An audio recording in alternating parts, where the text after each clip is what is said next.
morning. It is 9 o'clock. We're going to start on time.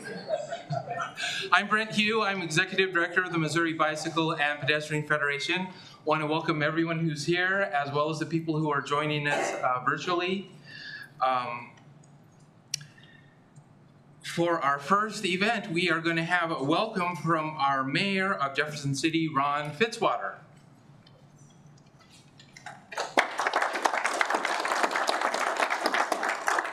Thank you.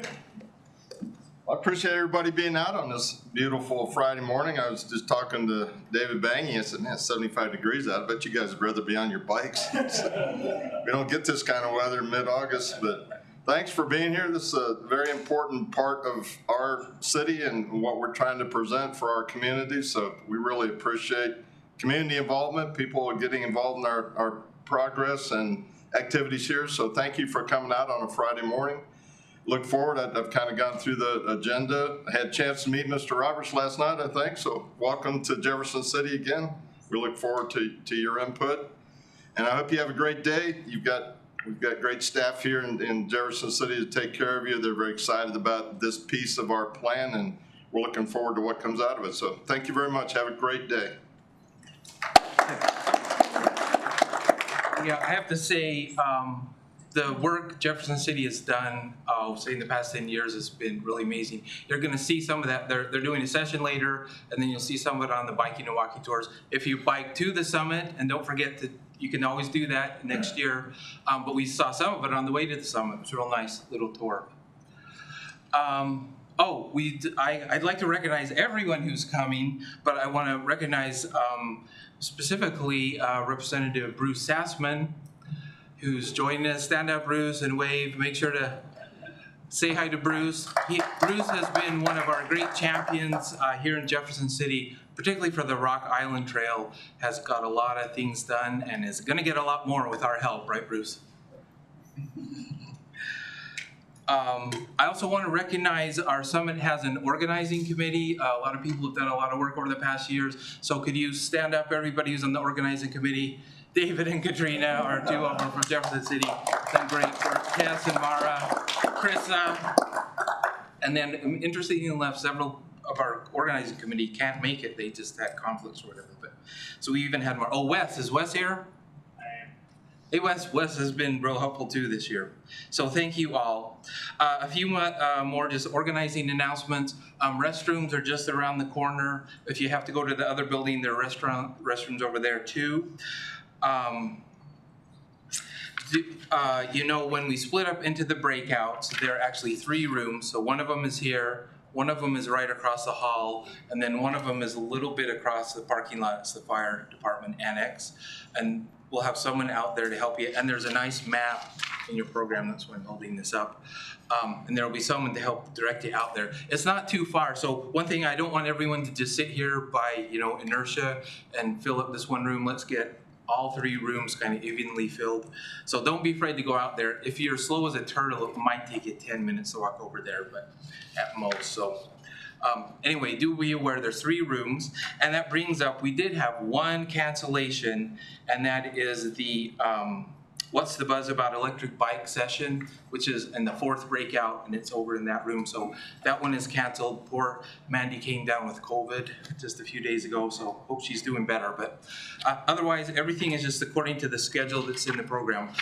What you'll notice with the program is at the very first, there's kind of an overview schedule, just lists the sessions and titles and presenters.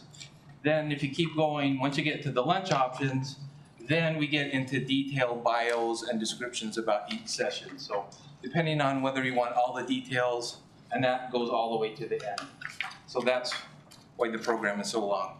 But depending whether you just want to see the schedule real quick, that's at the front. If you want all the details about everything, it's more towards the back.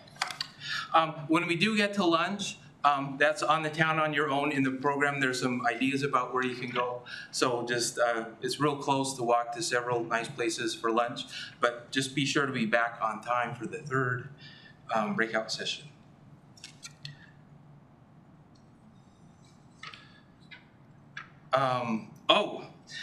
You can see our poster right here. I'm with Missouri Bicycle Pedestrian Federation, so I just wanted to mention real quickly, we have 3 amazing events coming up. Hope you'll consider joining us for them. The 26th of this month is Bike Mo. That's in mid-Missouri in Rocheport. And then the 15th through the 17th in Urich, which is out near Clinton, the Acadian Rock Island Trails. We're having the Urich Bike Fest. That's going to be a whole weekend of fun. Gravel rides and paved, so you have your choice, or you can mix and match. And then we're doing the Tour to Wildwood again, October 8th. That's in Wildwood, St. Louis County. And then also mark your calendars. We don't have a definite date, but we always do the summit about this same Friday every year. So you can put that on your calendar, and we'll let you know the details when we get closer. One more thing. Whoops. Pushed it twice. I did want to mention, many of you knew Paul Wojciechowski. Paul, among many other things, was one of the co-founders of this summit, one of the driving forces behind it. We've really missed his energy this year. He was basically the founder of the Kansas and Missouri chapter of the Association of Pedestrian and Bicycle Professionals, which is one of our co-partners on the summit. And he was a longtime board. He was on, I think he's been on the Mobike Fed board longer than I've been associated with it, which goes back to like 2000. And he was our president, and was real active in planning bicycling walking. He's probably one of the most influential, like he was an engineer and planner. On that end of things, he probably did about as much as anybody in Missouri over the years. He was involved with every iteration of Bike St. Louis and the Gateway Bike Plan and all those things, very much in St. Louis area. We worked for MoDOT, City of Clayton, City of Wildwood, Alta Planning, and Horner and Schifrin, and a bunch of other things that I don't necessarily know about. Anyways, I just wanted to mention him because he came down with a very severe form of cancer, passed away last year. So just wanted to remember Paul, because he was always here at the summit, and we're really missing him.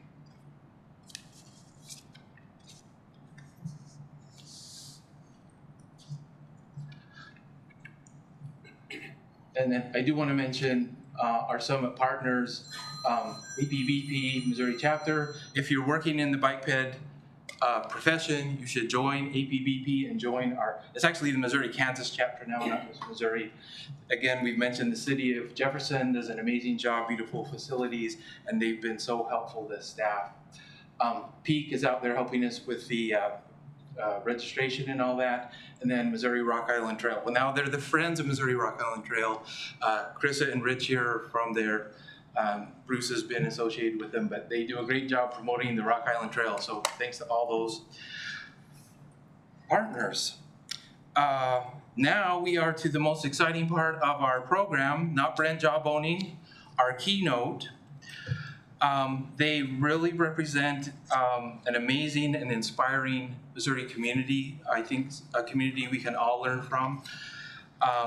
And they're going to talk about revitalizing the rural community 1,000 feet at a time.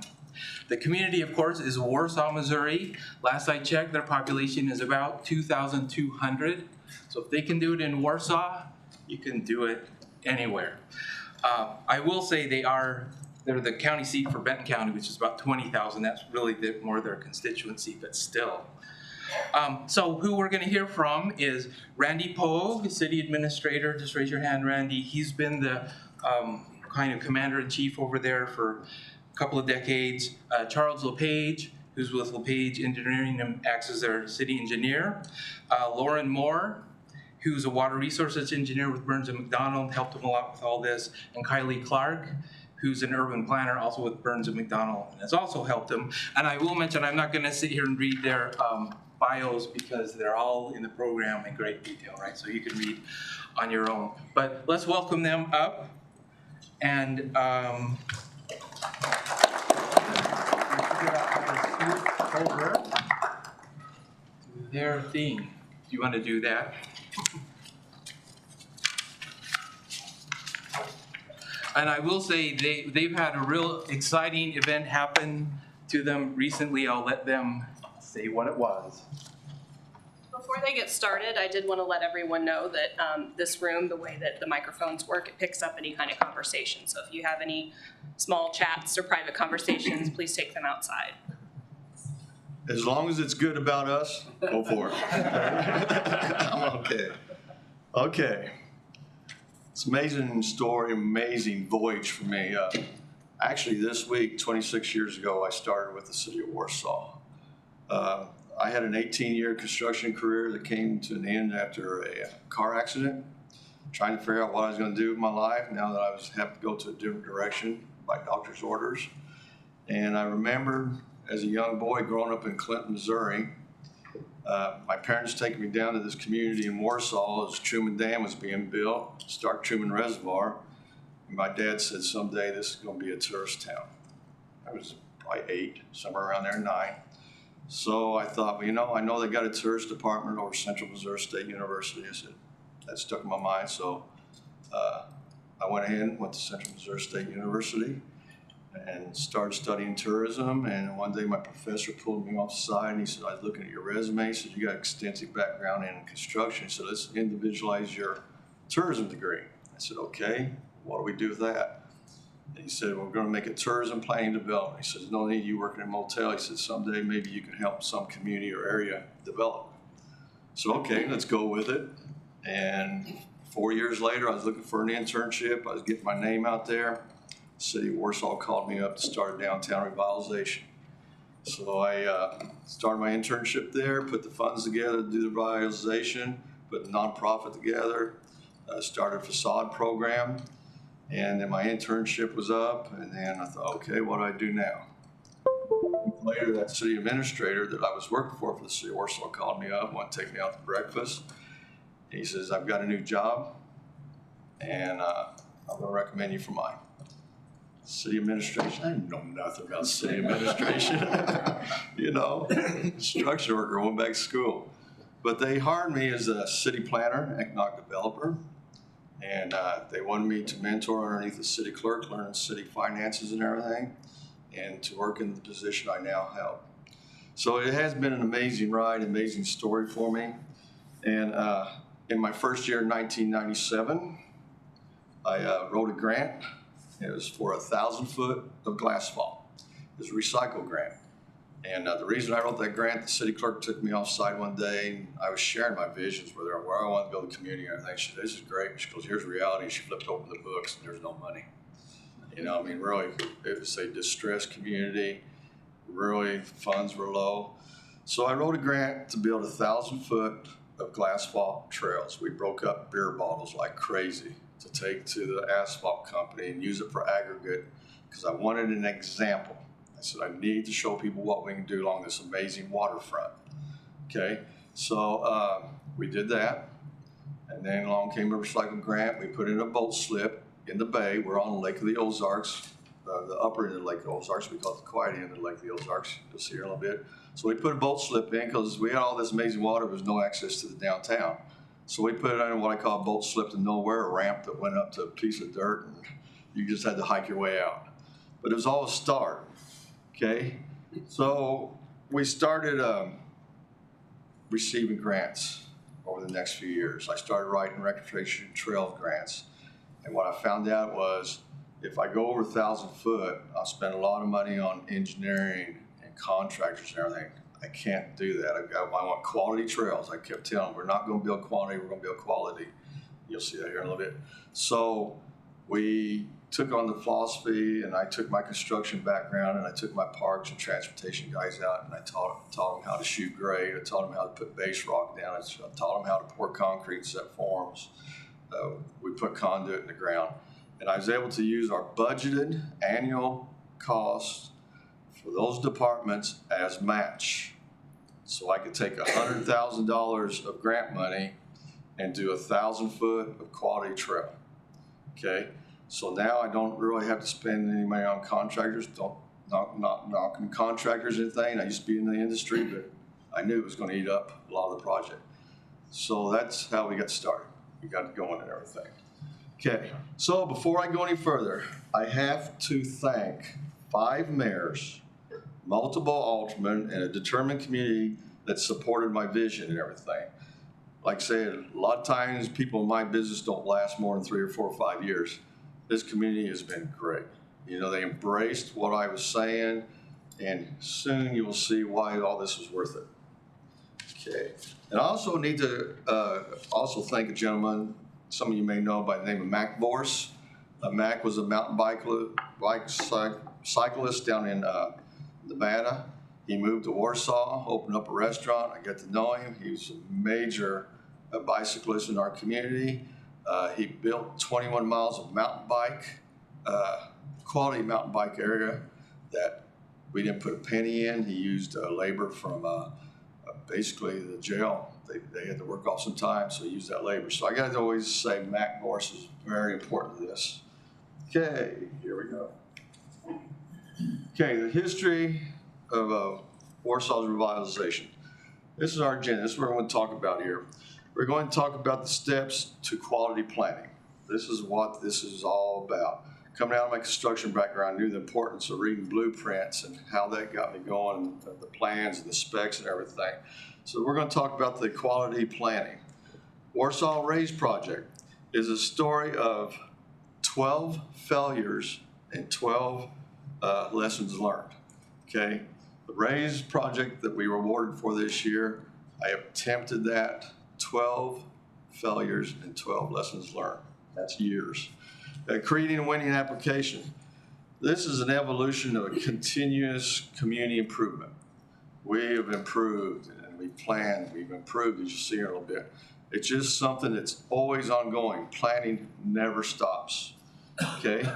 And then the benefit cost analysis. Over time, as lessons learned came along through the Raise, we found out that benefit cost analysis is very important, because if you start coming up in your ratings and they start moving you up to close to an award, that benefit cost analysis becomes one of the key factors in the final decisions of getting a Raise grant. Okay, and closing questions. I'm going to lunch and they're going to answer everything. Okay, so that's the way it is. But that's new. You didn't know that, did you? Okay. Okay, my team. Okay, of course, me, Charlie LePage. Charlie and I started back in 2003. He worked for a company called CFS Engineers. We selected them to help us do a trail master plan, and we also selected them to do some projects. I was quickly introduced to Charlie, and we hit it off immediately. You know, we started sharing stories about the 70s and all kinds of stuff like that. We won't go any further, but anyways, yeah, you know, but Charlie and I had a special relation that started early, and we really clicked, and Cook Flat Strobel was our engineers for several years. But I always say, this man right here is the reason that I stayed with him. They were good for everything, but him and I just worked together so good.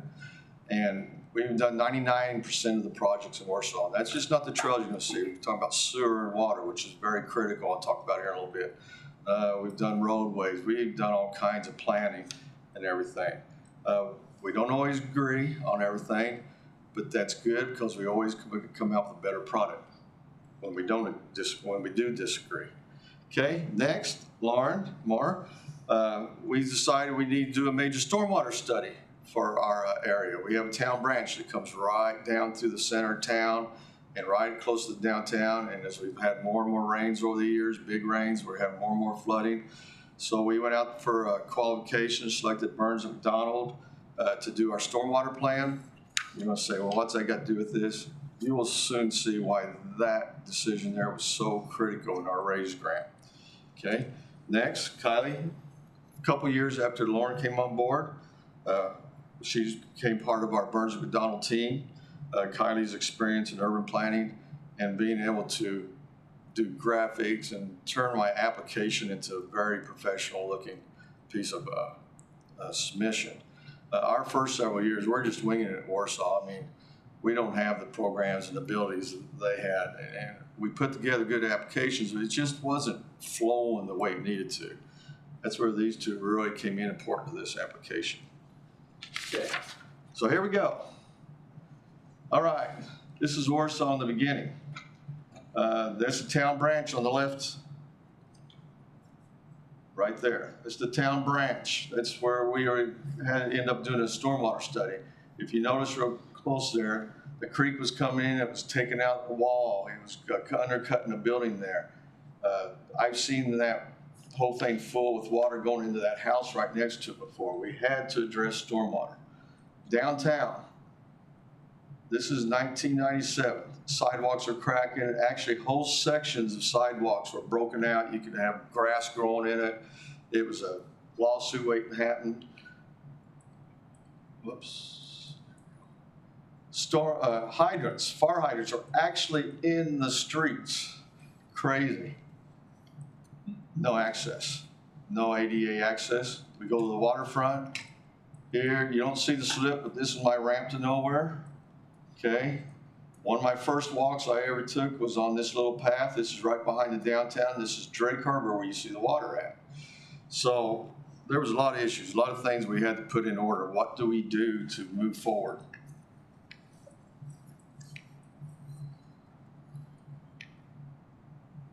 Do I point in special direction here?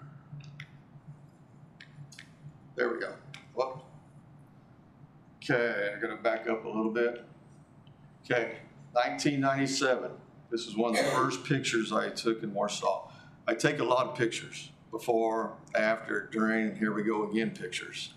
Okay, so I saw something there. I said, this is Drake Harbor. You see the community building right there. The downtown is just on the other side of the community building. I saw that we had a way to build something that could access the water, be a trail, and become a really key destination on the Lake of the Ozarks. That's very important to understand.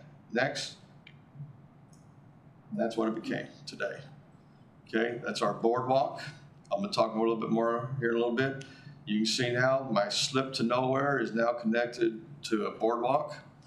And through a series of walls, retaining walls we put up, we was able to really turn this ugly slope into a very beneficial piece of our project. Okay, 2010 came along, the Great Recession hit. We was able to get ourselves eligible for sewer water funding. We was also put an application for enhancement to build the boardwalk. So we received the funding for both of them. And right there is where we started construction of the boardwalk. We needed a wall to hide this sewer main because we had a sewer project going on. So we built this wall. It actually went up another couple blocks.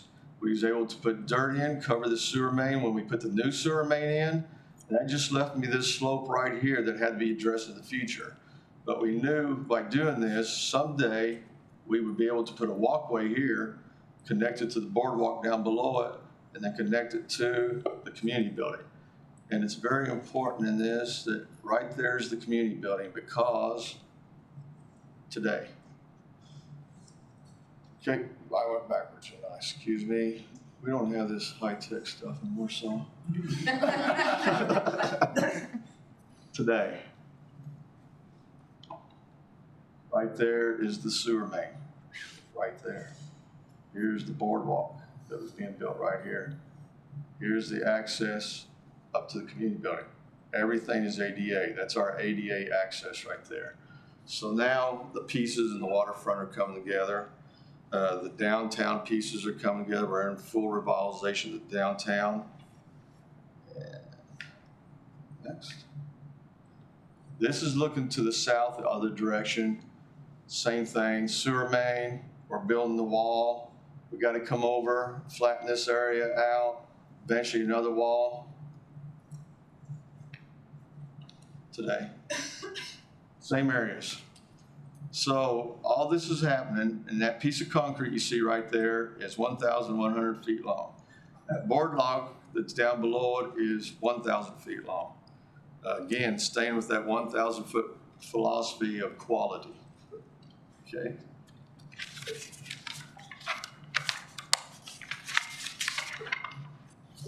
Now, what happens when you put all these pieces together and you got a full revitalization going along your waterfront? That's everything put together. Our community building is a 1936 WPA project. It was not highlighted as something attractive from the waterfront.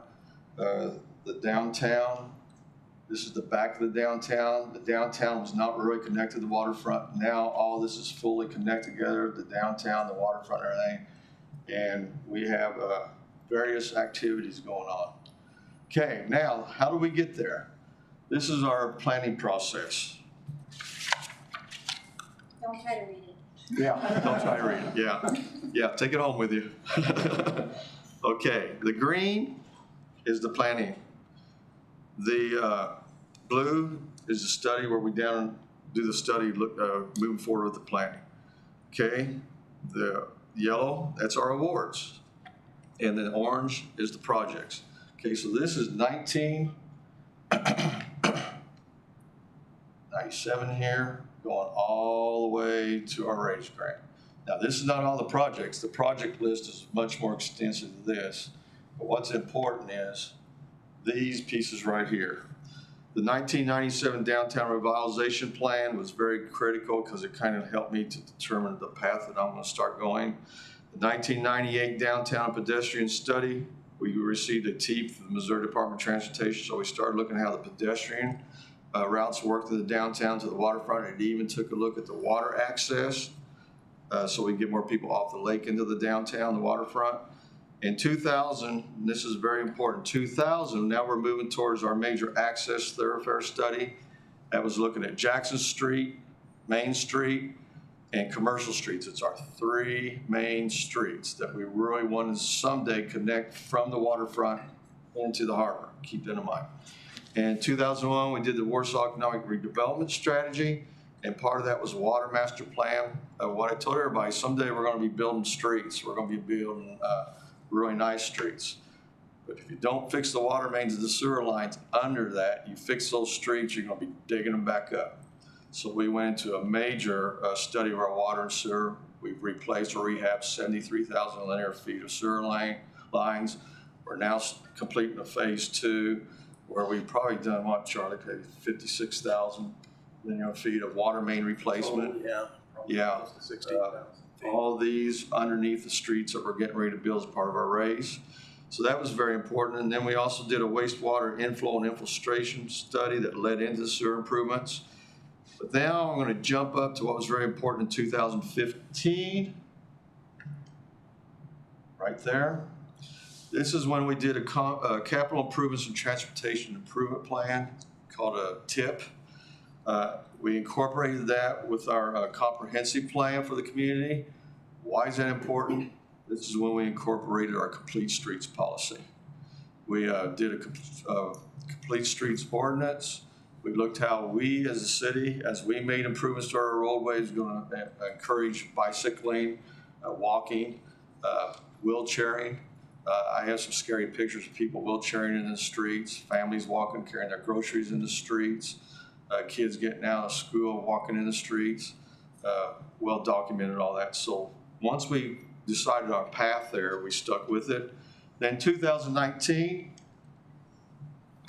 we did our stormwater management plan. Key, keep that in mind, which led us to today. Just under $25 million we received this year to do our complete street plans on those 3 roadways that I just talked about, Jackson, Main, and Commercial. And it was a no match, which was nice because I usually have to match these grants.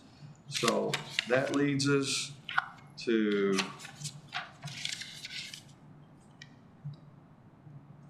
this is what we have today in our waterfront and our downtown.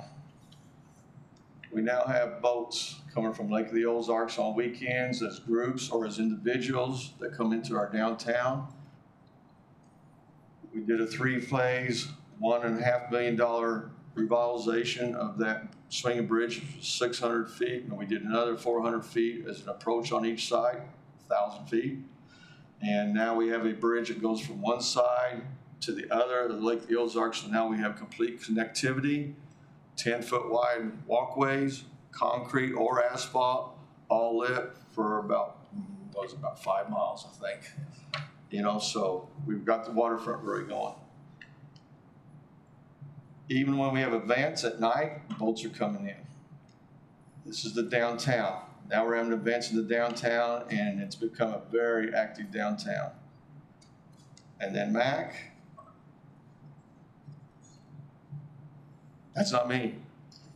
What tech support still here? Oh. Just came up.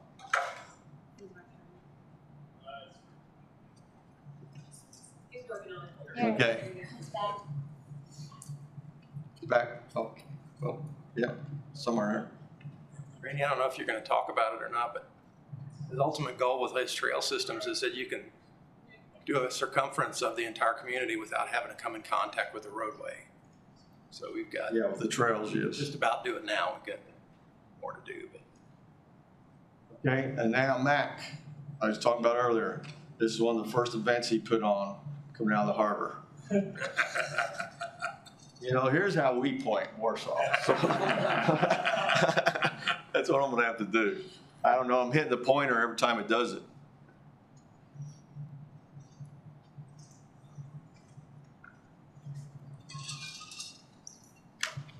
get your Yeah. static electricity. Yes, my static electricity, I'm just that way. Okay, so. Now, I get to go to my Burns and McDonald support team. I'm gonna hand it off to Lauren. She's gonna tell you how their role became very important in this. Kick it over to me when we start having Yeah. tech issues. Timing is everything. Timing is everything. Yeah. So like Randy said, my background is in water resources, is stormwater, so you may be wondering how the heck I got involved in a DOT grant application, and really it comes down to the fact that Randy has a bigger vision for his community. You know, he's always looking at the bigger picture and what they need to do 10 steps ahead to keep that moving towards their full potential. And as he's talked about, he's always recognized that Warsaw's waterfront is their key asset. That's what they have to offer. That's how they're going to bring people in.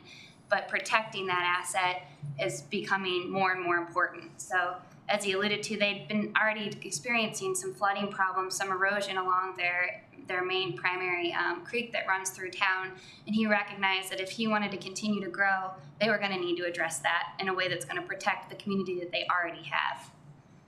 So this is the Overland Drainage Pass, as we like to call it, the squiggly lines on the map. But if you can see that, it shows that basically everything kind of converges into their downtown, into that waterfront, which is what you would expect, but it's also where they are experiencing their problems. And then that yellow area in the top is where a lot of their new development potential lies, and it's at the very upstream end of that. So he also recognized that if he wants to continue to grow and bring people in, that we needed to get some more sustainable stormwater policies in place to protect, again, that waterfront asset that's going to be so important to continuing to grow into the future and bring people in. So that brings us to the Warsaw Downtown Marina District Transportation Project. And this name has evolved a few times over the course of the application process. But, you know, Randy was doing the Complete Streets policy for a rural community before it was the cool thing to do. He knew that he wanted to have active transportation throughout his community, and that was going to be key. So tourism is a big part of their economy and will continue to be. He's not going to be around forever going and getting these grants like a crazy person. So how can he establish his community to bring in that base long after he retires? Not anytime soon.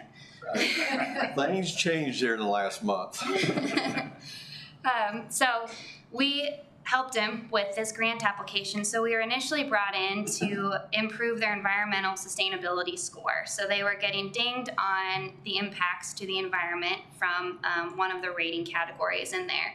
And I think he probably got more than he signed on for with us because he couldn't quite get rid of us after that point. But I think, you know, you heard him give this whole history, and it's a great story, and there are so many different moving parts and pieces and work that have gone into that. It took us weeks to digest that, and we somehow needed to get that down into a about 30-page application and tell that story to a reviewer who's reviewing thousands of applications in a way that would make them select our project. So I think that was the fresh perspective that we got to bring on it. So they did all the work, and then we just got to organize it for them.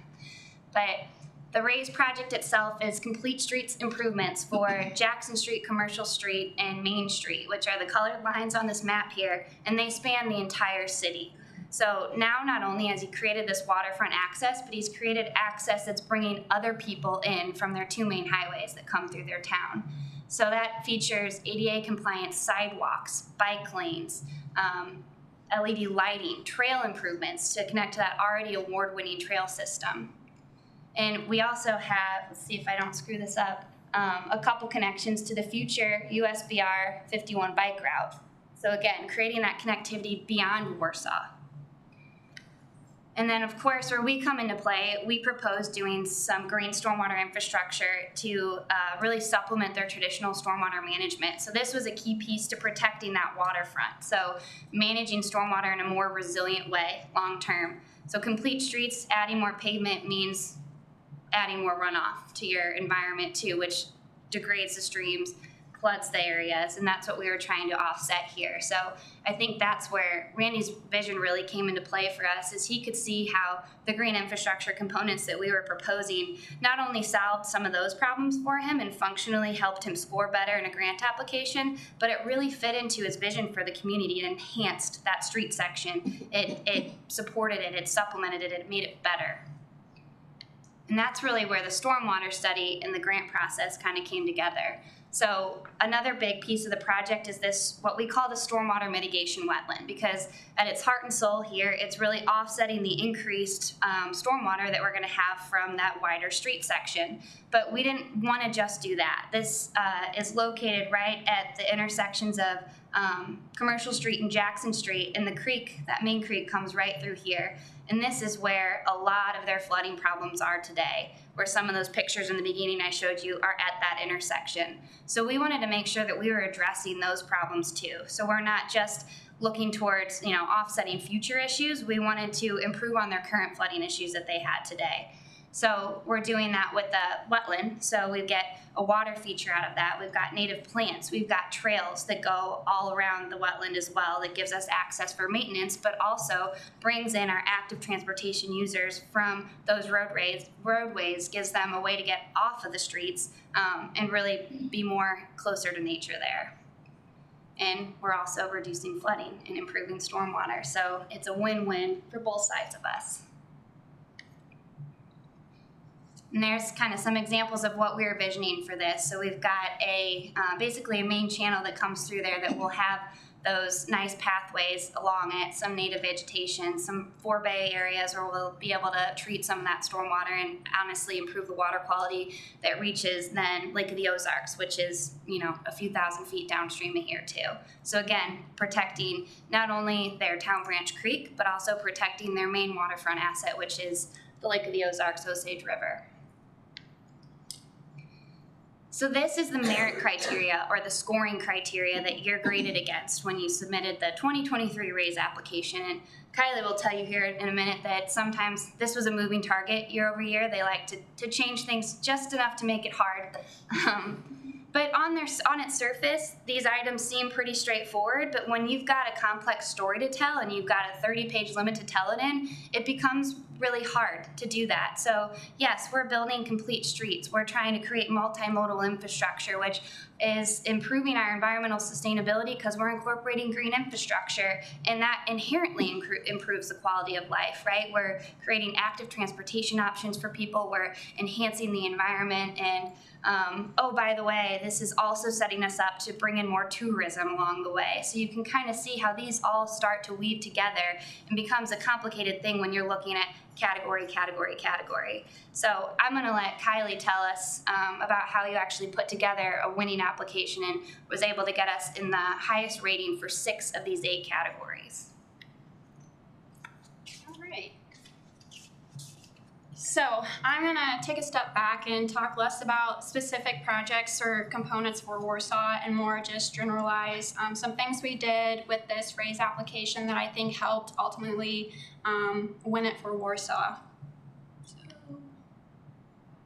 So these are what I'm calling the critical success factors to winning the application that I'm going to give examples of, and I hope they're things that you guys can take back to your communities and implement in your next grant application, whether it's for DOT or any other agency or organization. So I know you saw on the last slide that reading the Notice of Funding Opportunity, or the NOFO, I'm saying is a critical success factor. And I realize that sounds like a no-brainer, but when I mean reading, I mean reading. with a critical eye multiple times, the pen and highlighter in hand. At least for the RAISE application, it is a long document. It was 69 pages this past application round. So it's incredibly detailed. It's hard sometimes to find the information you're looking for. So I just think it's really crucial to read everything and understand everything up front before you start your application, rather than getting to the end and either having to go back and correct it, or risking your application not being awarded. And so part of that, I would encourage anyone to ask questions for things you don't understand. At least with DOT, they were very willing and available to answer our questions, as long as it was something about the the NOFO or the program requirements. They can't, give advice on your specific project or application. Want to avoid any conflict of interest. So for the RAISE, like Lauren said, a big part of that was the merit criteria. So this is, again, what they're using to score your application, and you have to get a highly recommended to move to the next round, where your benefit cost analysis is reviewed.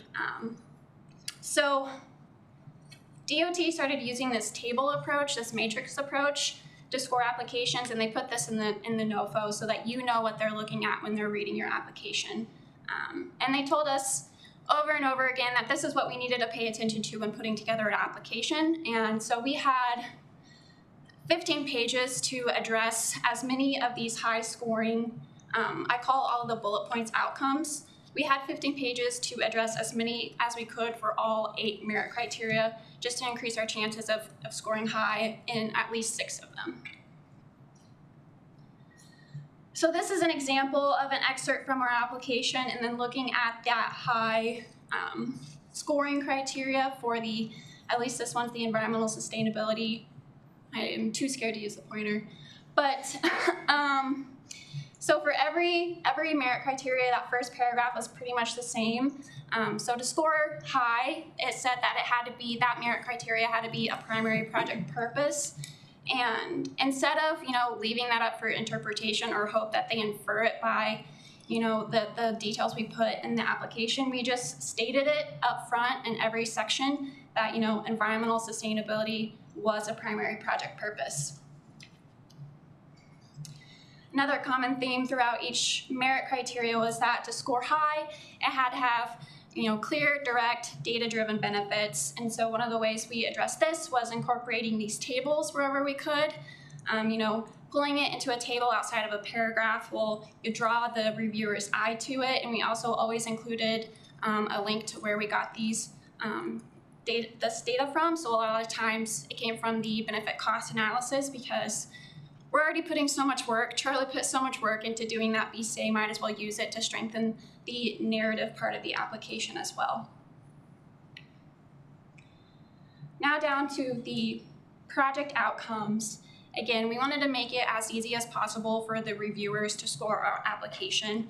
We kind of been hit in the past with we did say something and they just didn't catch it. So what we did, and I would encourage anyone doing an application to do the same, is if the outcome that a reviewer is looking for was, for example, reducing transportation-related air pollution and greenhouse gas emissions, that's pretty much exactly what our made our header. Again, I'm thinking if they've got this table in front of them and they're looking for it in our application, let's make it bold in a header so they can see exactly that we're claiming these high scoring outcomes, not letting them, try to infer it based just on our paragraph text alone. So a few more things I want to point out about, just how we put together the application. This is a few more pages of it. The things I want to point out, you don't have to read for. So like Lauren discussed, the merit criteria are very interconnected. You're doing something, for quality of life, and that really impacts other things. And frankly, the NOFO kind of reflects that as well. There's some high scoring outcomes that are similar throughout different merit criteria. So wherever we saw those connections, we reference that. We say see quality of life, or see this section. And you can see, I hope, with the yellow underlines, we did that a lot. We wanted this to show DOT that we not only understood their requirements, but we also wanted to demonstrate how well this project met what they were looking for. And then, some more common things when writing and working with like long chunks of text, it's always good to break up things with numbers or bullet points. If the reader is getting fatigued, they might jump to something shorter to read, like bullet points. This is another example of a table. Instead of doing like quantitative metrics, here we're showing how well the project meets universal design principles. So instead of just putting in a sentence, this project meets these 7 design principles, showing a table with all of these check boxes marked just is really impactful, like, yeah, this project really does incorporate it. And then lastly, including pictures wherever you can. I would even say remove some text to make room for pictures. It just really, hits home some of the conditions we're describing, either for, existing or proposed. And it just really helps to justify why this project was, and this community was deserving of this award. All right. I'm gonna try to go through these quickly. We have about 10 minutes. So, Lauren and I have been involved for about the past 5 years. So some challenges and lessons learned we come across. Going back to my first point, I think Lauren said it too, the NOFO changes every year. You can't ever just submit the same application twice. There's always something you've got to change, and when you've got 30 pages, you've got to make some decisions on what you're going to keep. So it's just reiterating why it's so important to read the NOFO every year. Even if you think it's the same or looks the same, I can probably guarantee there's at least one thing that's different. So definitely always keep an eye on your NOFO. Now, specifically for Warsaw, project readiness was something that always kind of got hit on. So this is a section that's required outside of the merit criteria. So if we scored highly recommended and moved to the next round, usually we didn't win an award because of something in project readiness. DOT would prefer projects to be as close to shovel ready as possible, but with small rural communities, they just don't have the funds to put in for preliminary design or environmental reviews. So instead, what we did, we just, really described all of Randy and Charlie's experience in Warsaw, all of the work they've done in designing, constructing projects.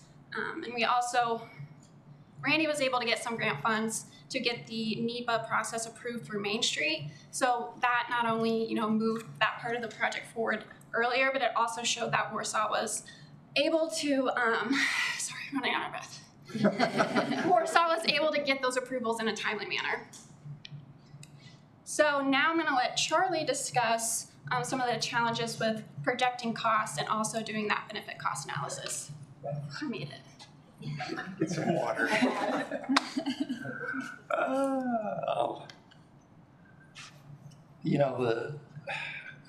Any of you that work with budgets and see the way construction costs have been going with inflation, especially as it relates to materials, they're just shooting up at an astronomical rate. So really, I've worked with Randy for years, worked on the studies and the preliminary conceptual design of most of these projects. And like he said, this was actually the 13th time we've submitted. So as far as coming up with quantities and things of that sort, I've done this and updated them every time. And that wasn't a real challenge. The challenge was trying to get a handle on what are these costs going to be when this goes out for bid in 3 to 5 years. Not only that, but the way they have it's important if you do these, you got to look through the BCA guidelines because it changes as with everything. You might have been doing it one way 2 years ago and then do it the same way this year. It might be that there's something that's changed. So it's critical to read that. But the way they base the BCA on is they use 2021 as the year for determining what your construction costs are as they relate to doing the benefit cost analysis. So you've got to do a cost for that year, but then you also have to project outward, and you've got to include all those important things. Be conservative, and if you haven't spent money and done a thorough design where you know exactly every nut and bolt that's going into it, then you need to make sure you conservative, allow for some contingencies. look at every resource you can. Ideally, if you can get, some bid data from some project that was similar in nature, that was recent, maybe even in your region, those are helpful. Talk to contractors, talk to suppliers. Those things are important. I review stuff with some of the contractors I work with kind of on a regular basis to see what are you seeing trending in costs. Project your inflation. Look at, if you can, find some economic forecasting, which nobody really knows at this point, but a little bit of an idea. Oh, that's not the right one. Just to give an idea of the effort on these BCA analysis. This actually has 67 spreadsheets within the overall spreadsheet because there are so many things that come into play. 5 minutes? 10. Oh, 10. I'll try to wrap it. There are so many inputs, for instance, all the different benefits of adding a bike lane. They're numerous.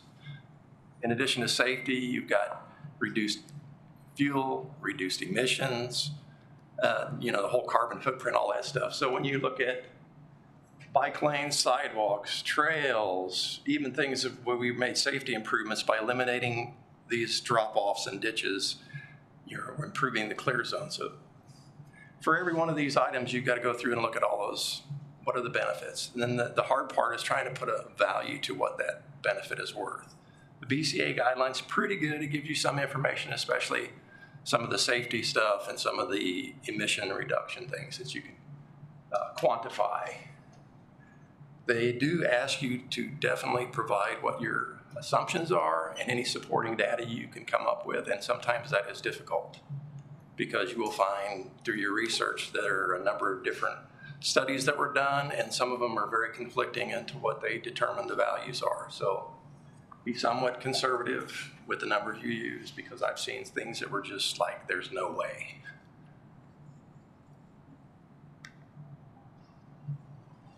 This just, you can kind of look at this, but it gives you an idea of some of the items that we covered, as far as, what's the point about one? Reduce travel times, fuel consumptions, things I talk about. But when you get into the biking aspects of it, there are a lot of things that are really not what you would consider traditional. You've got improved health, mobility, various economic benefits.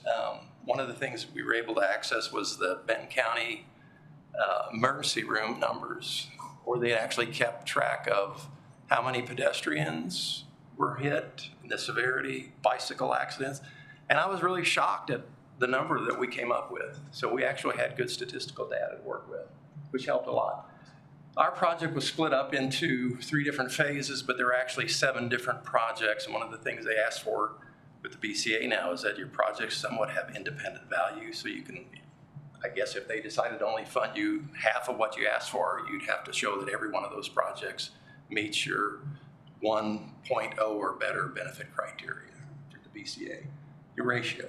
And we were able to accomplish that. That's just an example of kind of a spreadsheet. This one is just an idea of sidewalks. It's not just putting new sidewalks in, but if you're replacing a 4-foot or a 3-foot sidewalk with a wider sidewalk, you actually have dollars that you can assign to that for the benefits. And there are things like safety, but also increased travel times for pedestrians. And studies show that with improved or new sidewalks, your pedestrian volumes will pick up anywhere from 20 to 50% more usage. And Warsaw is a community that's, they're rural, but they've got a lot of low-income people. And Randy mentioned earlier, we saw a lot of people, walking along the edge of the road with their kids, and they're basically at the edge of the travel lane, no place to go. So it's a community where there are a lot of people that don't have vehicles. They have people that live in apartments and they have to walk to the grocery store and back. So I think these improvements are going to see a dramatic increase in not only the bicycle users because of all the online bike routes and the additional trail stuff we're doing, but also for sidewalks. These are some of the spreadsheet for some of the inputs for trails, and you can see the different categories there for making improvements. We did a lot of research through Randy's connections through the trail community to try and get some ideas of how many people we can attract by adding trails and expanding the trail networks. And with the trail that we're proposing for this project, it's that piece that gets us across 65 highway and takes it on up to the frontage road, which is going to be slated for another project to have bike lanes put in. And they've got a number of lake communities outside of Warsaw, but they're really close. And we look at this as an opportunity for those folks, if they want to, they can bike into Warsaw. Some of them do now, but it would encourage them to do it more because of the safer route, and it's directly right along the riverfront. This particular trail is in an area they call it the slough, but it's like a backwater area, and you go through there and you see eagles and blue heron and lots of interesting things. It's kind of a beautiful area most of the year, I'll say, except when it's dry. But those are the kind of things that, you can just look at it. Now, there are some unquantified benefits, which oftentimes, yes. Okay, well, I'm about done. I'm just about there. Things like, you see up here, some of the things they don't allow you to do, to use certain elements of economic benefits like job creation and things of that sort, but you can, increase tourism, things of that sort. There are some items you can use. You got to be a little bit careful about what you try to include, because we've had one year where we got dinged for that, and that's because they changed the rules, the guidance. That's why I say it's important to make sure you stay up on that. Some of the green and health benefits, those are kind of hard to monetize. You can find case studies where they talk in general terms. I thought I would be able to utilize the additional street lighting to try to put some dollar values to it, but I just couldn't find any good, consistent, reliable source of information. So that was one of those things we just talked about in general terms. We know that it improves safety, it'll encourage people to use those trails and sidewalks at night as well as during the day. So I'm going to wrap it up. Turn it over to Randy for any questions, anything he wants to add. One last thing. I got to be honest, I was close to some doubts after 12 years, 12 lessons learned. And I said, this does come with expense. I can't expect these folks to work free. I mean, we did have contracts to do it. They worked with me on time and management and everything, but I said, does the community still want this? So I went ahead and did a monkey survey. And I said, okay, we've talked to you about complete streets. This is what's going to be in the streets. This is what we're going to connect to. And what's it going to get you? And do you still want this? And almost 300 responses and 90% said go for it. Okay, so the community is behind it. So like I said, after 12 failures, 12 lessons learned, lucky 13. So we're pretty amazed. I'm going to leave this here, so if anybody wants to take a look at it, you can see this is the full application, except for the BCA. Was not going to print that off because it's about that thick. If you want that, contact him. Okay, thank you. Any questions? Yes, sir. So, do you have an estimate of private investment in your project, either has or is expected to catalyze? Yes, we did include that. We actually have one gentleman that has bought a couple houses. We're going to vacate a street that's want to do a waterfront development. He's also got some plans in the future. So what we ended up doing is hiring the University of Missouri Extension to do a study, economic analysis for us. I can't give you the exact numbers, but we did use that analysis in this. And it also looked at other items like tourism and all that. You want to expand upon that? Yeah, and I think that was a big piece that we could use some of it in the BCA, but not all of it, because that was a lot of the job creation, but it was substantial. I mean, in the past, before this was the RAISE application, it was the BUILD application. So with administrative changes, the primary drivers changed, but at the point that it was built, it was really driving development investments, and that was a huge case for us that we were able, with this project, we'd be able to stimulate that investment. We were building that critical infrastructure that was needed to bring those people in. So, we had developers interested, but they didn't have the roadway infrastructure to be able to even support the type of development they were looking for. So we were able to make the case that, if you build it, they will come because we have people here that are ready to invest. And Kylie looked it up. Like I told you, that's the reason I brought her on board in charge. Over a 30-year period, we're estimating this Marina District, which we call part of the downtown and along the waterfront, the Marina District, will bring us in $67,394,181 in total gross domestic product. Okay, that's over a 30-year period. That is just this one little area we want to develop. That doesn't include everything else through the community where the street's going to connect to. Keep in mind, these streets are going to connect to all corners of the community, and our trail system is going to do this around the community, and it all is just like a wagon wheel. Any more questions? Real quick. Ladies first. What, do you have a ballpark figure on the amount you had to invest for the cost, the benefit cost analysis and other things to prepare for the grant? Just what we had to pay. Okay, that is hard to figure because Charlie works for us. I'm going to easily say that we could easily have 10,000 that we would spend into it. Yeah, I'm going to easily say $10,000 just on his part. I'm gonna just kind of clarify that too, because I've done these for him for a number of years. So to start out from scratch, I would say you're probably looking at 25,000 as a minimum investment to have. So it's a lot of time and effort. Yeah, I mean, what time we paid them and everything. The last few years, we've been putting a lot of funds in. In the beginning, we started out cheap because we were just finding our path. It came obvious real quick that we had to invest some funds into it to move this forward. So like for my part of it, well, him and I have been working together to develop these projects for years. We've done a number of studies.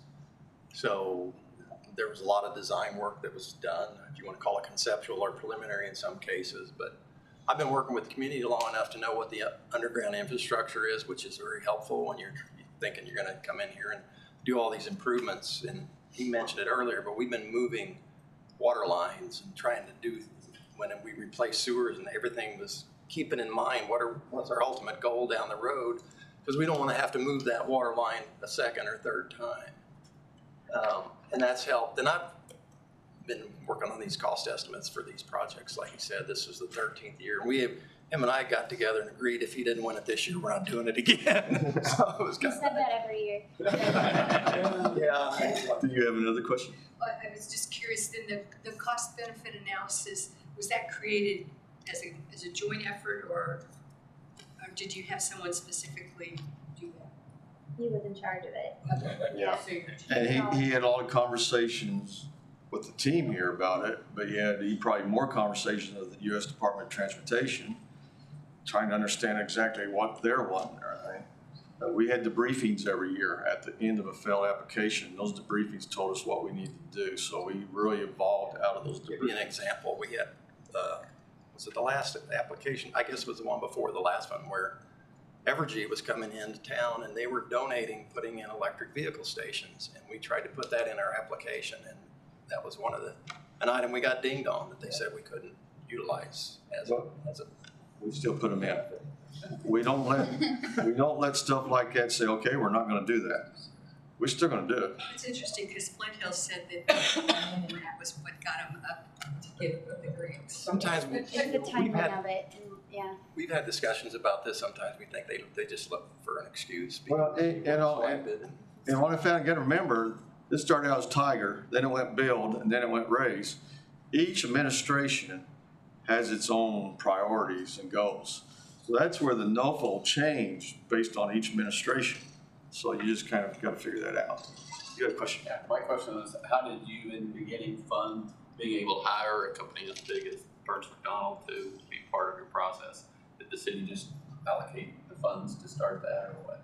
Remember I told you we started out no money and everything? Yeah. You know, the community didn't at the time have a Taco Bell, didn't have a Super Walmart, didn't have McDonald's, didn't have Subway, blah, blah, blah. Over time, as we developed the waterfront, the downtown, other developers said there's something going on here. So we started working outside of the downtown and growing the rest of the community, and our sales taxes started going up. And now our sales taxes in the last 3 years got to a healthy point, we put it like that. And when I sit down and talk to the board and say, we could take a chance here, that's when we took the chance and it paid off. But in the beginning, the first 10 applications, we didn't have any money. It was just me and Charlie winging it. Cook Flat Strobel was under contract with us for projects, so I was able to squeeze Charlie's time a little bit on somebody else's time, right? It's kind of a joke we had. I can't squeeze it anymore. He bills me like crazy as city engineer. So, but no, it's just the fact that the community kept revitalizing, and all of a sudden we started to see resources like the boats. We used to not get boats into downtown. Now we get them all the time. Where do they go? The restaurants. They go to the stores. I've seen boats pull up with bicycles. You know, I'll go to work on a Friday and go back to work on Monday, and that same boat's still there. Sometimes they come spend the weekend.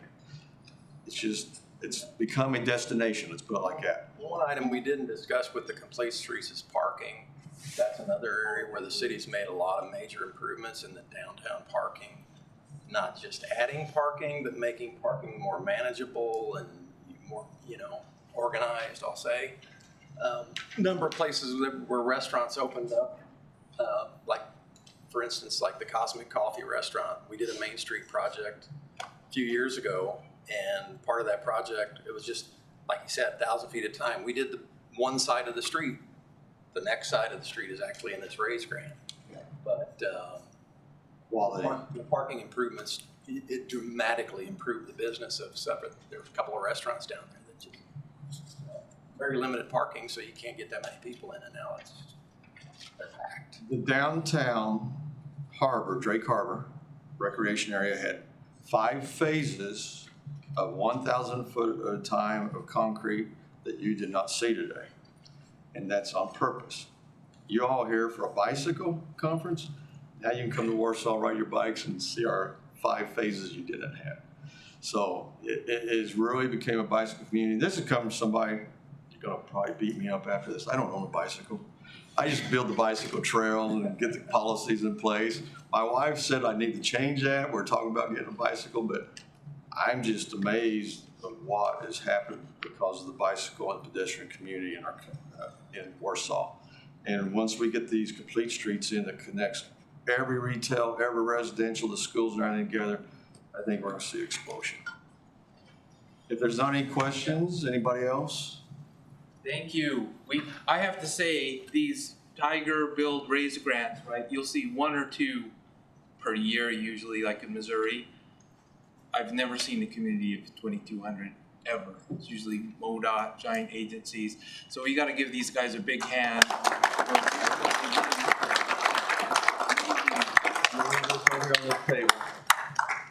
Persistence. Yes, persistence for sure. All right, so look at your breakout schedule. There'll be one in here, one across the hall, and I'm heading over to the fire annex if anyone wants to follow me over there. Hey, I'm so glad you were able to do it. We can talk for hours. I know you There's so much to discuss about that. Yeah.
I think we'll go ahead and get started since we're a couple minutes past, just so that we've got time for everything. So I'm Taylor March. I'm with Missourians for Responsible Transportation. I'm Nick Chaberria. I'm with AAA Missouri. We're headquartered out of St. Louis. We're here to talk today about Hands Free Missouri and the coalition that we've both been a part of for the last couple of years, and more specifically the Siddons-Benning Hands Free Law, which passed this Missouri legislative session and was signed by the governor and will go into effect August 28th. We're going to talk about that towards the end, but largely we want this conversation to be more about like, what is the Hands Free Coalition? How did we structure that? And how did we what are the things we think were successful in getting legislation passed in Missouri this year? So we'll have a brief introduction, like I said. We're gonna go through the structure of the coalition itself, the number of different components that we had that we think are really critical to the success of that. We're going to talk about the Siddons-Benning Hands Free Law, what's specifically in that, and also how you can help. Like I said, it goes into effect August 28th. We need help educating others that is going to be going into effect, and what we want people to do now when they're driving on Missouri roads. Then we're going to talk a little bit about some of those takeaways and leave time for question and answer as well. So. Again, I'm Taylor March. I'm with an organization called Missourians for Responsible Transportation. We have been in Missouri since 2018, and we serve as an umbrella partnership that brings together communities, rural communities, urban communities, and to advocate with one voice at the state level for fiscally responsible transportation, specifically for people who are not in cars. And we represent about 35,000 members across the state of Missouri. We were formed by a number of different bike and pedestrian advocacy organizations regionally. So you may already be familiar with TrailNet in St. Louis, Bike Walk KC in Kansas City, Ozark Greenways in Springfield, and Local Motion, formerly PedNet in Columbia. And back in 2017, we got together and sat down and said, what would it look like if we took some of the things that we were seeing on kind of an urban level, priorities in terms of policies, and work to understand more where that might align with rural communities.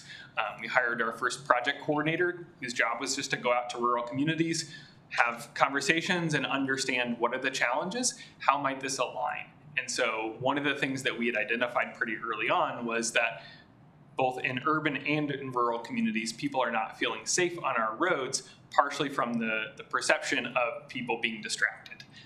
And so we thought, this will be easy, right? We'll pass a hands-free law in Missouri. Missouri is one of only 2 states or US territories that doesn't have one, even at this point. And we were naive in that, I'll own that. But at the same time, I think it really helped us learn the legislative process in a way that's gonna benefit us longer term as we start to push other priorities. There's a number of other things we also kind of galvanized behind that, public transit funding, things like that, that both urban and rural communities both have similar desires on. In the last few years, we've worked with communities all across the state. It's been a really exciting partnership to be a part of. Like I said, I was brought in as the executive director in February of this year, but I've been with this partnership since the beginning. I helped write that strategic plan with some of the other organizations. So it's been really, really cool to see the way that this organization has grown over the years and the things we've been able to accomplish. All right, and a little bit about AAA Missouri. So AAA in general is a federation comprised of about 20 or so clubs across the country. As I mentioned, AAA Missouri, we're headquartered out of St. Louis. Been around since 1902. And AAA started really as a traffic safety advocates for the motoring public when the vehicle was first emerging. So advocacy, traffic safety advocacy has really been kind of in our blood since the beginning. You see, we led some of the first efforts to enact the first rules of the road in Missouri in 1907. We've advocated for things like road signs before they were around, headlights, as well as driver education. So really the traffic safety aspect, of course, has evolved now to pedestrian, cyclist safety as well. It's sort of just the natural fit of keeping everyone on the road safe. And that's kind of how we got involved with Hands-Free. We've supported distracted driving laws in the state and around the country since they began emerging, a couple decades ago now. But really, we kind of ramped up our efforts over the last 3 years or so, and largely in part due to the Hands-Free Coalition forming.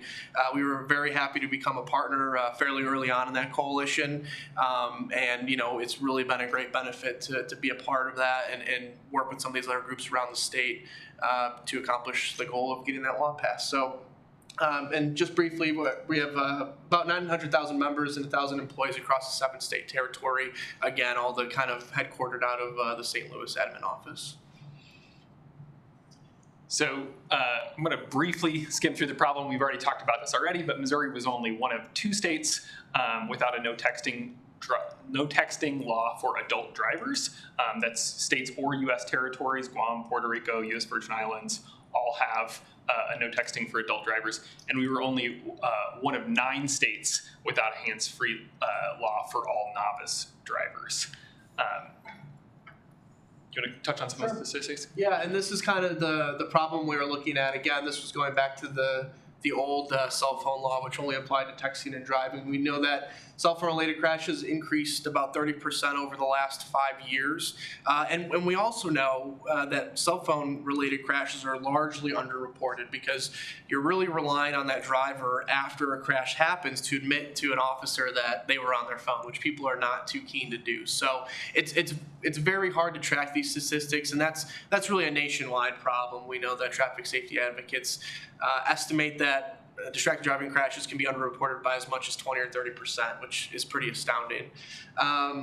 We also know that it wasn't just a young driver problem. As you can see, about 80% of all distracted driving crashes right here in Missouri occur with drivers over the age of 21. Some of that makes sense. There's of course, it's a larger age gap to pull from than younger drivers, but still, the previous law kind of had this message that once you turn 21, you can safely text and drive and multitask and drive, which is not the right message that we want to send drivers.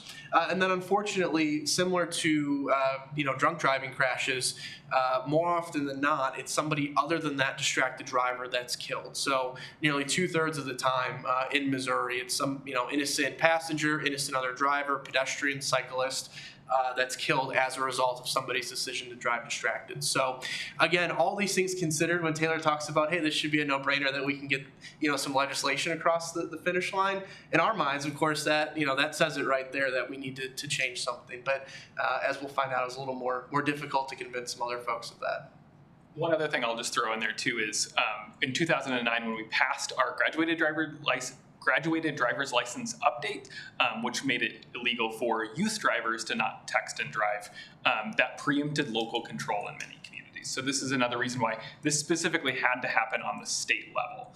We had communities like Kirkwood, which is like a suburb in St. Louis City. They had their own no texting and driving law, which was nullified whenever we passed that graduated driver's license in 2009. So just another kind of like important reason why this had to happen on the state level.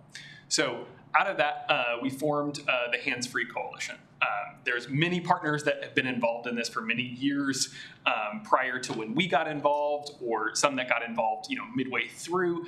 But we've been organized under this kind of banner as the Hands-Free Coalition for the last 5 years, I think. So roughly, this is a group of a lot of different partners.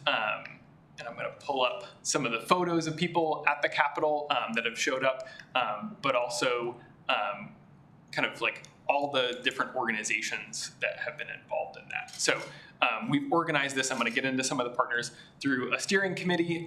That's really kind of like our full group meetings that we've been convening pretty much once a month for the last 3 to 5 years. A group of victims advocates. Nick has been really instrumental in pulling in people who have the lived experiences of either being involved in distracted driving crashes themselves or have lost loved ones from distracted driving crashes. And that's a really critical component.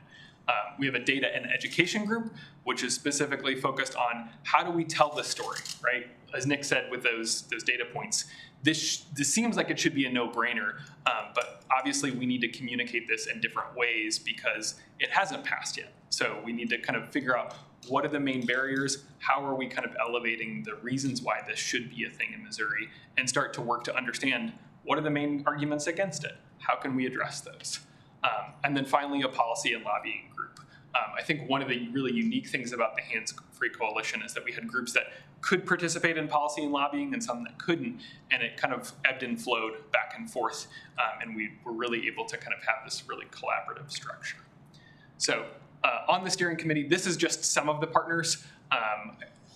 We had close to 30 different partner organizations, individuals. Hugh Scher, who's giving another presentation right now, is involved just as an individual.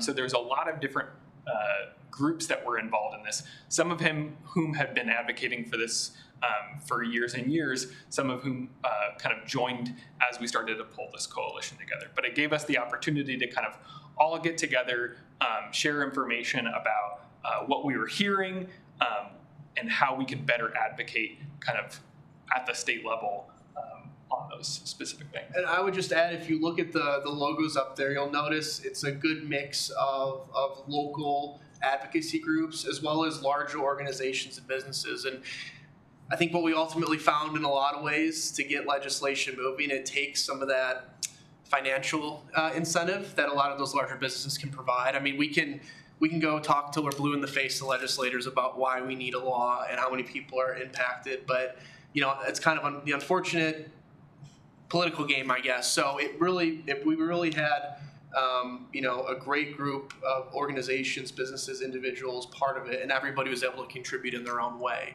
And I think we kind of found that having that variety, also variety of industries, right? I mean, we have insurance, we have automotive, we have traffic safety, we have state entities. So, you know, as you're trying to think and maybe you have issues you want to change in your local communities or at a state level, start thinking about all those different groups that might have a place at the stage. If you take nothing else from today in this session, like coalition is the way that you're going to accomplish things. If you're aiming towards policy, you have to have a coalition, and it can't just be like the advocacy folks that you typically think of. It's got to be other folks as well. So yeah, it's that was a really critical component. One of the other little small tidbit on that was like Angie, who helped lobby at the Capitol with me on many times from AAA, we would often show up together at legislators' offices, and she would, you know, basically start things by saying, you know, it's a good thing whenever you've got the Automobile Association and the bike and pedestrian advocates showing up on the same issue, right?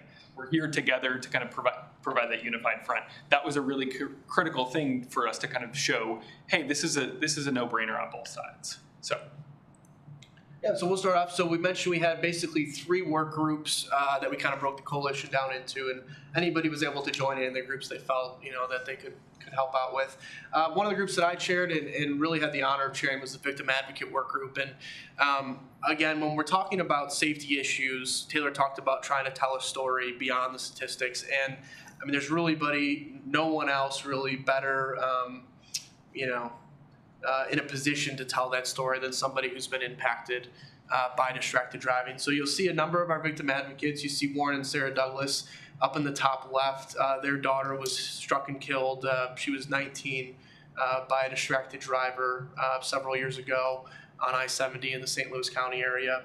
Stephanie Benning's husband, Michael, was struck and killed by a distracted driver, actually not far from Truman Lake. We just I believe they're from the Kansas City area, and I believe he was going down the lake, if I'm not mistaken. I was thinking of the person who volunteered at the Mid-America Marathon. Yeah, that's so we'll see a video from Adrian. That was Adrian Siddons. She's from the Columbia area. Her husband, Randall, was struck and killed cleaning up after a triathlon in Columbia in 2019 by a driver who was FaceTiming and speeding on Grindstone Parkway in Columbia.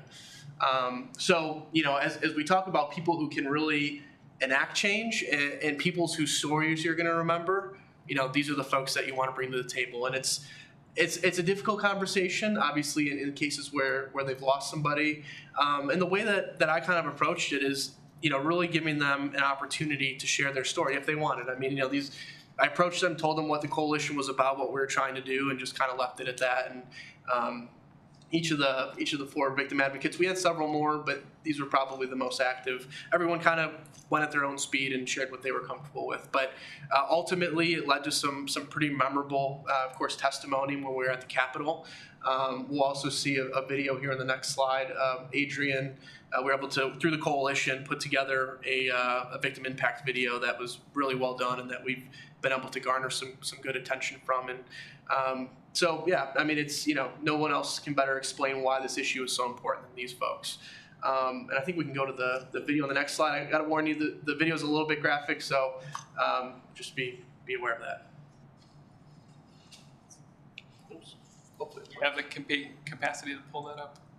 It's hyperlinked on the slide, so you just have to click on it. But, you know, talking about kind of the benefits of the coalition, so Mercy Springfield, their injury prevention department, had some grant funding to produce victim advocate video, and so we were able to link Mercy together with Adrian.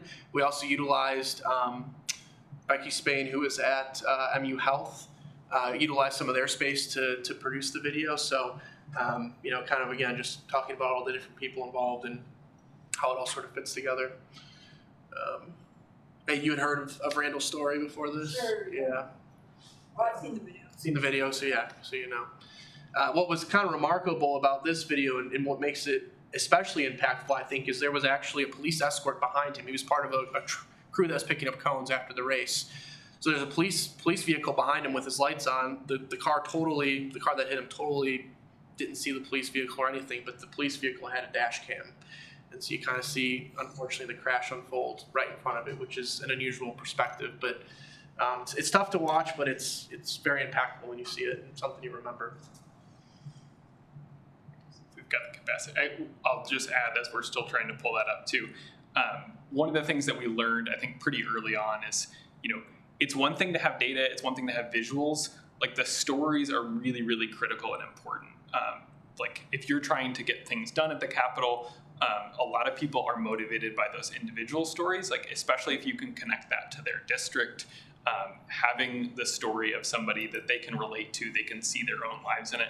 I challenge any of you who are parents who've not seen this before to not feel emotional by the story that Adrian presents. And I think that finding those finding those things that really connect with the lived experiences of legislators is as impactful, if not more impactful, than the data itself. I was gonna say, I'm glad we have a little time too, because now I'm, you know, thinking about ways to utilize this. Of course, we, you know, could send this out in a link or put it out on social media, but what we really found, my boss Angie Nelson came up with this year, is there was actually video brochures that you can have produced. So you can have, it's, you know, kind of a brochure card about that big, and it has a video screen built into it.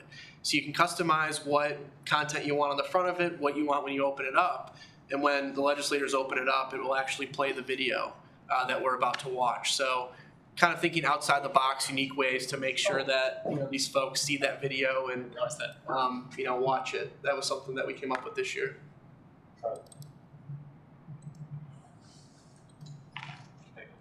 It's hyperlinked on the presentation, so I'm not sure it's going to work.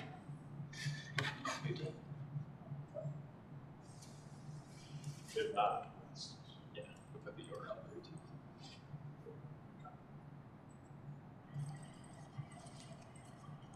If we pull up a browser, we can also just search it too on Vimeo.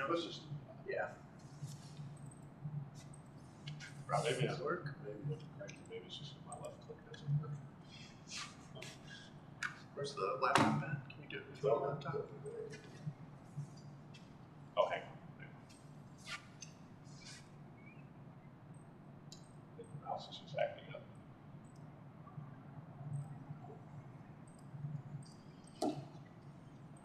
excited. Sir?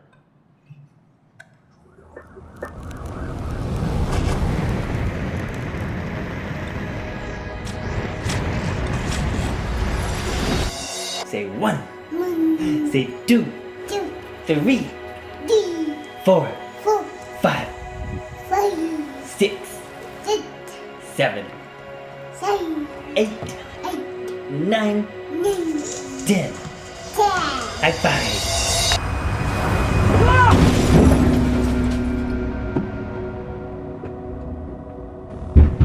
Server 13 Columbia, Server 13 Columbia. Major traffic crash, need multiple ambulances. Randall he's outgoing, energetic, selfless. He was always donating blood, and he had donated a kidney when I was almost 20 weeks pregnant with Aspen. Aspen and him were the best buddies. She was always wanting to be right there whatever he was doing, she was gonna be there, and he was really good at including her. I miss most just being able to talk to him and just walking in and him smiling and, you know, his infectious laughter and just being able to share. That's what I miss the most. Seeing this unfold in front of you, it's different than what we normally see in our line of work. This one went from where I thought I was going to be the one that was struck to seeing someone else go flying in the air.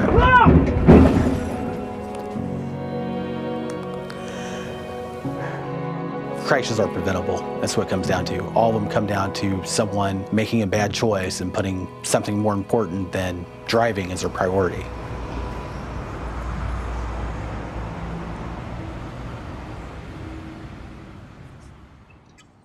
It's probably the, 20 or 30th time I've seen that video. Aaron loves Optimum's internet, saying excellent speed and quality.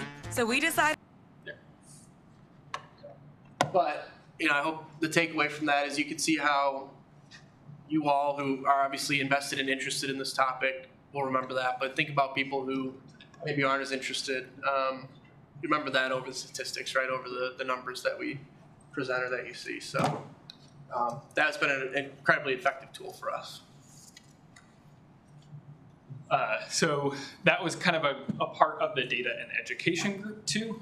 So a combination of like the victims advocates group and the data and education group. So this group was really focused on like, how do we communicate those stories? How do we communicate these data points, the numbers of this, and both add the stories so that it's clear, like, each one of these points is, an experience like that, but also make that really visually clear, because sometimes, if you've done lobbying before at the Capitol, you have a few minutes and you've got to make that case quickly. There's a lot of different things that people are focused on, and a lot of things that need to change.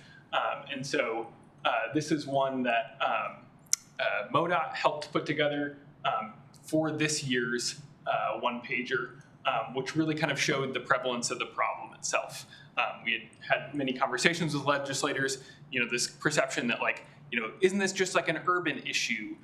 And so being able to show like every single county in Missouri has crashes, and these are the ones that we know of. Again, as Nick said earlier, we know that this problem is massively underreported because it requires self-incrimination at this point. So do we know from this data that these distracted drivers were distracted by their phones? They have been distracted by something? Distracted in Nick might know this slightly better than I am, but distracted on the police reports for the traffic crashes themselves can be a variety of different factors, but cell phone distraction is, I think, the most prevalent that we see.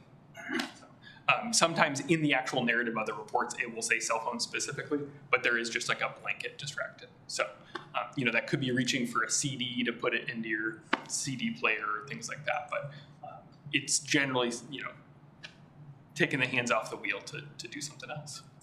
Can you speak to the specifics of what is or isn't prohibited or considered hands-free in this legislation? We're going to get to that part. Yeah, good question. That's great. In the context that I have my AAA app on my phone. Right. Yeah. And I use the wayfinding. Yep. The routing. Yep. Each of it. And if pops up and tells me where I can get a discount on lunch. So Right.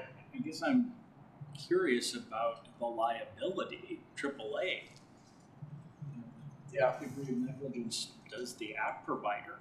Sure. The short version, and we're going to get to this more, but the short version is if you're holding your phone, right, in your hand, that's the violation at this point. If it's right? sitting in the So if it's sitting, if it's got a holder, you know, anything that doesn't require you to take your hands off the wheel other than to, you know, touch a button for your navigation, anything more than just a touch is in violation under the law. So like I said, the data and education group worked a lot. The one on the left is kind of our first attempt at a kind of leave behind one pager with some different data and graphics. We changed this each year. So that was one of the things that was really important about the coalition, is to get the stories from different people who were advocating, hear like what's successful, what's really resonating with folks, what do we need to be elevating more and highlighting more, what are the things that, like, you know, maybe we dropped that off. You know, the 95% of Missourians that view this as serious, like, yeah, we kind of know that. Like, maybe we kind of downplay that a little bit in the next year one. We actually found, and you'll see the next slide, the fact that Missouri is one of only 2 states was not a motivator for many legislators. That was something that, like, it was a badge of honor.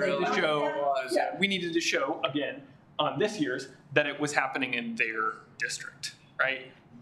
And so we switched that one out to specifically highlight this is specifically what it is in your district.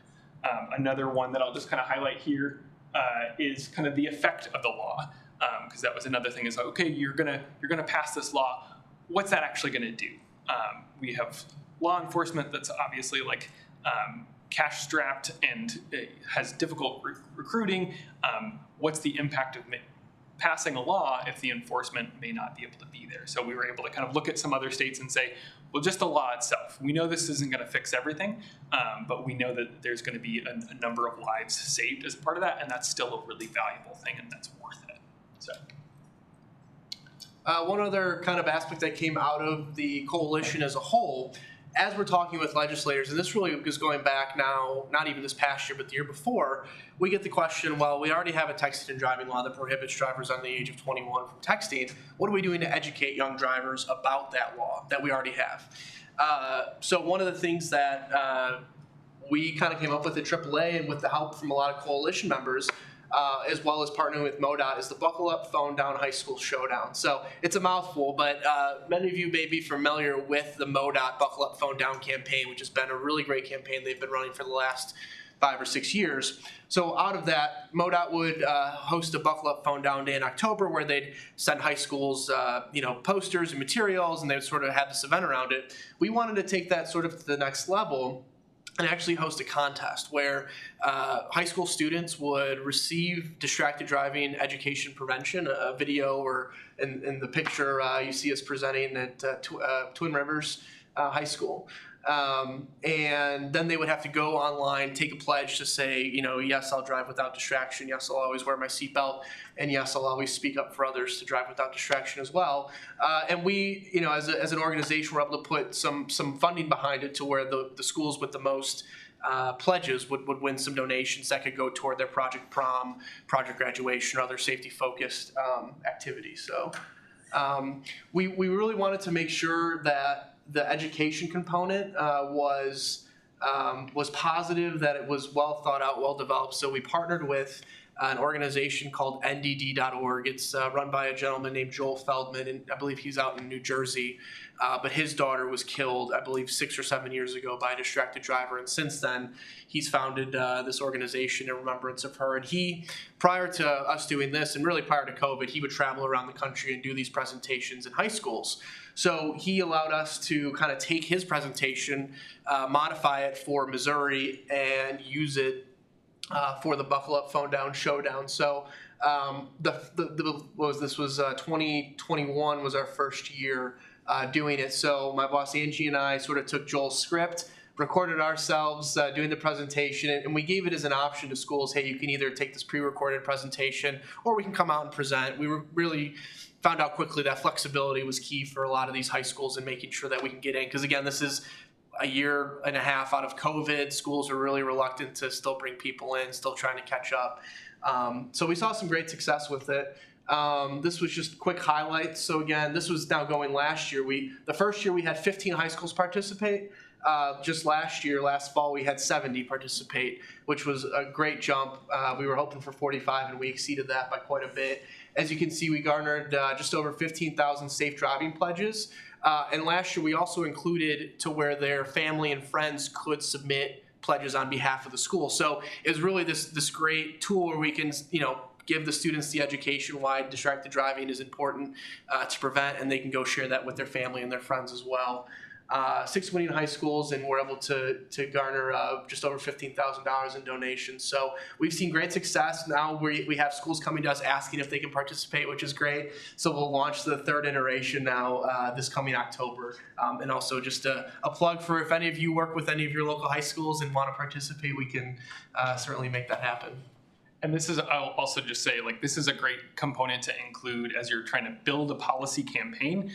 There's a lot of organizations that may be limited from directly lobbying, but can help participate in things like this. So just think about multiple ways of kind of getting that message out. So that brings us to policy and lobbying. So that is also a really, really critical component of any policy campaign, especially at the state level. You've got to have people in the Capitol. So that was myself, that was Angie Nelson with AAA, a number of different people. This is the list of different organizations or witnesses that showed up for testimony. This can be incredibly difficult. For issues like distracted driving, a lot of times this meant we're on an email list, we've got 24 hours notice to get to the Capitol and show up to provide witness testimony and get everybody there, provide coordination in terms of transportation of getting folks to the Capitol to tell those stories. But this is a really, really critical component of moving things forward. And so really, really just blown away by the support that we had from a lot of different organizations and a lot of individuals to show up, to be there, to advocate about this and talk about the issue. Yeah. So you kind of arranged your witnesses in advance, telling them that at some point in the next month, we're going to call you on 24 hours notice, and will you make yourself available, something like that? Yeah, pretty much. Pretty much. Yeah, and normally we'd have a little bit of heads up because, we work closely with the bill sponsor, Senator Jason Bean, out of the Southeast Missouri area. So he would get some insight as well. But when you have these Senate hearings and House hearings, they only are required 24-hour notice. So it was amazing to see the support. And some of these folks, some of them are lobbyist representatives that are in the Capitol anyways, representing these organizations. But to get everybody there together, because there's a lot going on during the session, pulling people in a lot of places. But we really wanted to make sure that the committee chairs and committee members knew that this wasn't an issue that was specific to traffic safety or groups like that. It's really so when you gathered this list of potential witnesses, they had to prepare their speech, and you said you have 5 minutes. You need to. Is that the general idea? Yeah, and that goes back though to making sure you bring these folks to the table ahead of time. So a lot of these organizations had sat in on coalition calls. They knew what we were about. They knew our goals, and some of them were just they're basically saying my organization supports this. But the victim advocates for certainly. They had their speeches prepared. I know Angie from AAA Missouri did. Taylor did with MRT. MoDOT had theirs prepared. So it really is. There's a lot of pre-planning going on behind the scenes. Yeah, we were able to kind of coordinate testimony so that we were when they opened it up for testimony, MoDOT's coming in talking about the perspective from a highway safety perspective, giving their data that's up to date for that year. Then Angie's coming in and talking about the insurance side and why the insurance rates are going up and how that's impacting individual consumers. And we're up there talking about it from a bicycle pedestrian advocacy perspective. And then we've got the victims advocates that are giving their individual testimonies. And then it allows the other organizations that maybe it's their first time participating to just kind of get up and say, yeah, I think this is really important too. And they've kind of had those key points already hit. And did you coach them? We didn't have to do a lot of coaching. Yeah, people kind of knew already. It's just talking to people, right? It's really no different than this. So I think people build it up to be this big, stressful, it's just talking to people.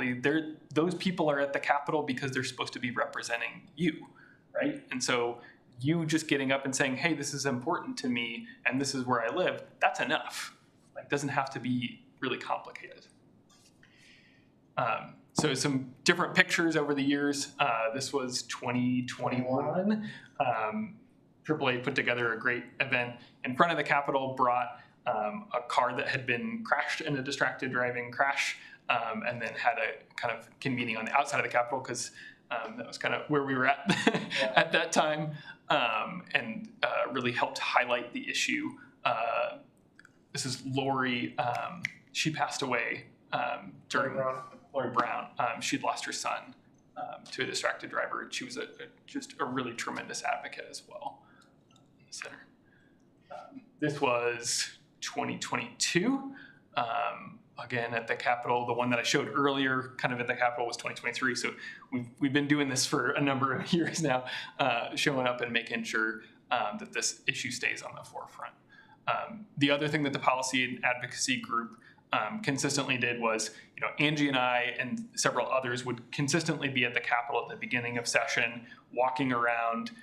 We had great relationships with a number of bill sponsors, so Barry Bean and Greg Razor, Senate Bill 56 and 61, which were the original kind of host for the language that we wanted. They took the language that we had used in previous years, we workshopped with some of them, and then they reintroduced it this year. And so then we knew kind of like already what the major things that legislation was going to do, and had, our one pager like we had from earlier, we had the ability to kind of go in and say, this is what the legislation is going to do, this is what it's not going to do, and have those conversations early on in the session. So by the time we're having hearings, it's not the first time that they've heard about that bill. They're already primed for what we're trying to accomplish.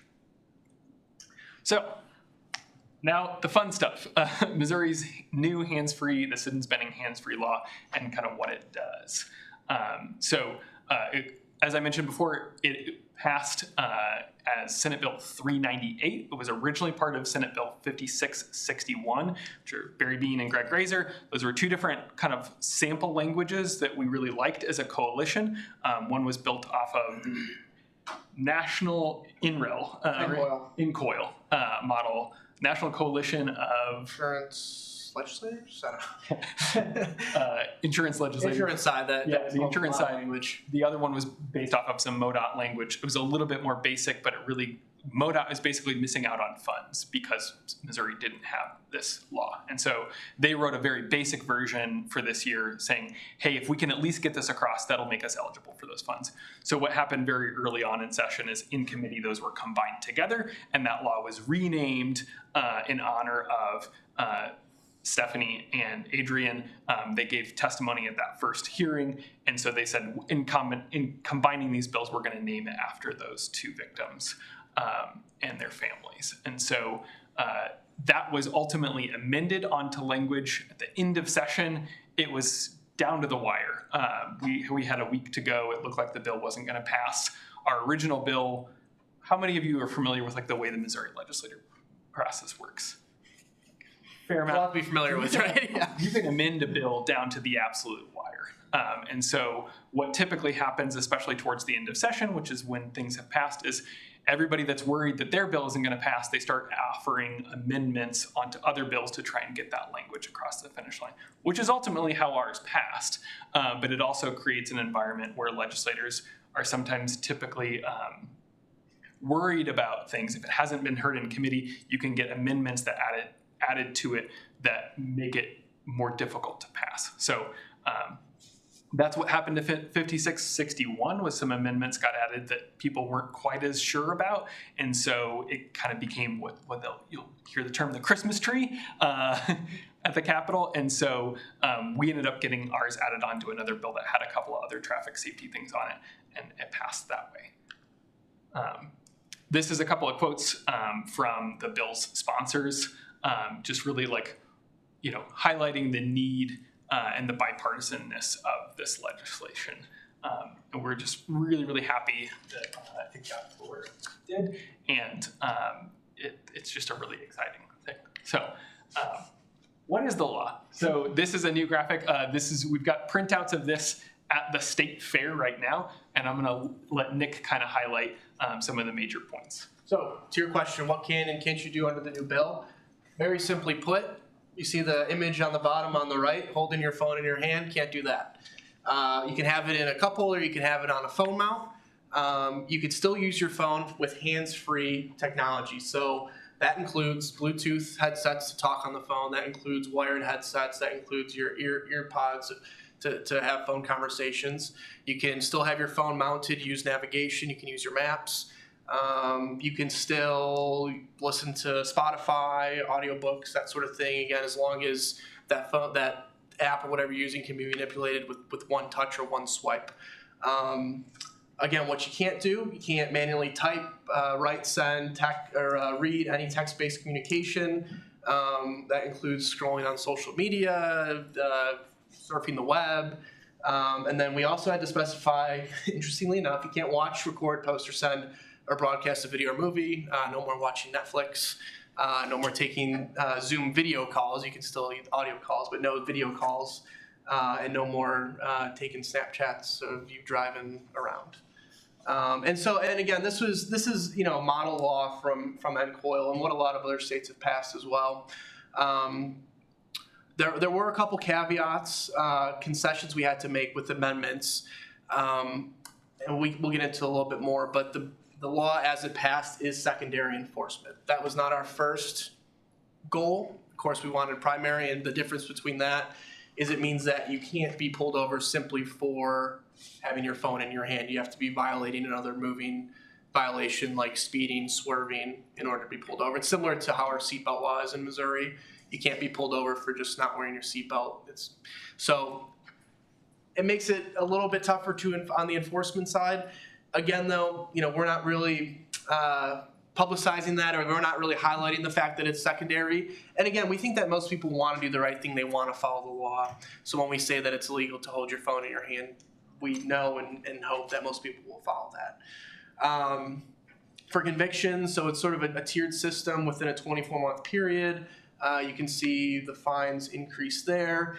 There's also now provisions in the law that will make it a misdemeanor or a felony if you have a crash, if you're on your phone and have a crash that results in significant property damage, which that's defined in the law as well, or cause injury or death. So previously there was really no specific outline in Missouri statute that said if you were distracted driving and you killed someone, here were the penalties. I forgot what I was going to say, I'm sorry. Okay. It's about, do you get points on your license? No, so we initially had the points on there as well, and that was an amendment that got added in the Senate.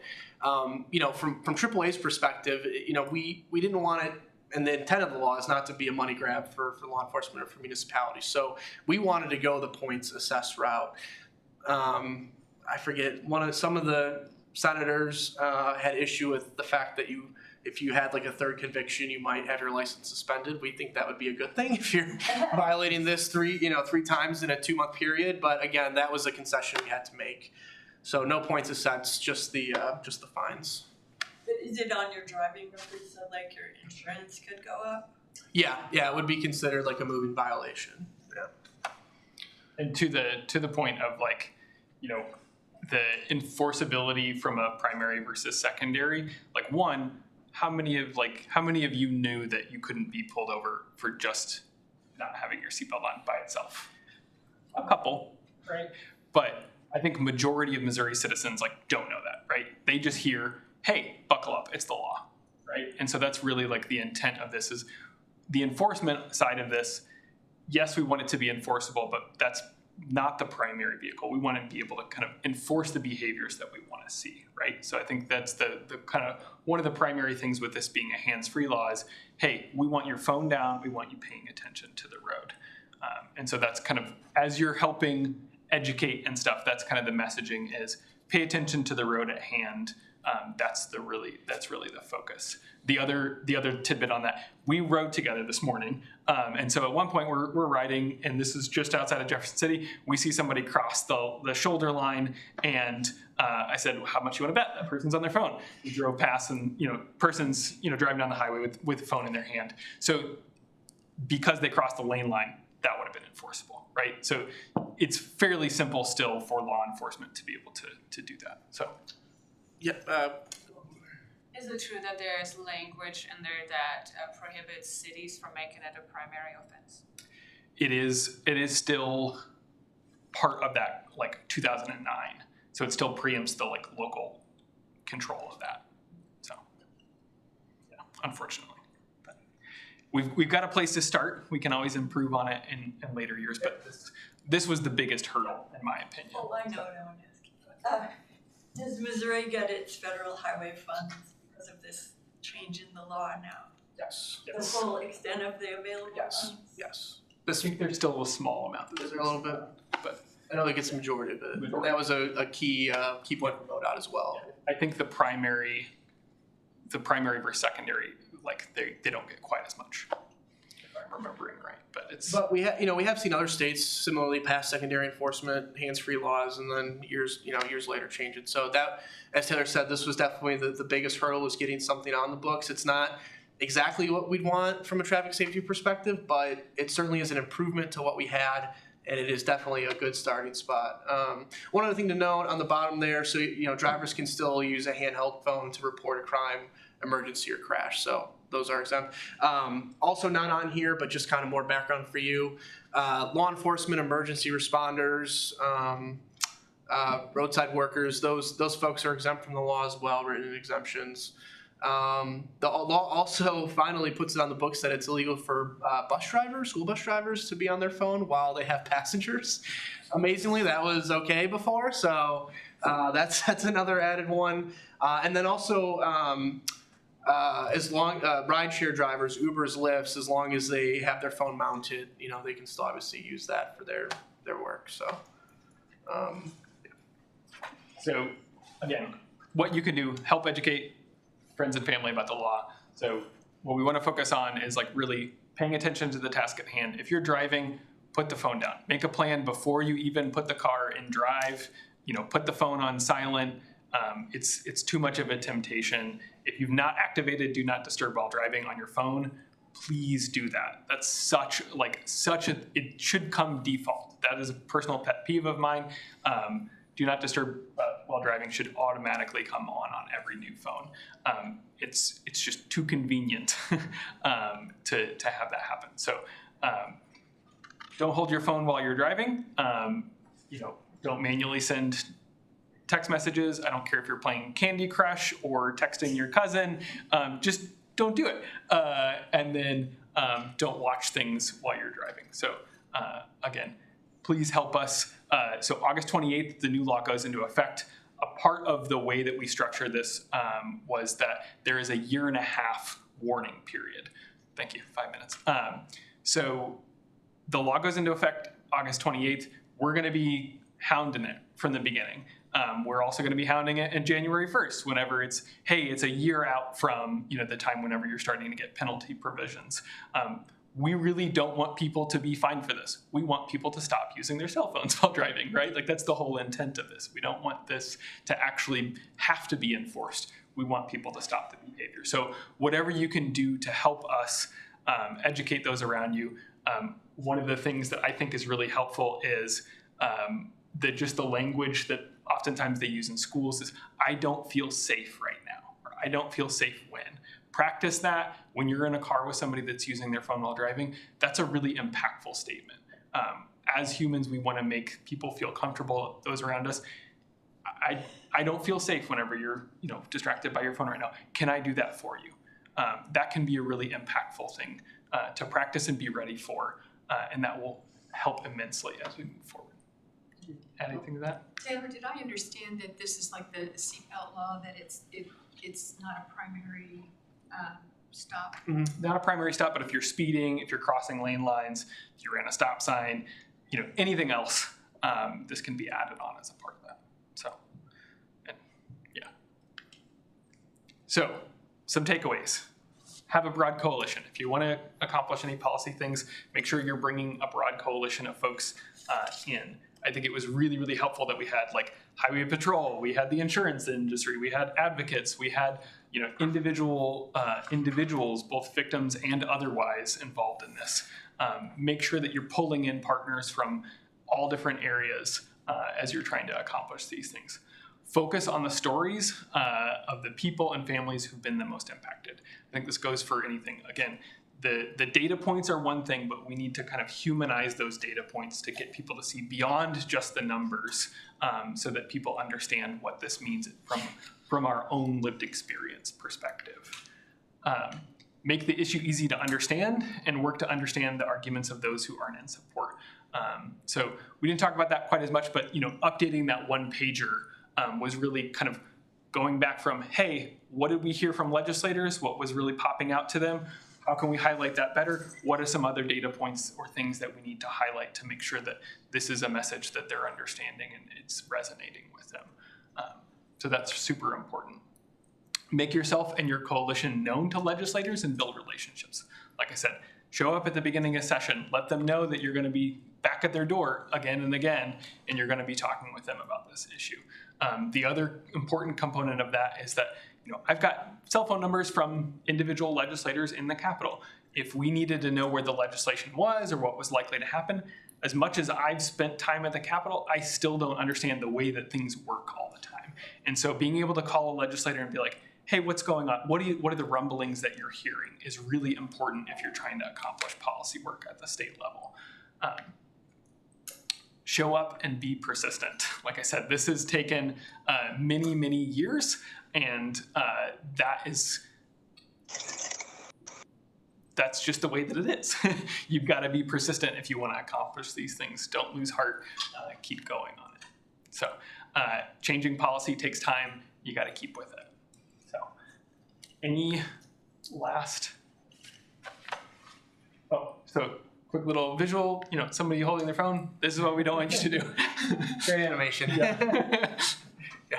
So I was wondering, as this law will start in August, you said, what is the effort as far as different agencies working together? Right now, it feels like everybody's on their own to educate about it, and it would be really interesting, like buckle up, phone down type of thing. Is there a campaign that everybody can get behind and push this out? Yeah, and that's a great question. And in the coalition, we had the Hands Free Coalition, but we got our goal across the finish line. But now the real work starts, right, of educating people. Yeah. So the coalition is not disbanded by any stretch. We're sort of just reorganized, refocused on what we need to do. So we've been working with MoDOT and Highway Patrol on different campaign options. We don't have a real solidified one yet, but we started with the handout. Highway Patrol is going to be passing that out at the state fair. We're working with Department of Revenue to get those and more information in the DMVs when people go to renew their license. We'll at AAA, we'll be doing a big news media push the week that it goes into effect. So and then MoDOT, they work with Bucket Media, who's a great marketer in the Columbia area. So they're going to work with them to develop a campaign in the fall that we can help promote. So it's going to take time. It's going to take time to educate people. Again, that's why we had it built into the law that the penalty provisions won't kick in until January 1st, 2025. So again, not about catching people. Something we're going to communicate though? Like I'd like to know which ones do we want to really strike and which ones we don't want to talk about it. Yeah, and we have that's a great question. We have a talking points document already drafted, ready to go from the Hands Free Coalition. We can certainly share that as well as this handout with you all in case you either get questions from media or questions from your members on the highlights of what the law actually says. So yeah, that's a great question. Thank you. Got media contacts for both Nick and myself on there too. So if you hear of opportunities to highlight it in the media too, we know that's still an important way that people hear about things. Be a part of that.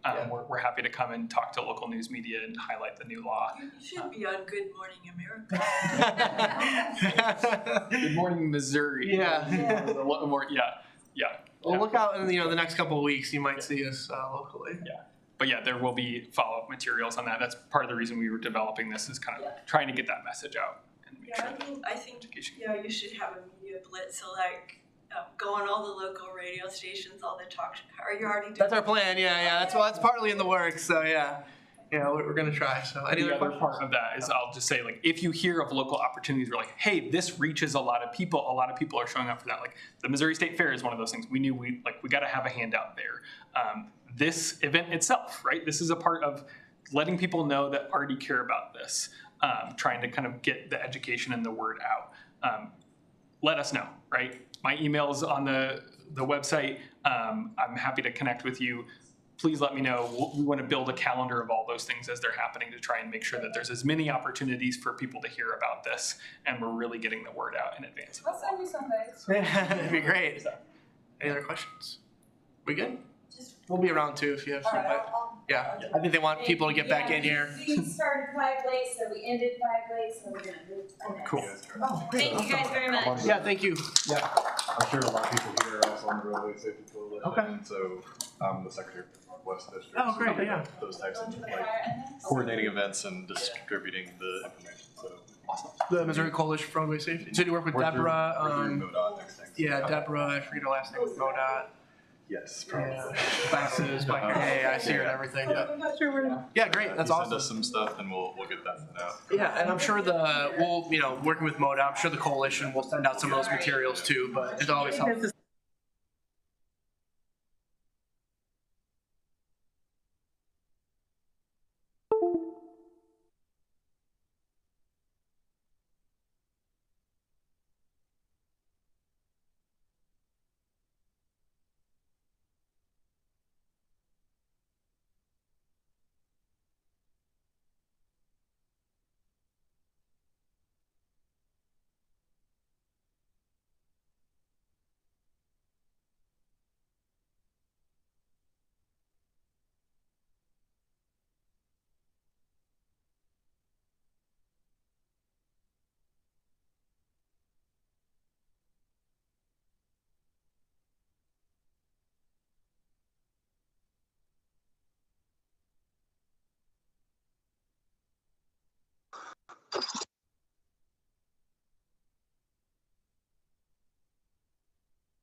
your video off, your video feed off. It's just a little distracting in the room because we can see your video feed. So thank you. All right. Well, we are excited to be here. I'm going to kick it off. I'm with the National Center for Mobility Management through the Eastern Seals Transportation Group. That is one of the many Federal Transit Administration centers that we run. And then we also have the National Aging and Disability Transportation Center. That is a mouthful. We are virtual. I am based right down the street here. Lucky for you guys here in Jefferson City. My region is the Southeast region, Region 4, all the way down the south and through the islands. No, I don't get to go on vacation there for work. I wish I did. And the Midwest is my region. And that's Region 7, just in case you need to know where you were. So we're going to talk about bikes. We're going to talk a little bit about mobility management. And I know we have a lot of transportation planners in the room. We have urban planners. We may have some mobility managers, engineers, and a lot of times those roles kind of double. But a lot of times as we're planning, whether it's the infrastructure, the transit routes, anything that we're planning, neighborhoods, as our communities are expanding, we know that Jeff City has been growing and the outer areas are growing, and we look at it, we're like, sure, you can put a new subdivision there, but we don't think about the roads, the sidewalks, and then people that may be biking on them. We don't even think about how the buses, scooters, and things connect. So that's why it's titled, What About Bikes? Okay, and you see these little funny comments, and that's not to make fun of it, it's kind of play because these are real things that happen, right? When we don't plan properly, we don't raise the awareness about the importance of how they integrate into our community and into our systems, and kind of the complete streets, which we'll talk about a little bit later with what Alvaro presents also. These are things that can happen, like we see the bus accidentally hitting or the bike riding to the bus. We also see where you see everybody squeezing the bus and the bike has a little bitty lane and the stop, and you see the car has all this space. And then you see the guy making fun of the guy riding the bike to work because they're spending a fortune in gas. And we all know that gas just went up. So that's a very realistic thing. Let's see if this will. Oh, you already got it, okay. So we've already talked about that. We'll skip over that slide. And I've told you a little bit about who we are. I'm sorry that's coming up blank for some reason, but we are basically a free consulting center. Everybody likes free, right? So I know there's consultants in the room. I've been there, but sometimes you may not be able to afford that. But we also work with consultants to help give them data and resources to help make sure that we have those better plans and we have better integration. So I just want to throw that out there. Our mission for our center, if you guys want to go to the next slide, is that we like to focus on communities and various groups that are really trying to raise the awareness for mobility for communities of low income, those with disabilities, veteran disabilities. We have a large influx of refugees across the areas. And in some of those countries, guess what? Can't own a car, they ride bikes. You know, if you've ever been abroad, biking is a very, very big thing in a lot of places to get to work or get to different places or get to the markets and things like that. If you want to go to the next slide, there's a little bit of an icebreaker. Sorry, forgot I have the clicker here. And this is an icebreaker that I developed during COVID. It was very hard to do it virtually, and it's going to require that some people stand up in the room. And it used to be called Get Off the Bus. Now I changed it for biking. It's called Ride Your Bike, okay? Get off your bike or, stop along on your bike. So I need some volunteers, or I'm going to put on my teacher hat when I used to teach at the university and kind of pull you out of my classroom here. Just need a couple of people, and you're going to pretend that you're riding your bike, and you're going to listen for key transportation words or transit words or bike words. We got any more bike riders? Didn't people ride their bikes here today? Yeah. So, and then we're going to stop along the path and discuss those key words, okay? So we're riding along on our bike. We're on the Katy Rail. It's a beautiful day. It's not hot like today, but it's great. It's in the fall. Maybe we're going to Hartsburg to the Pumpkin Festival. That's coming up in October. And I'm going to throw out, and I want you to take either the path to your right or the path to your left. The path to your right is first mile, last mile. Okay, the path to your right. The path to your left is, it's a broken bridge. I can't get over it. Okay? You can stay in the middle of the path and you're not sure. Do I want to take the risk and jump over that? Now let's talk about what you picked. And there's a lot of different things we can grow. We're not going to go through this whole exercise, but this is a great exercise, and yes, anyone can borrow it because it makes you think and have discussions. Why did you take the path to the right?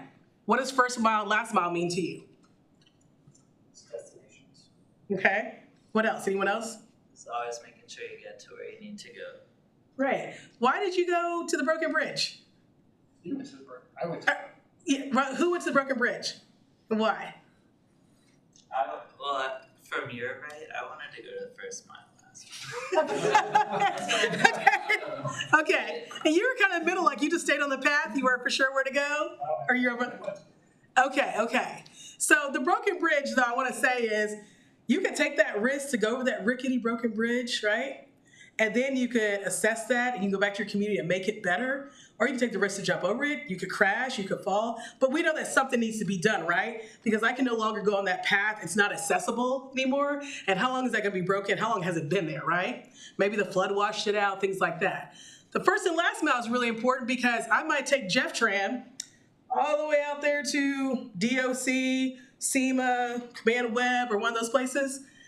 And then I get off on the stop on East McCarty and I'm like, I still can't get to work. So I got to walk down Highway 50, which is really dangerous. Or I have to walk down that outer road. I think it's Algoa Road or something like that, which is really dangerous, right? But we do have bike racks, but I can take a bike and I can bike there, right? And so that's why we do these kind of icebreakers. It kind of gives you more of an understanding, but there's a lot of topics you can throw out there. So I'm just going to stop right there just to save time. But basically, if anyone ever wants to use this or with community leaders, you throw out different topics. I will give you the topics, the terms, and then you kind of have those discussions and then you show them case studies and scenarios. And it's a really, really great tool to kind of advocate and to let them see the different perspectives, okay? Sorry, I'm looking at the front and the back. So role of a mobility manager. We're all mobility managers in this room. You're like, no, I'm not. I'm a city engineer. You're a mobility manager too. Mobility manager is not just riding a bus. It's whether it's car, bus, scooters that we have laying around here, and bikes. Bikes are really important. Why? Why are bikes probably just as important as walking as a mode? You can do them anytime. Right. You can use them anytime. Why else are they more important? We complain louder. Right. No, but I mean, think about it, right? They move their greatest density people in the smallest amount of space. Exactly. Guess what? State Farm's not going to charge you $1 million to insure a bike, right?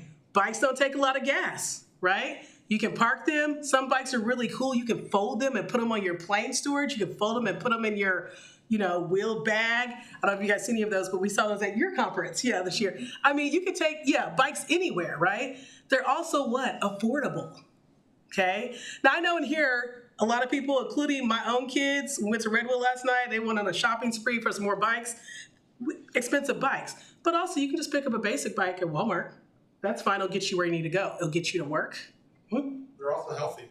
Yes, okay? The last session we were in, they're very healthy. Okay, they keep you in a state of good repair, as we say with FTA for vehicles. Your body's in a state of good repair, or they keep you on a healthy lifestyle, right? And so those are all the important key factors for bikes. Also, your mental health is super important. It gets you outside, get you in fresh air.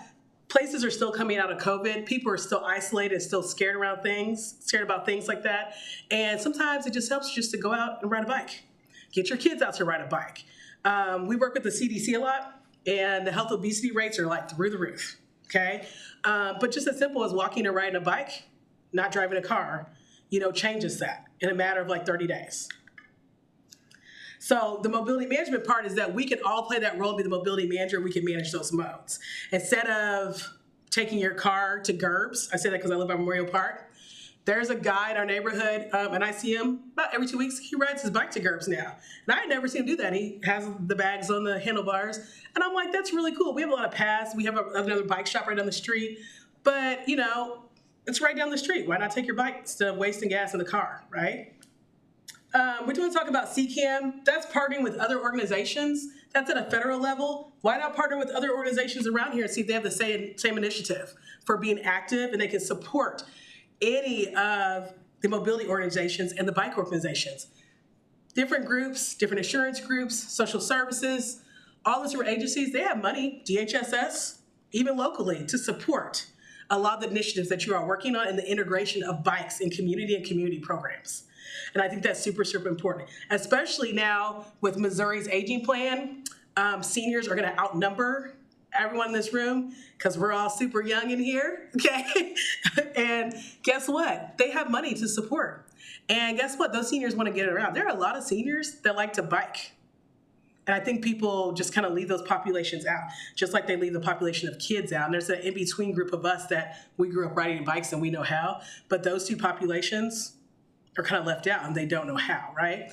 And also those with disabilities. So those that may need some sort of adaptive bike or even adaptive scooter of some sort, okay? I know we're here for bikes, but scooters also we like to include in there.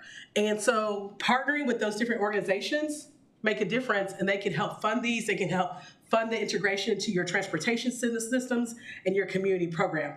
You can look up CCAM, Google it, CCAM FTA, and it even gives you examples of various programs, whether it's with HHS, DOT, or even USDA, that will support active transportation programs. You got to dig on their page, look at the funds, look at the requirements, but it's there. It says it in little bitty words, okay? These are some e-learning modules we'll talk to you all about that talks about anything from biking to busing to integration to funding, how to advocate, all of those things that are free. So we're all short-staffed. Sometimes we need to play that dual role. Sometimes we're given that task and we don't know where to start. But guess what? We can tell you how to do it for free. Or you can call me or call one of us and we'll tell you how to do it and we'll tell you how to integrate the bikes. There's also a cool platform, Mobility Management Connection. We gave a lot of webinars and trainings all about bikes last year. And I'm not sure if some of the different bike organizations knew about it, but there's things all across the way. I know Jackson, you guys know about Obayi Reed in Chicago. He's with Equiticity. Huge bike movement, and you're like, I know that guy. And he actually goes across the world in rural communities and tries to set up bike connections. And it's really, really great. And in places just like this, and how they can integrate them in the system. At the session earlier, someone mentioned, Britt mentioned champions, having champions, right?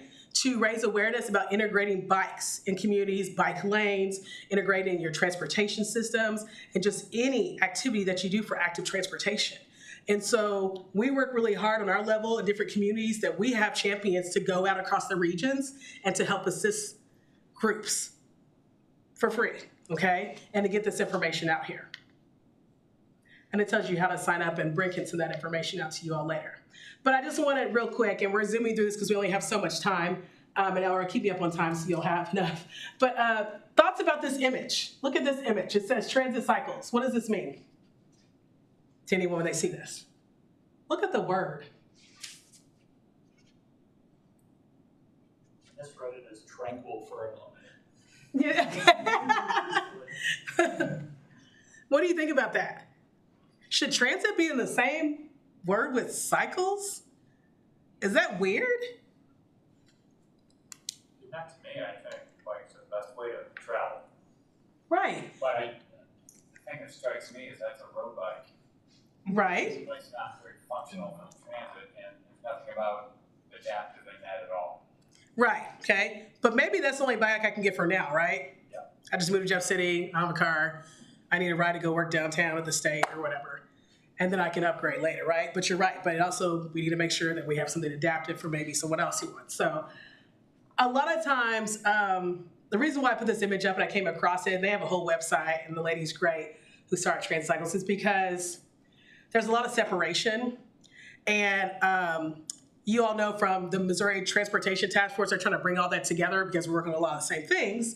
But it's kind of like sometimes us who bike, we're like in our own world. We're like, we don't care about you all over there. You just do your roads and streets, and you guys do your buses, and you do your rails and whatever. But we need to come together and see how we can integrate, right?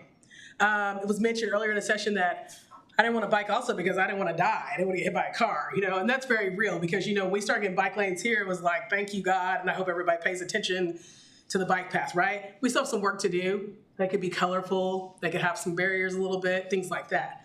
But it's not, it is kind of ironic that they use transit cycles because that's how they look at it. It is a form. It's just like taking a bus or a rail in some places.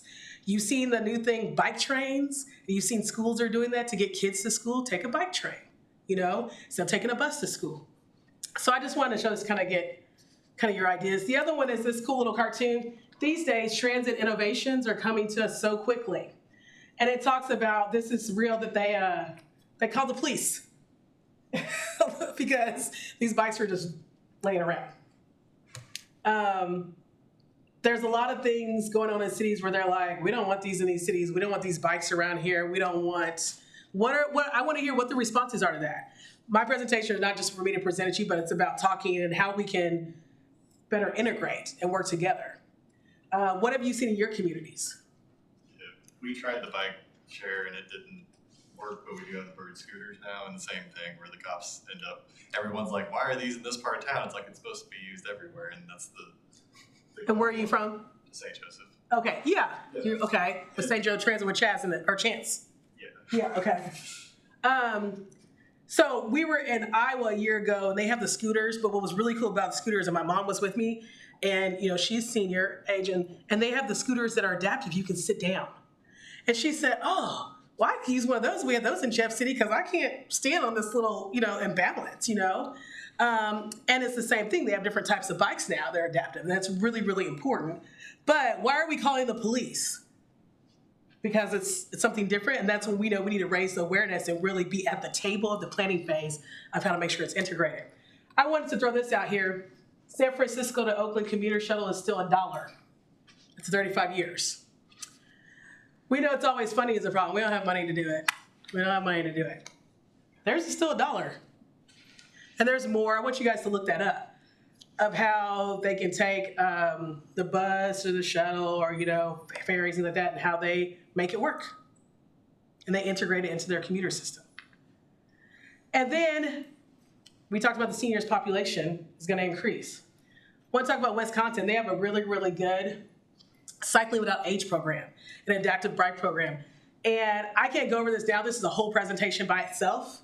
But it's an awesome program, Wisconsin Bike Fed, and some of you guys may know about it. It's great. Look, they have volunteers, and it goes into a whole calendar of how you can get trained at different sites, and it's for those with for seniors, and also for those with disabilities.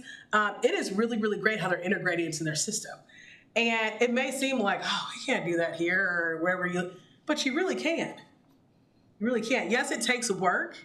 But they really brought people to the table, sat down, and made a plan of how we can integrate this into our whole community. And then you see people just biking alongside there as well. The police department, volunteers, all sorts of people. And it's a really, really great program. And so I see some people writing it down, but I can have them send it out, to everyone. But let's take it another step further. What is this?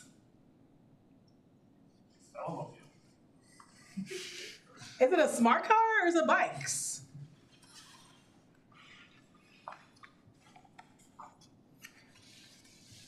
Do we know?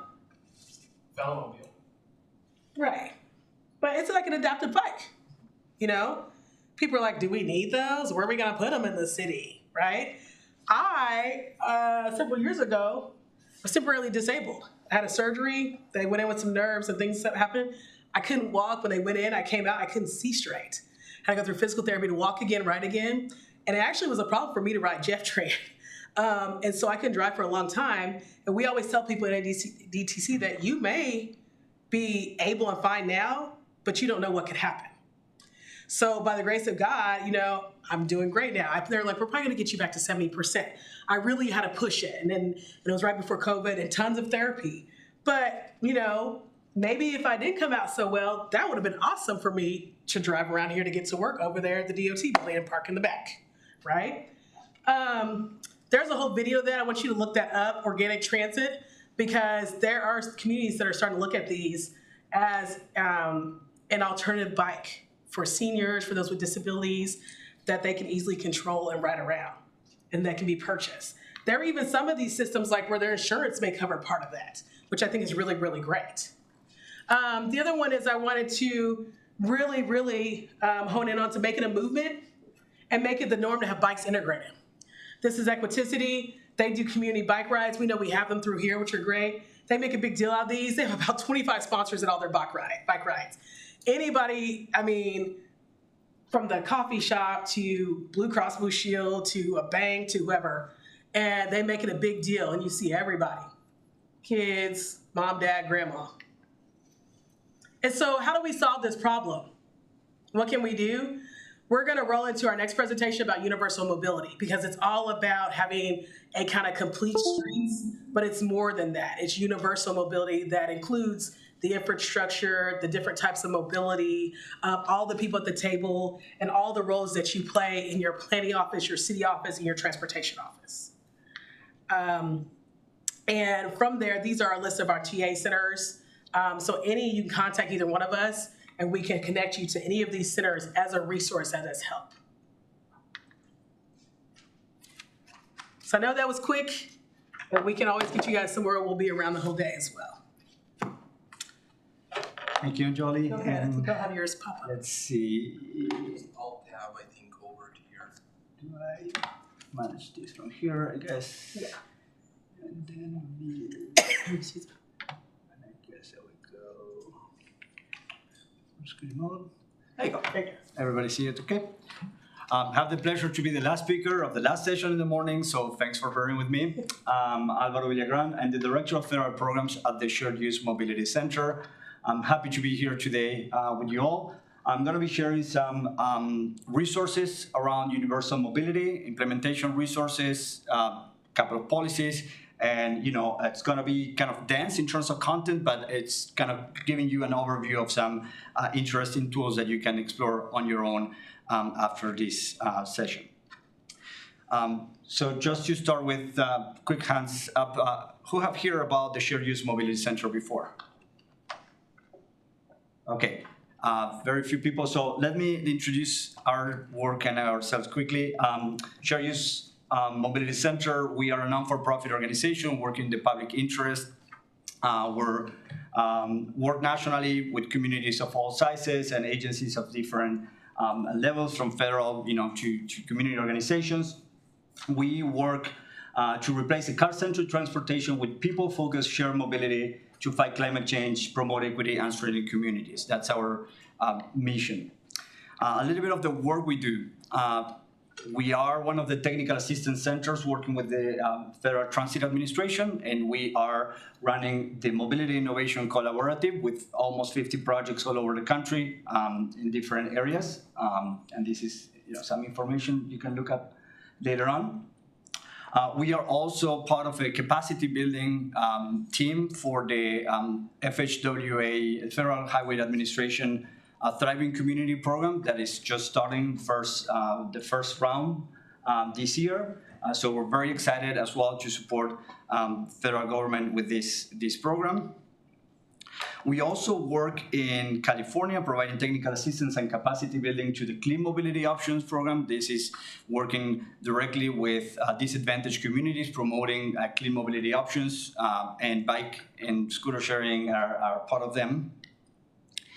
And we also do a lot of applied research. So whether it is branded at SAMC reports, or you may find it through TCRP reports, or other type of research projects that we collaborate with, and this is another big part of the work we do, and we share this openly and free to the public.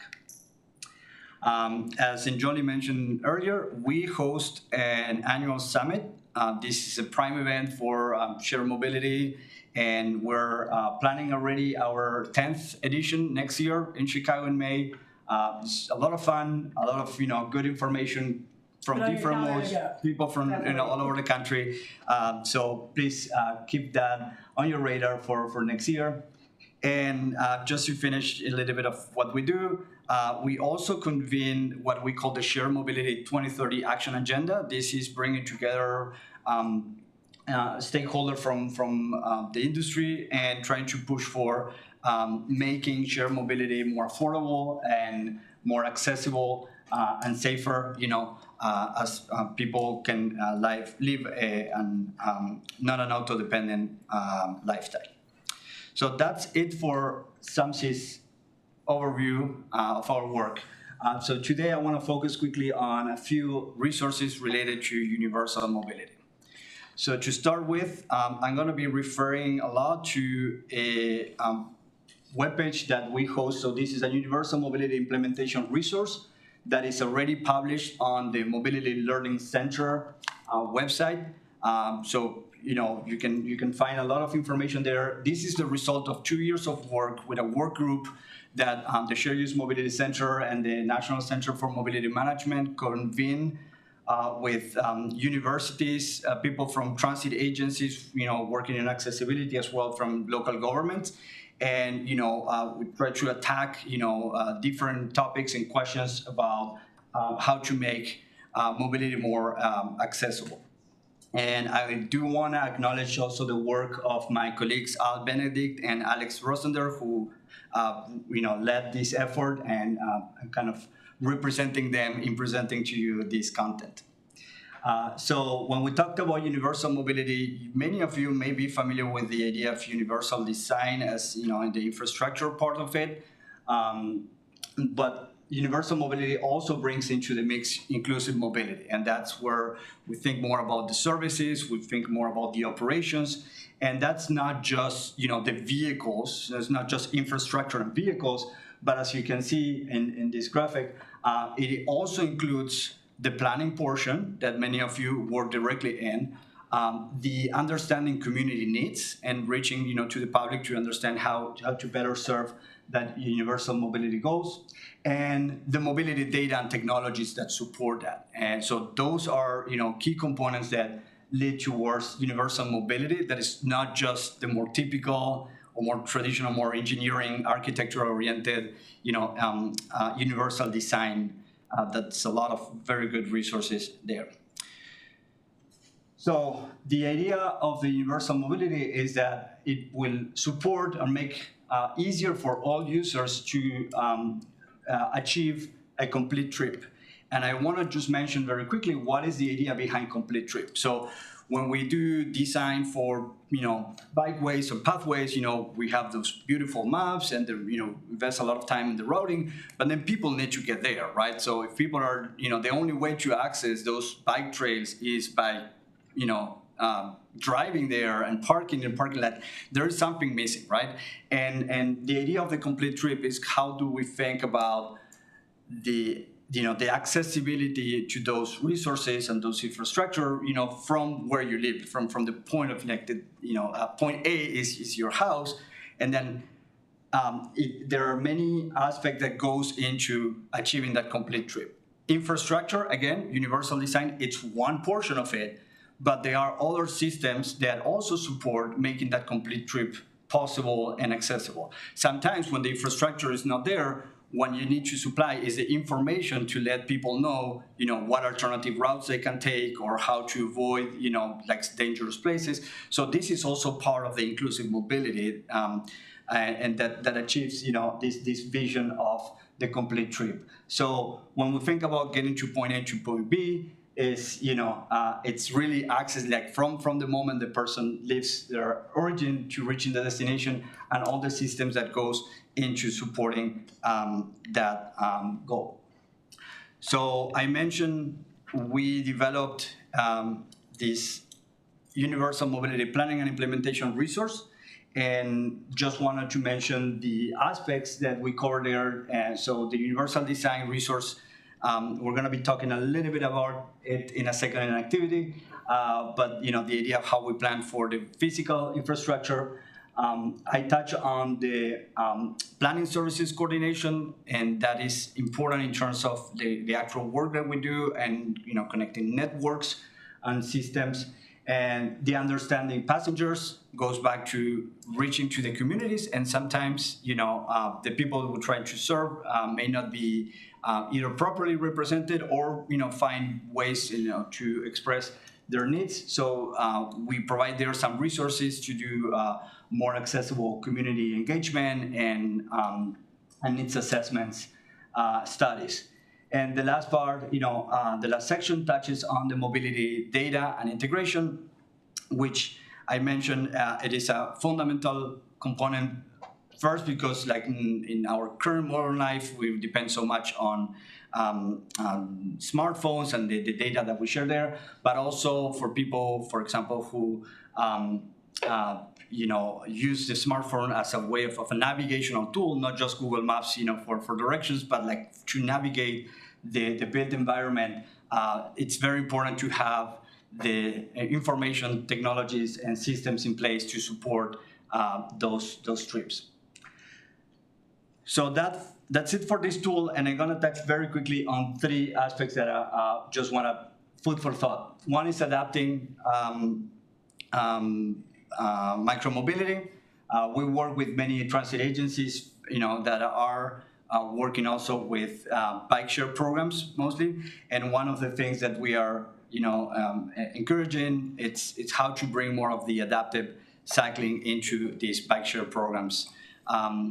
Some of them, including Mogo in Detroit and Portland, have adaptive bike share programs, usually in partnership with a local organization.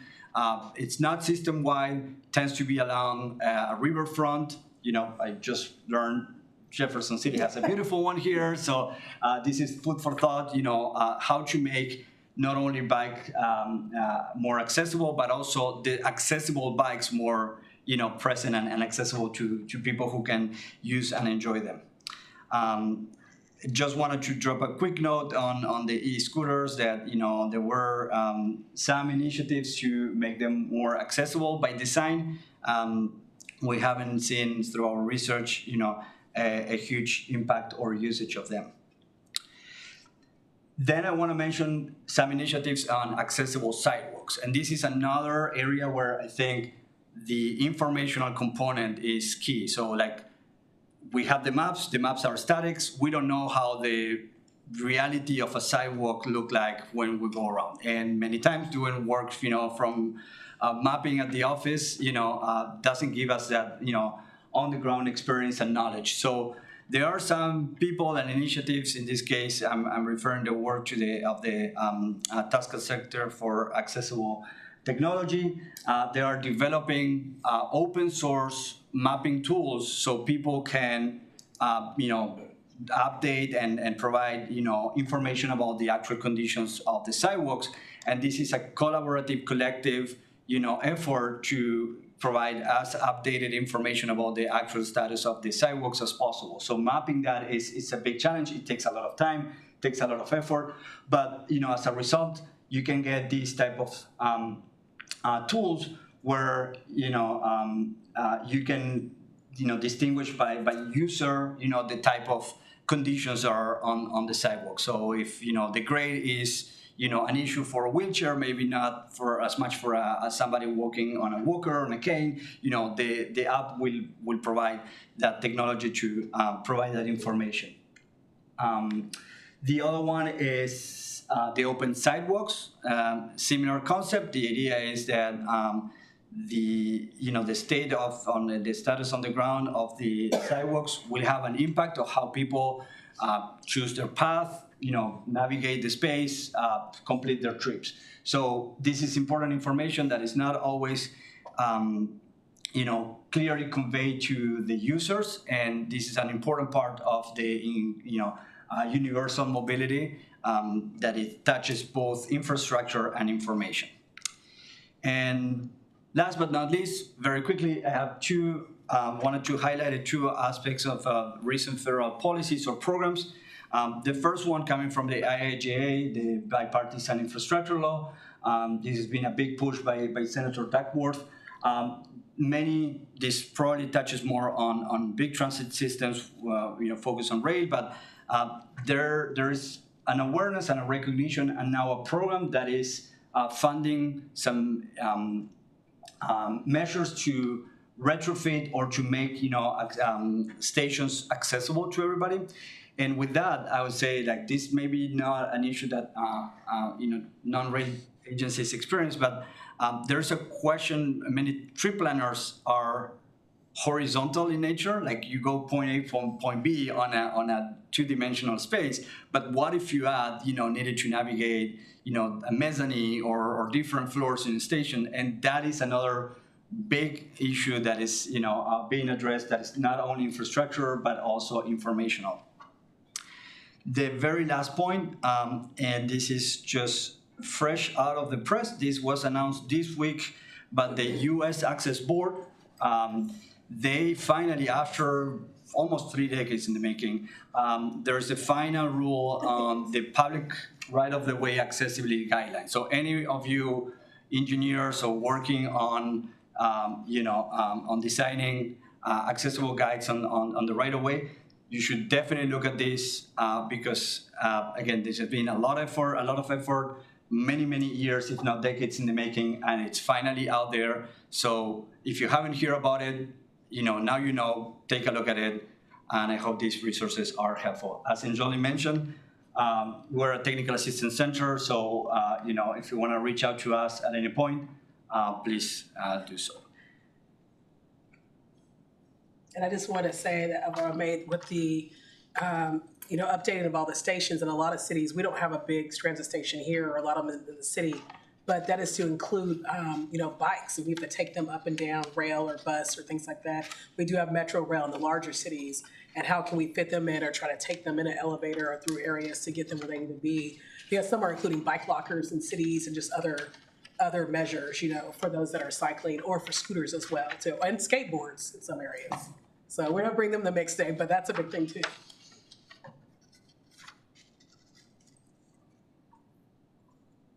Okay. So that's it for the presentation, like dumping a lot of information. Yeah, because usually when we do these, it's like 3 days of presentations or things like that. So if you need more, like I said, we have the learning modules and more. But this is kind of the time to analyze, review, some Q&A discussion as you look at these different pictures to kind of look at what can be done better, what's wrong with this. There is a caption on it, an intersection corner with an adjacent bus-only lane and a bus stop in the distance. We don't see a bike lane. We kind of see things in the way, but I'll let you guys look at it. We're not going to tell you the answers. Kind of like those pictures you get as a kid and you're supposed to circle the things that are right. Go ahead. There's no push button ABS signal like at the location of the ramp. So for people with visual impairments or who need auditory cue, there's nothing to press to be able to see.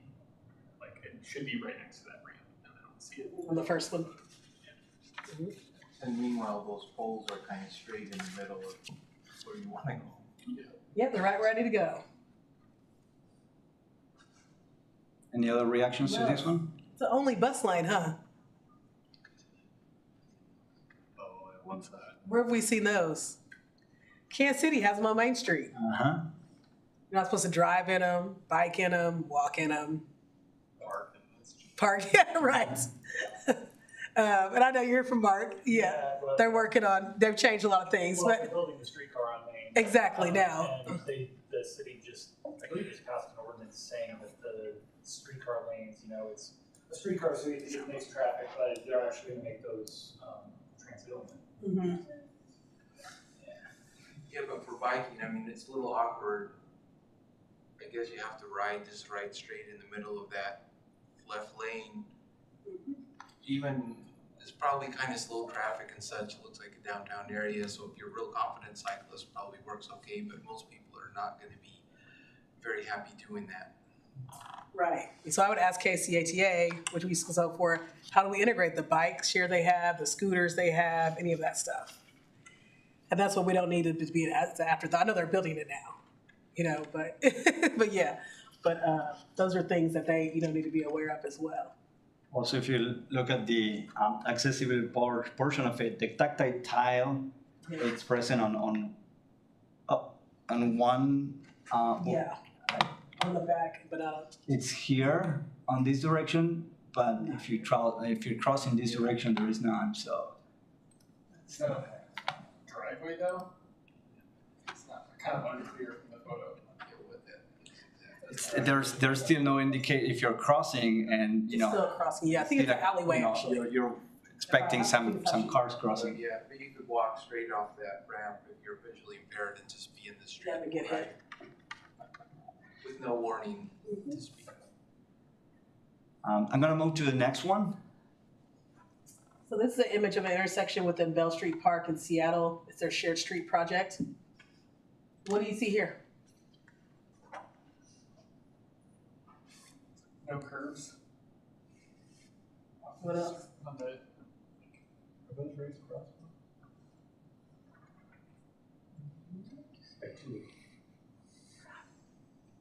Just to backtrack for a second, is everybody familiar with the idea of a shared street? Is that a... So I saw some notes here. So the idea is that the street is no longer designed to be only for cars, but the cars need to be sharing the space. And the concept behind that is, in terms of prioritization of modes, is that the car has to share the road with bikes and pedestrians, not the other way around. So one of the main elements here, as somebody pointed, there is no curbside because the idea is that you bring the street level, you don't create that separation at grade because the idea is that it's going to be more accessible or more friendly for pedestrians and cyclists, and then the car will need to slow down because it doesn't have a dedicated space, dedicated right of way. So, but there are other elements I want to see if people notice. And for my fellow engineers in the room, that's another different traffic calming device, not the normal ones that we're used. So, because it's more inviting, as you see, it'll invite more pedestrians and makes car drivers more aware. What else you see? The intersection seems to cry for scrambled pedestrian traffic. The light goes red in all four directions for the automobiles, green in all directions for pedestrians, and so you can cut across. I don't know whether, it's been a while since I've been in Seattle, and I don't know whether that's what they do there. They do have that in other intersections downtown Seattle. It's not shown this one, but yes, that's another opportunity that opens up here. It's also, we want to point out, is that you see limited parking for cars. So it's not encouraging. It's encouraging you to come by another mode that you'll see in a lot of places. This also makes it easier for when a lot of these places have festivals or events or community, programs that you don't have to worry about. Kind of like what we do downtown, we have to be like, don't park your car here, we're going to tow you, and it goes all the way down, things like that. So it's more inviting, and then just sets the stage and implements that in your mind that this is more of a pedestrian-friendly plaza and not just, a place for cars and trucks to drive. So is the shared street this one that goes sort of bottom left to top right, and then the asphalt one is just kind of a regular street? Yeah, and I'll tell you, one thing that I would perceive to be a problem is, this street looks, I think it's kind of jiggly, and, I think people are going to drive slowly down that, and it looks like a shared street. This other one looks like a regular 2-lane street or 3-lane or something, and people are just going to be whizzing down, and then, hey, what's this? Oh, well, and just kind of go whipping on through. We've had that problem in Kansas City. The plaza is supposed to be this pedestrian thing, and yeah, it's supposed to be able to walk, but the trouble is, when you get there, there's not really a visual thing. It looks like every other street, except a little wider. And so, in theory, people are just supposed to start crossing the street and cars are supposed to stop. The drivers, no one's used to doing that, so they've had a lot of problems because, when you enter a zone like that, you need visual cues that you're in a different place. Exactly. Oh, this looks like the same old road with the same old stop sign and the same old crosswalk. And so the plaza, have you been to the plaza yet? So the plaza, I remember when I was younger, my grandma lived there, and it wasn't overbuilt. That's one thing when everyone coming to the table and playing it. Now, where there used to be kind of the older condos and apartments on the edge of the plaza in Roanoke, and now it's just like everything. And then that drew in more traffic, and it wasn't planned correctly. And that's how you're gonna bring more traffic. And there's no queues, and they left everything else in the plaza the same. And so when you try to turn out like by Cheesecake Factory, you're gonna sit there for about 30 minutes because you can't get out. But then they also didn't tie it in with, the active portion of people are playing tennis there and people are doing, so the planning side of me is like, I would like to redo that whole area in a way, because nothing connects. And so then it doesn't make it a shared street or a complete streets or anything. And that's part of the problem. It's just the city going back to the drawing board. Also building upon your comment, and I think I'm hearing a recommendation from your comment, right? Maybe there needs to be some traffic calming interventions on this street to slow down, to signal that transition, right?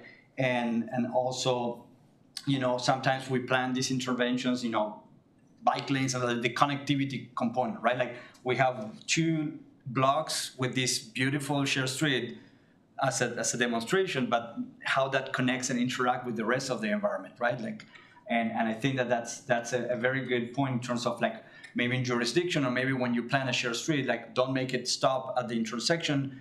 Just consider, the point of entry as well, and how, you also plan to calm down a little bit the traffic speed from the entering street. One more thing that I want to point out quickly on this image, the shared street, you see how the engineers still plan like a very straight line and the street design for the shared street. In other cases, either there's different color for the pavement or different materials to distinguish, like a high speed versus, a shared street, or they purposely place the different traffic calming, infrastructure in a way that forces the cars to wander around. So that is also another way by design to slow down. Bulb outs and things. Okay, let's do one more because I think we're. This one says in the bright yellow, it's a state law, you need to yield to pedestrians, has arrows, and there's white lines that signify the crosswalk here. But what do we see? What do we really see? And maybe what are some recommendations? Raise the crosswalk. Okay. What else? There could be positives as well, like. Yeah, that's what I'm saying. What do we get? The pedestrian island is good. So It gives a nice two very short crossings of where the traffic is. And it gives them a place to go because we see so many people and they're just like in the middle of the road and the cars are whizzing by. So I'm a fan of the pedestrian islands, very much so. What else? Does it need a hawk crossing? Does it need a hawk? Got into all that trouble to have those like really bright signs, a hawk or a full-on pedestrian signal. The problem is you put a hawk on there and you create more visual clutter. And so they might work at cross purposes, but something to provide another signal or provide something for pedestrians crossing. And I think it's good that we have the brighter signs and not just the black and white because people tend to ignore those visually. And you're right, maybe a little flashing light, maybe add it to it, not something that clutters it because then it becomes a distraction, Yeah. But that was what I was going to point out. I like the bright yellow. Something that makes it stand out, you're kind of like warned, versus a flashing. Sometimes that it's a distraction and it throws people off. Then they don't pay attention to where they're supposed to be going. What else do you see? The different colors on the pavements? Yeah, just with the bulb out and the pedestrian island, it really narrows the lane there visually. Right, if you're gonna speed, you're probably gonna may swerve and tear up your car, right? And then you won't do it again. So those are all positive things that really, really help calm the traffic in this area and calm. If there's a fire in the neighborhood, there's a traffic jam. That's another thing. And that may be necessary, but it's not clear where you can divert the traffic. Right, and so who needs to be at the table? Fire department. Emergency services. A lot of times they are left out. A lot of times. I don't know if anyone remembers a long time ago at Lincoln University. I used to be with Trans Systems Corporation. They want us to run a transit route and cut off the traffic in the campus, not only one way. And sorry, I went to KU instead of MU, but we have that where we close it at certain times. Emergency services was like, no way. They're right by Capital Region. We got to be able to fly down that hill. We got to be able to get up around there. And that's why they never closed the traffic off on that campus. But there was a whole plan and for the Greenway Path to do all these different things, integrating the campus. And that was about probably in 2006. But that's why that never happened. And so they were at the table because that was really, really important because they actually use that as a shortcut. The police do, everybody uses that hill. So It might not be the best place if it's a pedestrian heavy University campus. It kind of, it's small, you know, and they have, but yeah. I can tell you, they were trying to do stuff like this, but the fire department came in like they wanted to, do bulb outs and really slow people down around the corner, and they're just like, the fire truck can't go around that, we need X radius. So they had to make the intersections much bigger, just. Or they have to find an alternative route that's fast enough for them to get there as well, which I usually don't like to do, but there are ways to work with them. Okay. I think we're at time. We're getting kicked out. So thank you for engaging in the ice breaking and the activity here. Again, a lot of resources. We hope that they are helpful, and please reach out to any of us if you have more questions or want to learn more about these tools. Thank you. Thank you.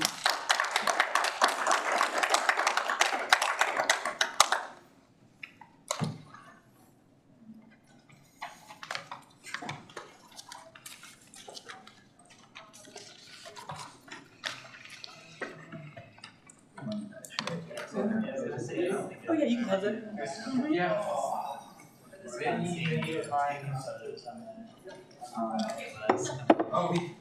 Grant, are you okay if I send you all? So I work.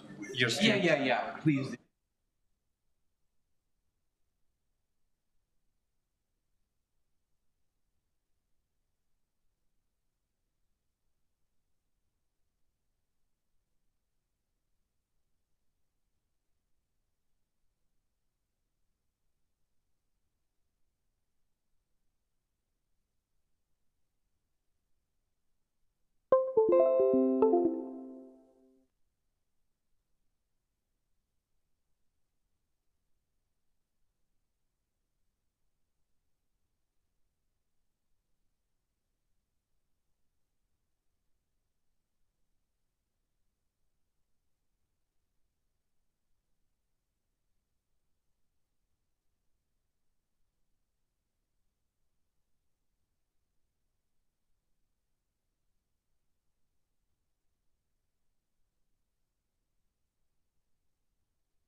One should be The the next one highlighter. doesn't say till 55.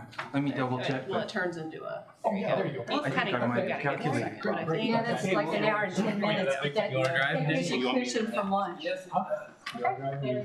You can do it. They can hear you now. All right.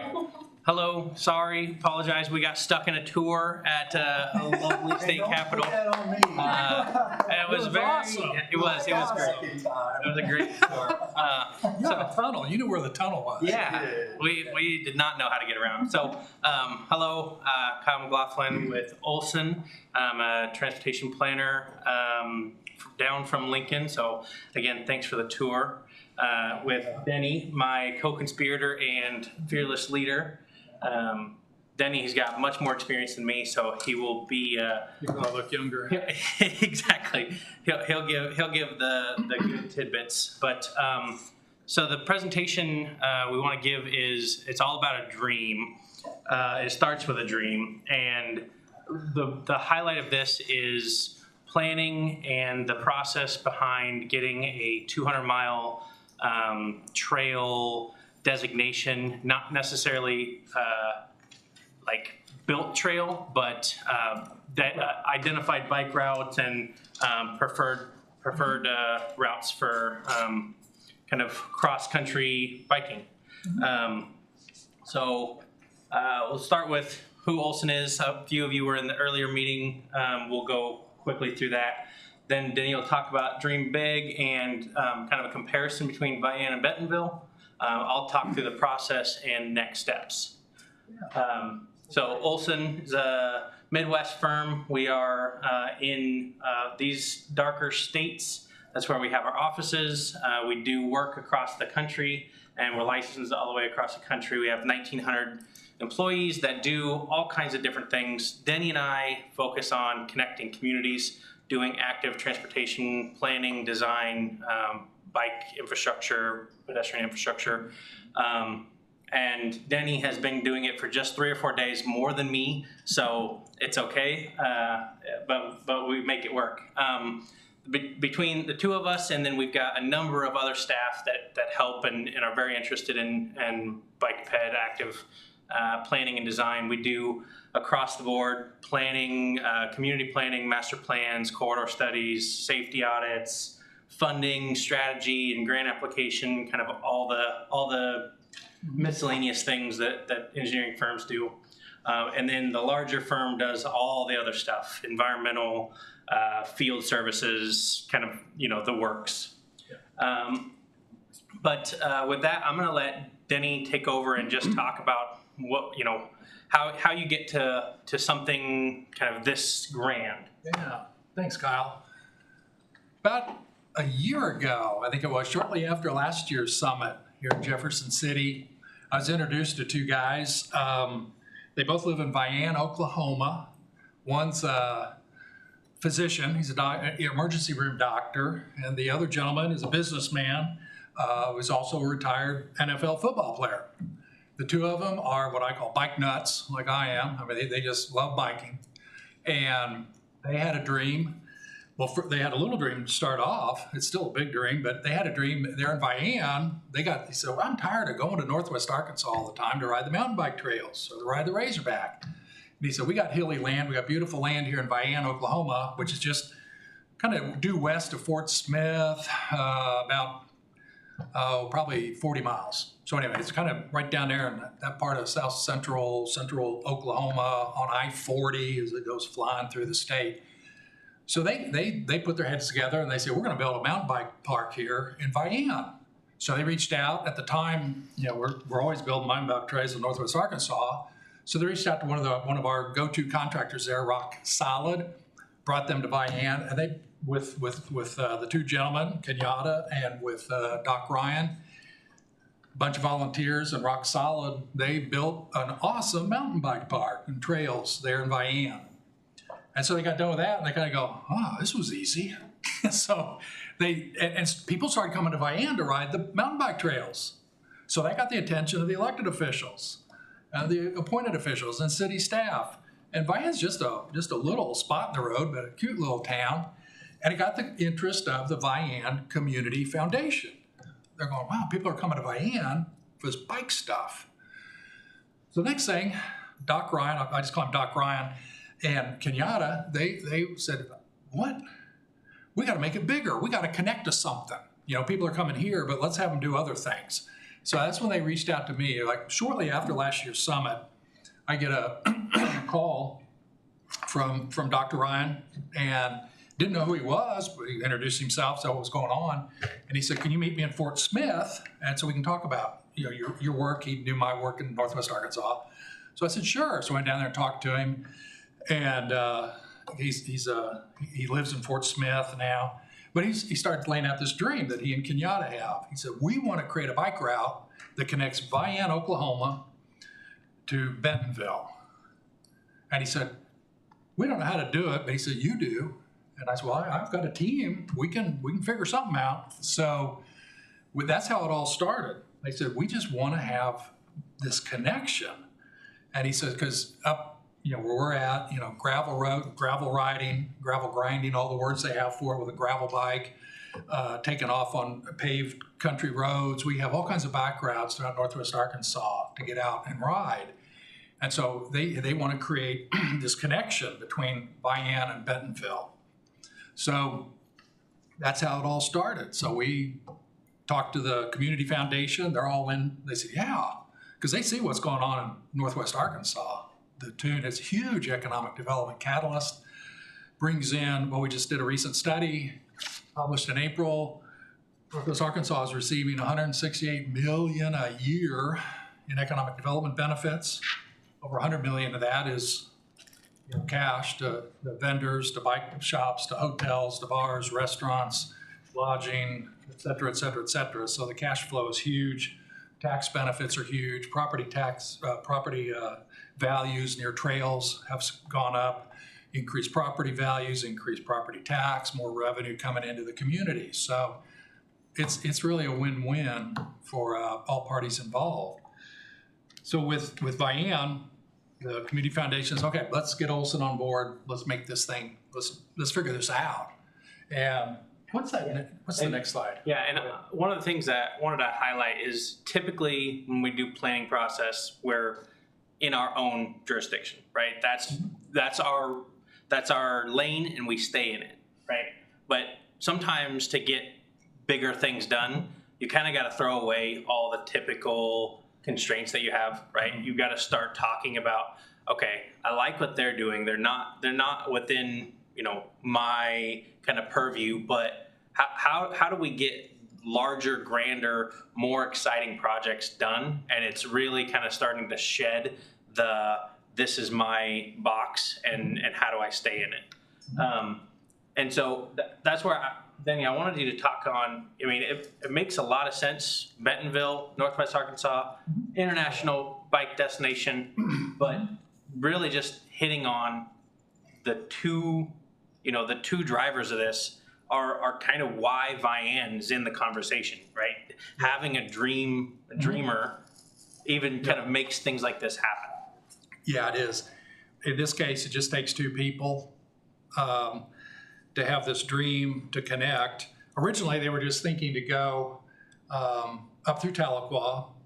That'd be pretty easy connection past 10 Killer Lake, and then to Siloam Springs, where there's a pretty good trail system already laid out, and that would get them right there to Northwest Arkansas, right inside the door. Well, they also were talking with them. We also talked to some folks at the Walt Family Foundation, and one of the gentlemen there said, well, golly, you guys are dreaming, dream bigger, get this thing all the way to Bentonville. So that's kind of how that push between Siloam Springs and Bentonville got really pulled into play to take use of existing infrastructure as well as future planned infrastructure that's going to happen between those two communities. So again, Vian, small town, big dream. They got the mountain bike. They're seeing what's happening there.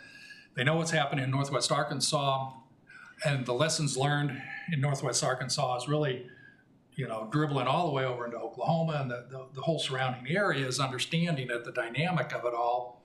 So that's another reason why the folks in Vian, just little town off I-40, said, yeah, this is realistic. We can do this.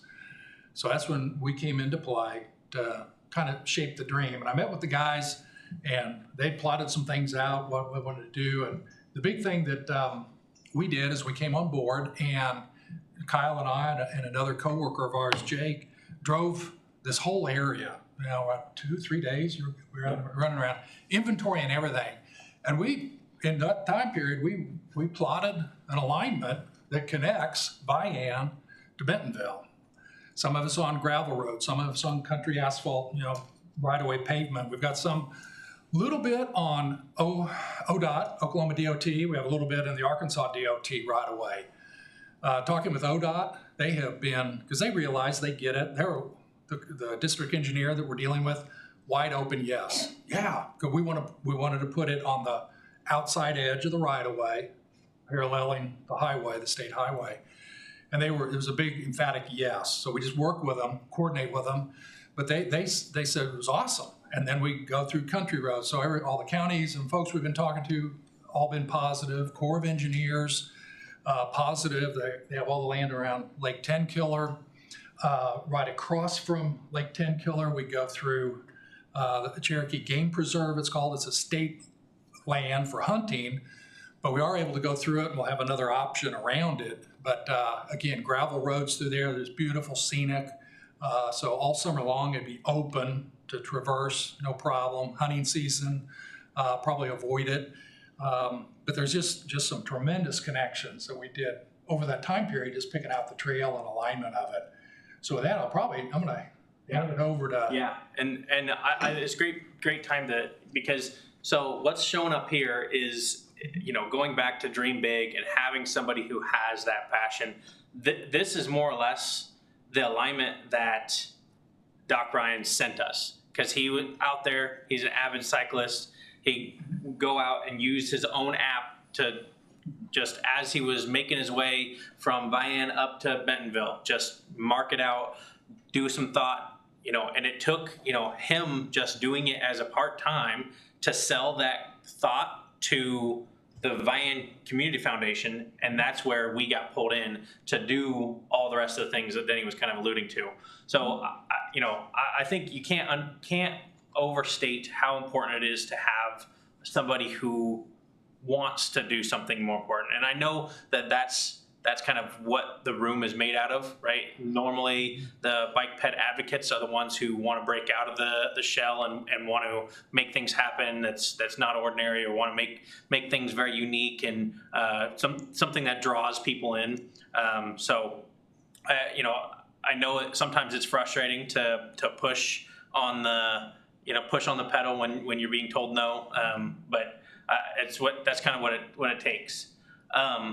But how many miles is it from Vian to?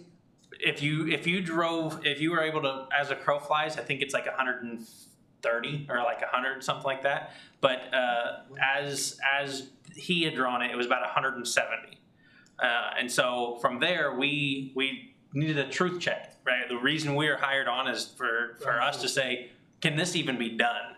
So, you know, as Denny said, the first thing we did is start doing field visits. We drove it. Then the next day we drove it some more, and then we continued to drive it. And so we took a bunch of time, because that was the missing link. Is if you have that vision and Doc Ryan kind of laid out the thought process of why and where and how he would go up, we needed to see it. You know, he wasn't out there taking photos. He was just riding it, and you know, that was it. Yeah, and some of his alignment too, just real quick, from a car, he was seeing it and said, oh, that highway has a wide shoulder. Yep. You know, that'd be great. Well, when we get out there and look at it through our eyes and experience, we're going, boy, that's dangerous. We don't want to promote, you know, a multi-state bike route like this and have it be a safety problem.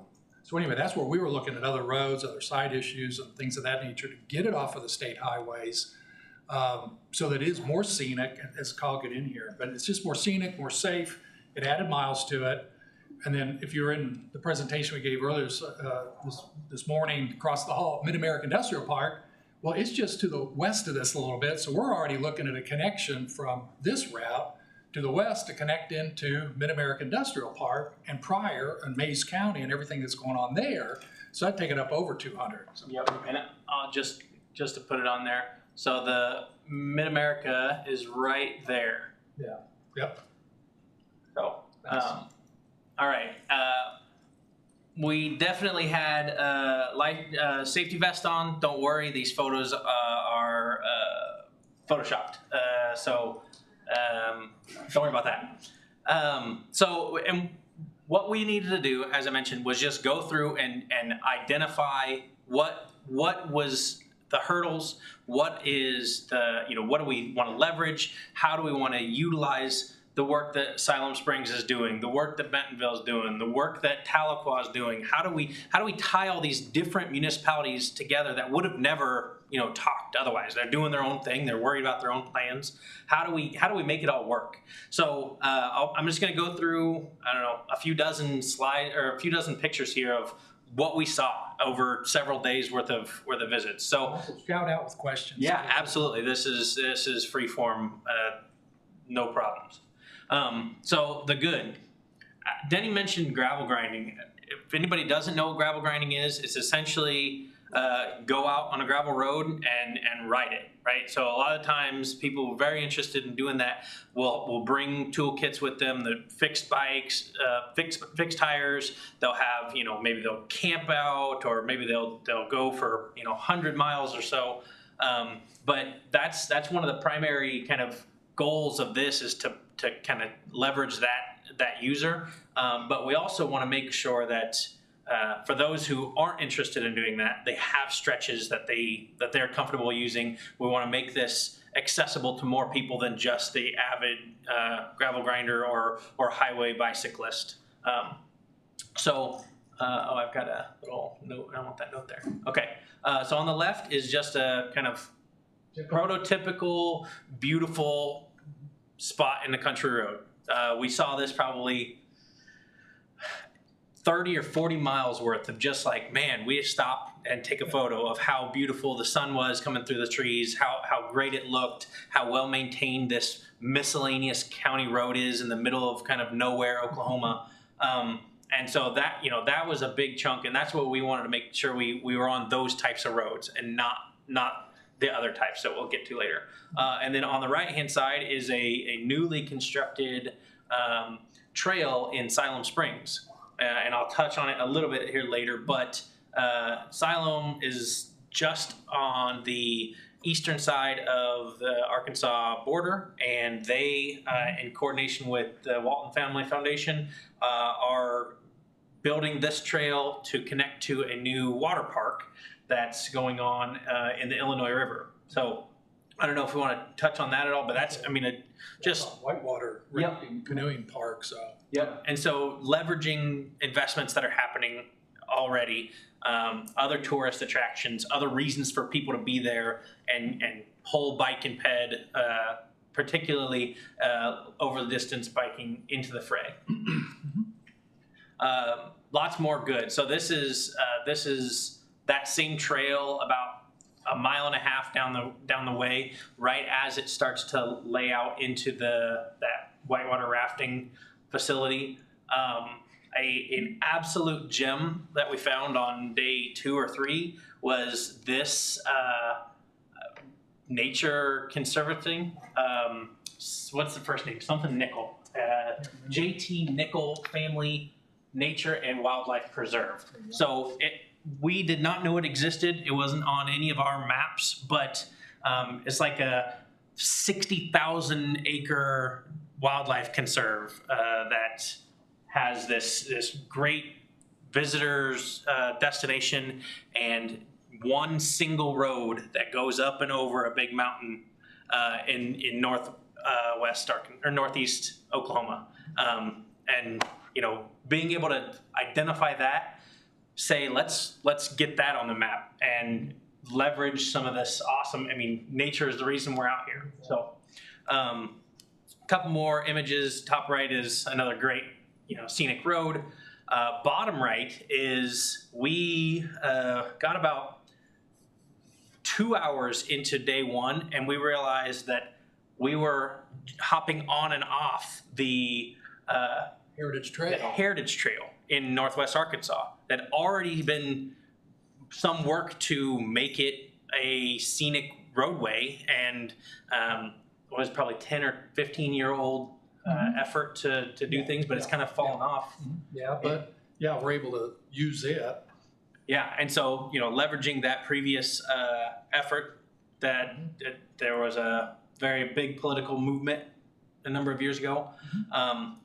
And then here in the bottom center is kind of making sure that we find some of those amenities that we can continue to build on. That is, I'm gonna forget which city it's in, but it's just a bike station along the trail that if we come a few blocks south of where we originally had seen the alignment, we could leverage that. And there, I think there's city park. Yeah, there's a city park, and then down a block or two, there was a public restroom and things. So just really the reason for doing the field visits, and just it's not fun work, but just getting out there and making sure that we take a wide swath of what the inventory of amenities are. Very important. Getting to some of the bad. There's plenty of bad, as you would imagine, going on county roads that 5 people a day use, and it's one dude driving back and forth from work. So there was a number of bridges. I'll show on another slide. A number of bridges. This bridge in the top left was inside of a city, and doesn't have guardrails on one side. Has a 3-foot sidewalk on the other, and a very old, somewhat historic looking bridge. However, when we start thinking through what the next steps of this project looks like, we'll bring those examples forward, and that's a perfect example of let's combine needs, right? So that bridge probably needs some effort put into it for simple roadway improvements. Let's leverage maybe some TAP funds or some bridge improvement funds, and now because we're starting to identify we want this on the bike route, now it's a multimodal facility that we can kind of compound benefits. So another thing we wanted to look for is where would there be needs that we can improve? Now maybe this town, is it Siloam Springs? Okay, yeah. Siloam Springs. Now Siloam, can, if they want to go after a grant, they can use this plan to kind of further the needs, and then tons and tons of examples of runoff erosion that will need to be fixed if we want to make sure the roadway's safe for cyclists. Culvert pipe. Yep, there's a culvert. If you can't see it, there's a culvert right there that comes out, and it's eroding the road back. But we need to make sure we note those so that if we are saying that road is on our bike route, that needs to be shored up so that in 2 years it doesn't erode all the way in, and vehicles coming and a cyclist is coming and they get pushed off the road. Lots of examples of little tiny slab. It's not easy to see on this image, but this is a slab bridge that's down to like 10 feet wide. This is kind of all degrading over here, and just will need some improvement if we wanted to share the road. Yep, exactly. Only a couple of railroad crossings. This is a good example of an alignment that might need some improvements if we wanted to have bicyclists on it. Here's the other side of that bridge. You can see, I know I'm a bigger person, but I really shouldn't be taking up the entire sidewalk on my own. And then here's a low water crossing. There's about 4 or 5 that we found on the road, and making sure that we get those. And then another great example from Siloam Springs, actually, that this used to be a pedestrian or vehicular bridge that went across, and it's in one of those perfect positions where we can't quite figure out an easy way to cross the stream. What does a restoration or a kind of reinvigoration of the bridges down there look like with this effort? And then the ugly, there was plenty of examples of we really don't want to encourage bicycling on some of these places if we don't have improvements. apartments. This is a gravel road with steel panels covering up some likely huge holes in the road. And then this is, you would not like to see this crossing over a bridge if you're on your bicyclist. Any questions so far? I mean, this is just miscellaneous examples, but so the way we did the entire data collection is we actually used, it's called OnX Hunt. It's what Doc Ryan sent us originally. That's how there's like a hunting app and how he had done his routes. And so instead of kind of using time and pulling it over into GIS or anything like that, we actually just leveraged the same thing and found it actually has some pretty good usability. You can set all these little wayfinding points. You can make your own route, so you can drive it and it'll record where you're at. You can add pictures. So a lot of the same usability as like a ArcGIS field maps allows. So just kind of trying to be smart with the funds, because we weren't given $1 million to do the study. So I'm sure you guys could imagine just trying to be frugal. Did you use Strava at all to see where cyclists were? No, we have not. So we have talked about using some data like that in some of the cities, but we have not put a big effort into identifying where exactly people are riding in the country already. But yeah, not this. I've gone through all the bike clubs, well, the major bike clubs in Northwest Arkansas. They know what we're doing, and I've talked to them about our routes. They have some plotted that are laid out that people ride a lot, but we're kind of further out from that. So we haven't done a core, Strava research and data layer yet. So just looking at where we are, so we're making those connections to the other existing ones that we know of. But yeah, I mean, it is a good point that especially in the cities to see where people are riding and or where they're avoiding rather even too. I mean, I live in the middle of nowhere, and we use Strava to see what county roads people ride. Yeah. Mm-hmm. Mm-hmm. Yeah. Mm-hmm. So I think you can do this without having to do any land acquisition. So we can get to that, but so yes is the short answer. It depends on what exact improvements we want to see, and the funders. That's kind of my last slide is the sell. What are we trying to do with this? But depending on what people are comfortable with, what people want to see, there shouldn't necessarily need to be any acquisitions. Some of the dedicated side paths and trails and things you would like to see it. Obviously, maybe it'll have parcel impacts. We're trying to stay away from suggesting any of that unless it's already on a city plan or something. That way, we're not the cause of some contention. We would rather just this to be a more fun reason for people to bike cross country. But this is a snip of what it looks like. I don't know if you can see that, but let me get out of there. I blue clicked there. So each one of those little dots is a data point that we collected along this entire system, and then you can see there's dots that aren't on the actual alignment anymore. This one in particular is one that was suggested, but is not going to work out. Again, same over here.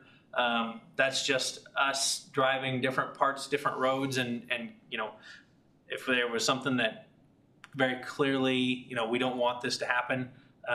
Some of the highways, as Denny mentioned, was a good example of while there is some space, you would need to build up the embankment in order to make it happen, or there, it's a 4-lane highway, and that's not necessarily in keeping with what the rest of the alignment looks like. So maybe let's try to find some more roads that are kind of more what's the word I'm looking for? homogeneous. I can think of the other word for that. Similar, I guess. Yeah. Oh, go ahead. To the gentleman's question about right-of-way. Trying to keep everything in public right-of-way, sir, but we do have conversations with Cherokee Nation. So in Tahlequah, we might be going through private land, but it's Cherokee Nation land, and they're all into this project. In fact, they want to use it as a cultural, kind of a Cherokee cultural trail, if you will. So we'll have, as we progress and grow, campsite areas that have, Cherokee background to it, or different themes across the whole entire 170, 200 miles. So they're really excited about it. So when it comes to that, their private land, they're allowing us access on it, no charge for the easements. We're just trying to avoid private property acquisition through this whole process. Yep. Yeah, and so everything that I've talked about so far is things that we've done. This is the phase we're at now, talking, collaborating, coordinating with the different entities, be it the funders like the Cherokee Nation, Walton Family Foundation, Vian, Counties. Counties, the county engineers, ODOT, the CEDs. If you don't know Oklahoma, I didn't know before this, that they don't have county engineers, they have districts that have shared engineers, which makes a lot of sense, but kind of across the board, the different city that are being impacted, just having that coordination, that's the phase we're in now, is just, okay, we've got a preliminary alignment. What's still wrong with it? Keep poking holes in it, and what is not good about it. This part of Oklahoma is lots of chicken farms, and so there's some roads that we needed to avoid so that we weren't putting bicyclists on a route that had a high freight traffic in the middle of the county. So things like that.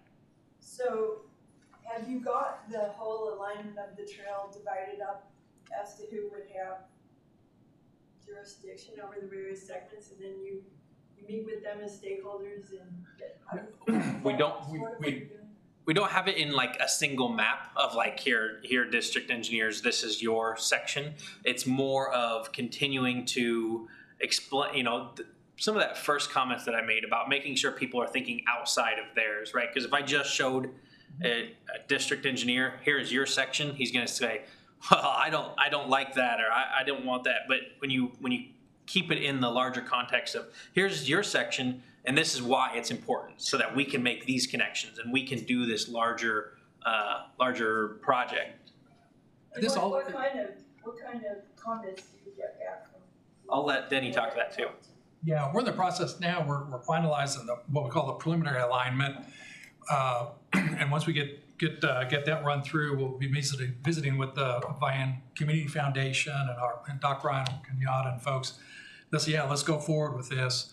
I've already started meeting people and outreach for all the different communities and ODOT, like I said, ODOT, RDOT, CORE, all the jurisdictions involved, all the bike clubs, all possible funding partners. So that's where we are. So once we get the preliminary routing nailed down, then we're gonna start diving into the weeds more and start coming up with, okay, we've got this, well, we pretty much have a rough idea of how many miles are gravel, how many miles are asphalt, how many miles of this are utilizing existing infrastructure, especially when we're in Northwest Arkansas. There's some trails that are already built, we're popping into those.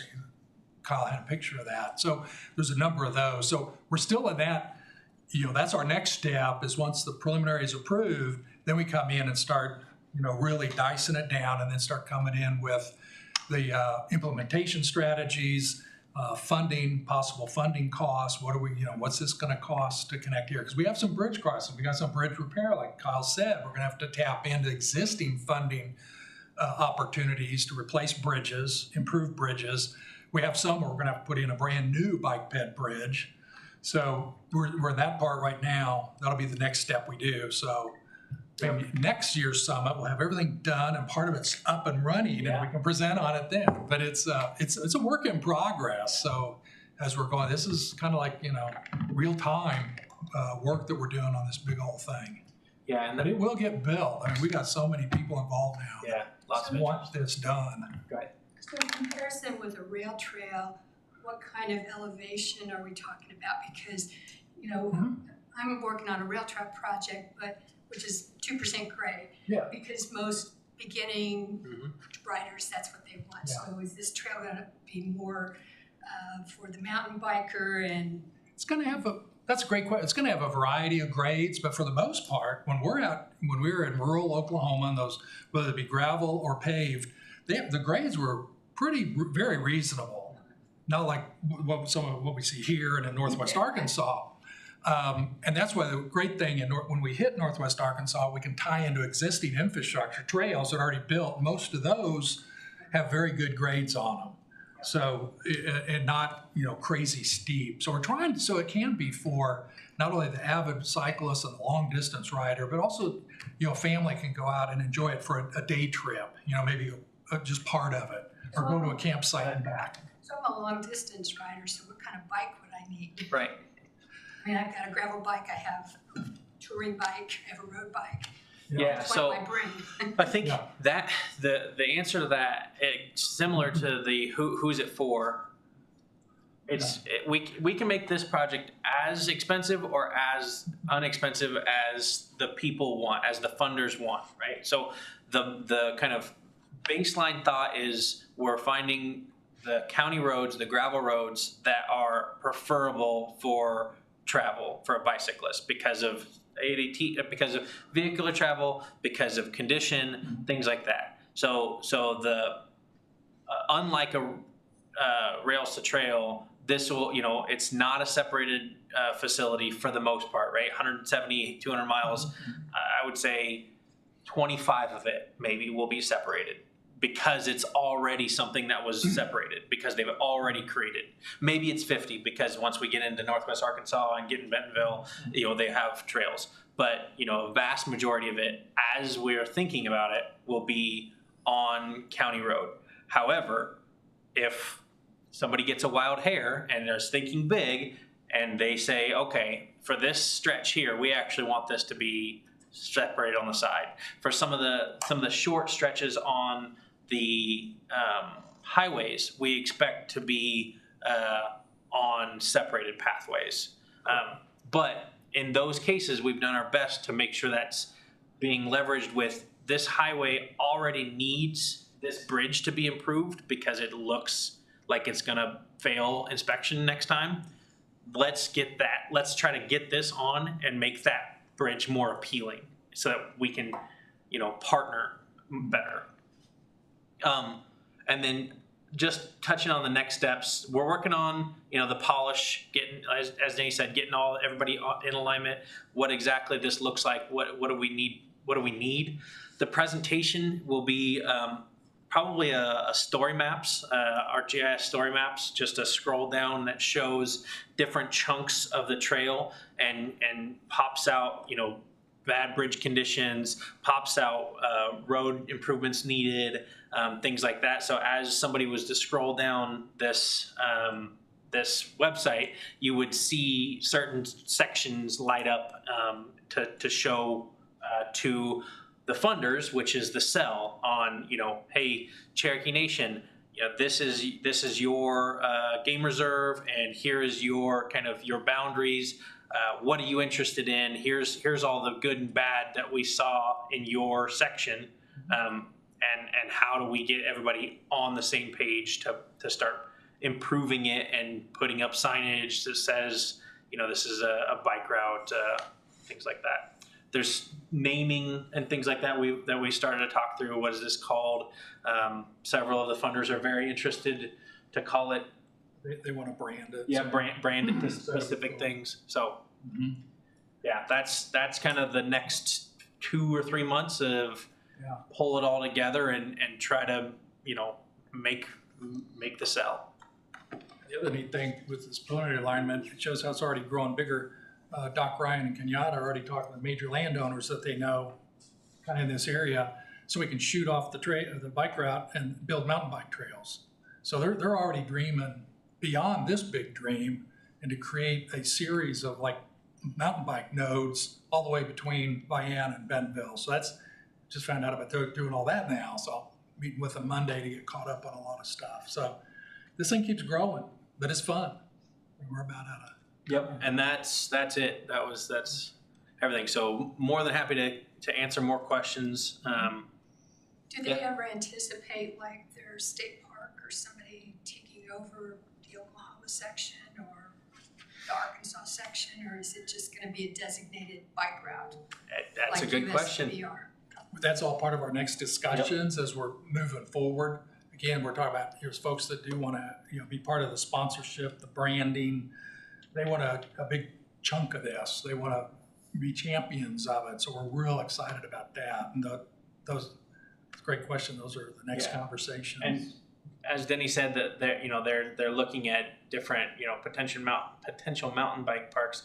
Another thing that we had talked about is, so there's a loop here where both of these roadways are very, very viable, and we talked. I mean, if you did the whole loop, it's about 20 miles, and there's races several times a year up in Bentonville where they have to close off the county roads because they don't want travel there. Well, where we're at in Oklahoma, you don't need to close it off because there's nobody there unless we and bring them there. So there's a great opportunity for events along some of these alignments too, simply because of how rural and kind of well maintained they are.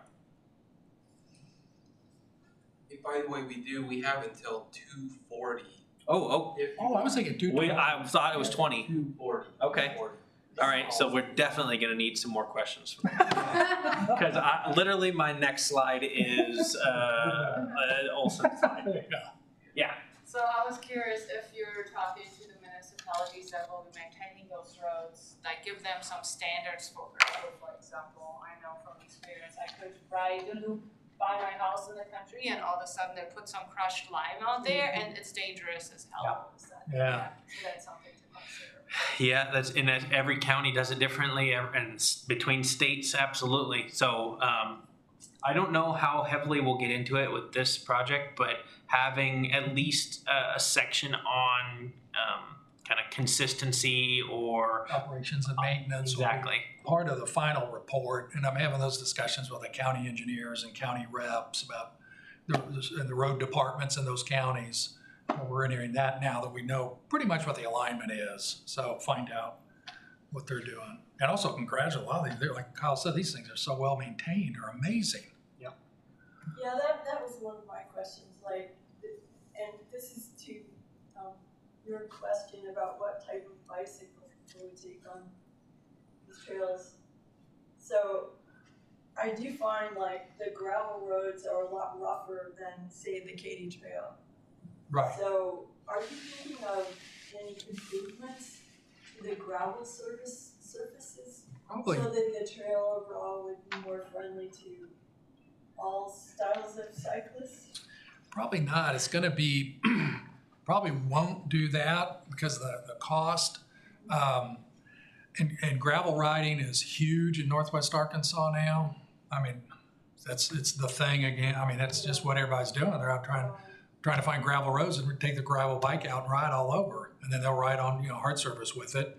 But they go out and they buy a gravel bike. And that's, that's the big thing. And that's one of the angles we're looking at is to capture that market, which is huge, and expand it out of the little circuits they do around Bentonville and Northwest Arkansas to really shoot them all over the place. So we're kind of trying to pick up on that momentum. Keeping with the like who overtakes ownership of this, we'll definitely encourage any of that, right? If somebody wants to take ownership of the whole thing and maintain like a data set of like, okay, this stretch is more family friendly than this stretch, or this stretch is this type of gravel versus another crushed asphalt. If that was if somebody was able to want to take that over, I mean that would be fantastic. Like, but I'm not going to put a whole lot of hope into it right now. So since are you out of Bentonville? He's out of Northwest Arkansas. I'm in that area, Carlson, Lincoln, Nebraska. Okay, so just a little off the subject of the Oklahoma Trail. How close is Bentonville trails getting to Southwest Missouri? Because my big vision that I won't live long enough to see is that the Bentonville trails get to Springfield, and then the Frisco High Line will eventually connect into the Rock Island Trail, and the Rock Island and Katy Trail are one big loop. Yeah. I've been, since before the Razorback, been talking to the Northwest Regional Planning Commission there in Northwest Arkansas about getting it on up. You know, we got the Razorback up to Bella Vista. We haven't got it further yet. They did add 4 miles to the south. So that's been back since 11 years. I've been talking about, you know, those connections. And again, I keep telling them dream big. They dream big, but I say dream bigger. You know, let's get this thing going. I mean, you got the funding for the Bella Vista bypass and the MoDOT to make the connection to the Bella Vista bypass. Arkansas got that RAISE grant, gave it to Missouri so you could build your the highway. And I said, well, come on, why can't we do that with active transportation? Let's start thinking bigger, not just for a highway connection, but for active transportation connection. So we keep pushing it. There's a bunch of us out there pushing it out of Arkansas. And don't you get additional points or whatever if you build a bike ped aspect into a highway plan when you're seeking federal funds? Especially right now. Yeah, absolutely. Yeah, I mean, you look at the way that they're distributing discretionary grants, I would say like 95% of grant awards have another mode component, whether it's transit or active. Just like Warsaw today with the streets and everything. Yeah, with their exactly. Yeah, Warsaw is a great example. So I'll say they do have, I believe they have funding, but you know, they got the money to do the freeway, to move the freeway. When that's done, they are going to push the Razorback into Pineville and Jane. This is the first few miles into Missouri. Joplin and Carthage and that are super interested in taking that further, but like that part is actually I didn't know that. in the box, you know. Well, yeah, I haven't seen the plans on it, but yeah, I'm talking to NWA Trailblazers and stuff about that. So yeah, that's the next push. And I know they got the Regional Planning Commission now has across the state line with Jane and Pineville in their jurisdiction. So they did a plan extension up into that area. So we're across the state line on paper. Yeah, it's not built yet, but they say that what they were waiting for is that freeway project to do the thing. 'Cause that's all that. And they're now old freeway, whatever. Yeah, they had to shut down some of the trail that came up to Lake Bella Vista because all the construction, but now they're in the process of getting that reopened and rebuilt. And then hopefully the next steps will be taking it on up across the state line. That'd be great. We talked about the Butterfield before, and if you guys don't know, we have this route in Missouri now. It was very similar in concept to this. It's called the Butterfield Stage Experience. It's a 250-mile route that goes from the Amtrak station right here in town all the way to Springfield. Well, it's Butterfield because it was a stagecoach line that went 2,500 miles from Tipton, Missouri to San Francisco, like 1858, longest stagecoach ever run in the world anywhere. Stagecoach line, regular, they run twice a week stages in each direction. Anyway, we did that several years ago. It's been very popular. So we got talking to Arkansas. Of course, they were real interested. They've incorporated now the Butterfield into the plans all the way from the Arkansas state line near Bentonville all the way to Fort Smith. So all the way through Arkansas. We're still working on a little gap in Missouri, but anyways, you could go and ride that now. Anyways, it would be super interesting if this would connect with the Butterfield, either at Fort Smith or somewhere, because this has a similar character. And now you have a loop, right? Bentonville, Fort Smith, Vian, and then back. I think 400 mile-ish. I think the Butterfield is a part of the Heritage Trail. It is part of that. It's also goes through Springdale, which once we could easily connect to the Razorback, get to Springdale, get on the Butterfield, and make that connection that way. Springdale's really totally redeveloped from the trail, so it'd be a great thing to come across it and tie in. Yeah. Anyway, that might be something to look at. That's it's great. difficult that river's there. So it ain't gonna be all that easy to get from Vian to Fort Smith, but they're already looking, they're very aware of that barrier and like they wanna So anyway, that would just be another impetus from their point of view. Yeah. The Illinois River, is that what it is? The Illinois River? Yeah. The Illinois River on our trail is also an asterisk of, like, we can come down to the water park, but how do we get across? Because they're removing some of the existing infrastructure there. You know, there's, is it 59? Highway 59? Yeah, 59. Yeah, Highway 59, which is 4-lane divided, 150 mile an hour roadway. And then, trying to get them to agree without, I mean, we could obviously do a bridge across, a trail bridge across, but, in the sense of we want to keep this as realistic and as low as we can until somebody decides that they want to ramp it up. Suggesting a pedestrian and trail bridge across is just not, probably not going to make it. We'll put options, but finding ways to cross Illinois is a tough one. Have you thought about how are you going to market, or has that been thought about? Or That's the next step, Brent. Yeah, after we get the alignment, then late September, early October, we have a meeting kind of with all the parties involved, with the Cherokees, the foundation, the communities, just kind of have a brainstorming. We already know some of the partners really want to be active with selling it, branding it, sponsoring it, funding it. So we're real thankful at this early stage. We've got, those type of exciting partners that want to be involved. So, and that's why we really start talking about some of these big problems, challenges, crossing the river. It's about a 300-foot span. So that's, pretty beefy price for a pre-manufactured bridge, but, it's doable. Funding, there's all kinds of different ways we could, find the funds to do it. So just want to make sure everybody's on board, and we're all agreed to the strategy and the funding and the sell to say, okay, we got to get this connection right here, and other connections like that. How many miles goes through the Cherokee Nation? How many miles go through there? Depends on what designation you're talking about. They're like tribal. Or it's just a... We're coming through Tahlequah, and then we shoot off through where their headquarters and their campuses are, and a lot of their land that they own, some of the casino and all. So we've probably got a third of this is probably through their land. So is in that area. Is that already on existing road, or are they going to build trail?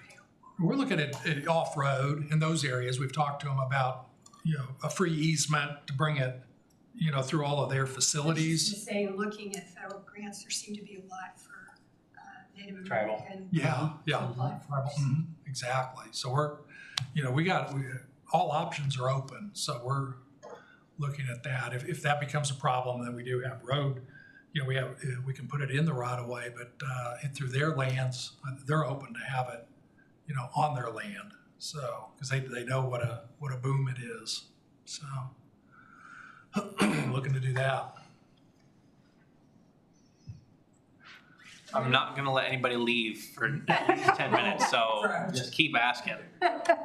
Well, let me do a follow-up, because one of the issues, let me tell you, like with the Butterfield, we just released it. It's on Right with GPS, so you can download it, your thing, and navigate that way, or you can put it on your Garmin, or all those things that cyclists are used to doing. But we've been talking about, sure would be nice to have wayfinding signs on the route. But have you explored in any detail, like what that might look like, or what kind of signage, or? Yeah, talked about what we would want it to look like, right? Because for those, even if you're riding your bike, gravel grinding, you having your phone up the whole time, not gonna work. Even that gets frustrating. So if somebody was just plotting along, we need something that after 7-8 miles of just on this road to let them know that, hey, we actually prefer you to turn. Well, that's some of the discussion we'll have in either late September, early October. I know Doc Ryan's already had discussions with the Cherokee Nation, and they're wanting, to pay for the sign. I've already talked to Doc and Kenyatta about, we got to have wayfinding. It's just like, Kyle said, I'm gonna be looking at my, riding a bike and look at my phone. So we're looking at wayfinding, and that'd be like the next step. It's not part of this contract that we're doing. We're just trying to get the dream on paper, buy-in, and then the next step, we'll start, we'll design the wayfinding signs, do all that. And that is something that the Cherokee Nation wants to be 100% involved in, the branding of it, the doing it. I mean, they're so thankful. They are diving in. So, yeah, gonna be a champion. Any questions from this side of the room? Okay. That's Kyle's wife. Yeah. She hears this all the time. Sorry, Margaret. Well, if there aren't any more questions, let's Okay, give them yeah. a big hand.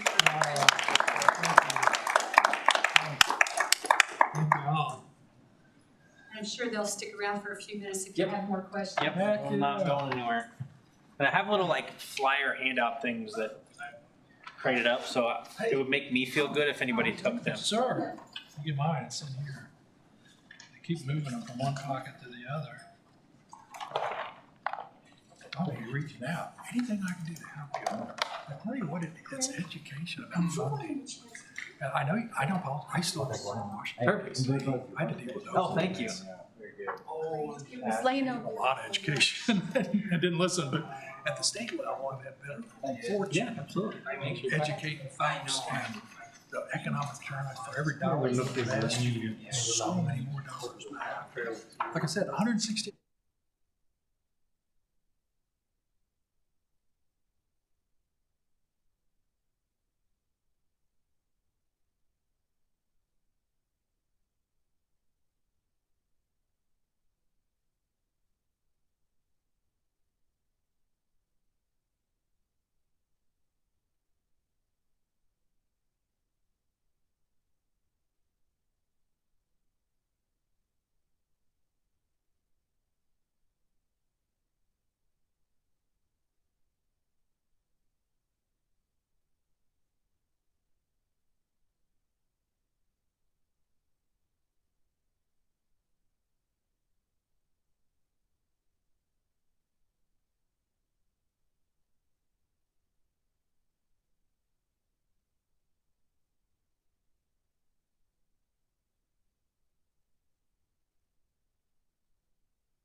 Bicycle Pedestrian Federation. So I'm just the moderator. Don't believe me, you don't have to listen to me talk anymore.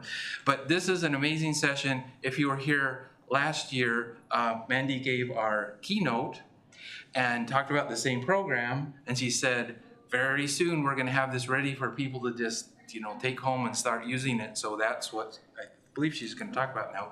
So it's Mandy Buchan, and you're with the city of Springfield. Springfield Yields. So she's going to talk about that, and so we're ready to go. All right. Happy to see you. Thank you all for having me. So Safe Across is a pedestrian safety campaign that is based off a local campaign from Springfield called SGF Yields. And we created a national version of it, and it's called Safe Across. And since all of this is pretty new, I'll be referring to both programs as we go. So SGF Yields is the local one, and Safe Across will be the national version. We have a little bit of ground to cover. I have 47 slides, so I might refer to my paper to keep on track. But first off, I want to start with a brain teaser. And basically, I'll take you across the globe and show you some traffic signs. And I want you to mentally pick out which one of those traffic signs alerts the driver of a crosswalk or a pedestrian. So here we go. This is Australia, down under, pretty easy, right? You can definitely see pedestrian crossing. This is Germany, the motherland. Obviously, this is number 4. And also, this is the word for pedestrian crossing sign. Fußgänger Übergangsverkehrszeichen, just so you know. Then this is Iceland. Look at those signs. Like, if you're in Iceland and you see a sign like this, like, you better be ready. I think they'll mean it. Number 5. Indeed, in Europe, most of the pedestrian crossing signs are blue, and they all like have different body builds. Like the Italians, the pedestrians in the blue triangle is a little shorter and more bulky. In up north, they're just way taller. It's kind of interesting how they change, but they're all kind of the same. Then this is Japan. Obviously, number 6, fun fact, that in the red sign does not read yield, it means stop. Slightly confusing for us. And then there's the United States of America. Have you found the crosswalk sign yet? No? Number 14. So that wasn't quite fair. Should go back. There's a lot of signs, but it brings no point across. It doesn't really stand out very well. And so, as you may know, across the nation over the last 10 years or so, pedestrian fatalities have been on a steady increase. I mean, we're thrown back to 1981. We got more crashes now than in 1981. So things have been going backwards basically since 2009. In 2009 is when the vehicle market changed. People started buying less sedans and buying more SUVs, which has a totally different crash pattern for pedestrians. Versus an underrun or throw, you get injuries in the up-down, and much more fatalities there. Also, around that time, everybody started having a cell phone at about 2009. So that's what you see here. And we also see that in Springfield, on a local basis, we have about 240 people in the Springfield metro area, and we see between 60 and 70 pedestrians struck per year. And if you think about it, that's about 1 person per week that ends up in the emergency room. So way higher than we want to be. When we look into that data, I like to look at who failed to yield, basically who's at fault, regardless of severity. So whether it was an injury, a PDO, or a fatality, we look at what happened here. And so it's usually about half-half. We find about half of the time the pedestrian was stepping out in traffic when or where they shouldn't have. And the other time, it's a driver hitting a pedestrian either in a crosswalk or even on a sidewalk in a driveway or something like that. And so that is really important to know, because there's these camps. There's the pedestrians that always blame the drivers, and the drivers always blame the pedestrian, when it's really about 50-50, and everybody really needs to work together. And so with that, we try to do some education. And let's talk about what's going on, like the behaviors. So there's a little bit of a pedestrian and driver conundrum. They each blame each other, but here's what we see in the Midwest. Often drivers do not notice crosswalks when they approach them. And then often they're not used to looking for pedestrians either, and they don't see other drivers yielding, and so it's very uncommon for them to yield. And often drivers feel like they have the priority over pedestrians. Then on the pedestrian side, they usually find that traffic doesn't stop for them, and so a lot of them don't go out of their way to use a crosswalk. And then there's a lot of people that totally avoid making eye contact or even wave drivers forward when they do stop, and that's very unproductive as well. Many prefer crossing mid-block in their own time whenever natural a gap in traffic occurs, which is also a form of being shy. It's not necessarily I'm defying the system and not using a crosswalk. They don't like it when traffic stops for them often. And so in Springfield, we've done some driver compliance studies, and now I'm gonna stick to my notes so we don't go for 3 hours.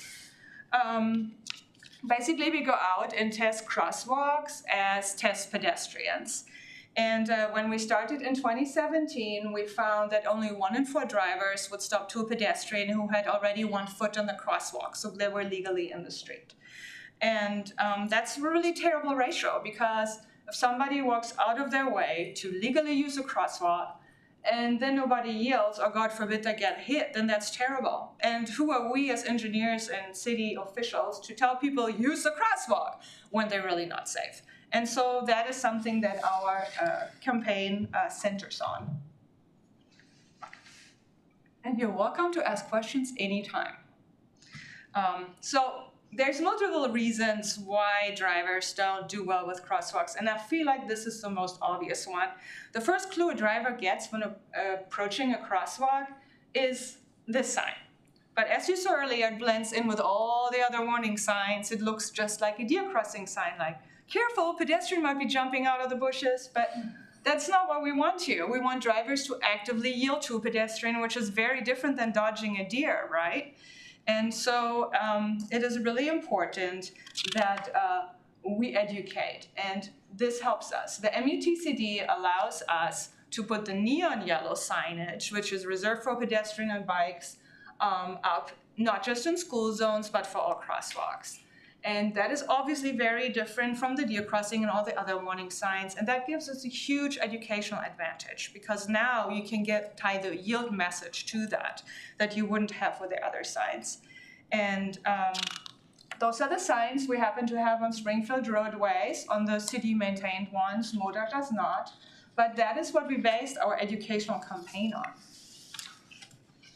Because we need drivers to understand, again, that there's a yield condition there, and it's more than just watch out. It's you need to actively look for pedestrians and potentially stop. And so the campaign trains drivers to this very color. It conditions them to, when they see that, A, to know, oh, there's a crosswalk coming ahead, and B, I should be looking for pedestrians, and see if there's somebody I need to yield. So really 3 things. And we have wrapped that color into the entire campaign. And it's working. Our driver compliance that we measure on a quarterly basis has increased from 25% to over 50% in the last 4 years. And I will go into the details in a second, but I got another brag slide, and that's this one. We were on the same projectile for pedestrian crashes like everywhere else in the nation. It was just going up, up, up. When we started our program in 2017, that started kind of leveling off. Now, knock on wood, small numbers, statistical error and whatnot, like this can change, but as of right now, it looks a lot better than it used to. And so since we had so much success, we gained some national attention, got some awards, and got some funding to turn SGF yields into a campaign that other communities can use. And so we branded that as Safe Across. And Safe Across is free for other communities to use. They just have to adhere to certain requirements that define the program. Okay, so meet Mr. Walker. He is the centerpiece of the campaign that ties all the different areas together. And so statues of him are placed across town, and it's no coincidence that he looks like the MUTCD pedestrian from the traffic sign, and he sports the same neon color. So he is not just an Instagrammable piece of pop art, but he gives us our voice. He's the one that communicates the messages, because nobody likes a government official telling you what to do, but when this guy talks, then people might just pay attention. The heart sign is a lot more intuitive to send this message of caring and what you're supposed to do. And it's kind of cute, and people love it or they hate it. There's really just those two emotions. But both of those emotions are strong, and that make the sign memorable. And so the trick behind this is, it's called positive mental association. If somebody sees the regular diamond sign, chances are on a subconscious level, they're going to remember this thing. And so that is the strategy behind that. For any engineers in the room that might be cringing heavily, these are educational signs. These do not replace the standard assembly for crosswalks, nor can they be used to put up a warning sign somewhere if a crosswalk is lacking. These are strictly educational. Okay, so the Safe Across Toolkits includes a bunch of E's, and all of these elements are tied together with Mr. Walker. So education includes pedestrian and driver education and optional traffic safety education for school. Engineering includes best practices for crosswalk maintenance and enhancements, that's very important.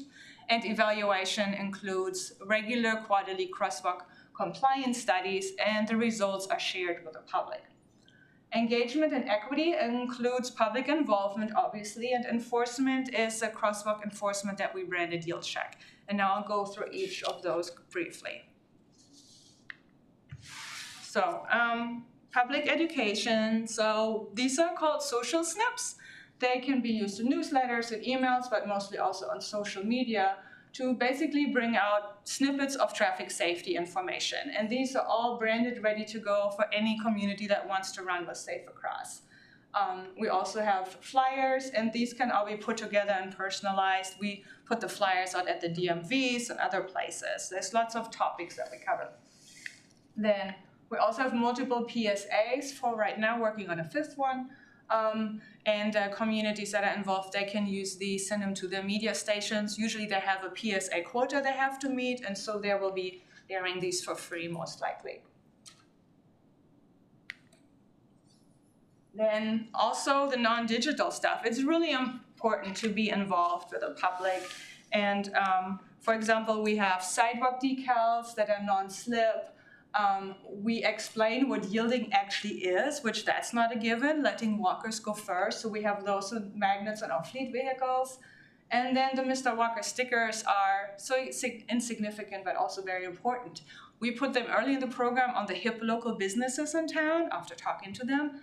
And what that does is that, like, the cool kids that are going there, they're like, oh, pedestrian safety is a cool thing now. And so they become our ambassadors and start basically spreading that type of behavior. And so that has worked really well.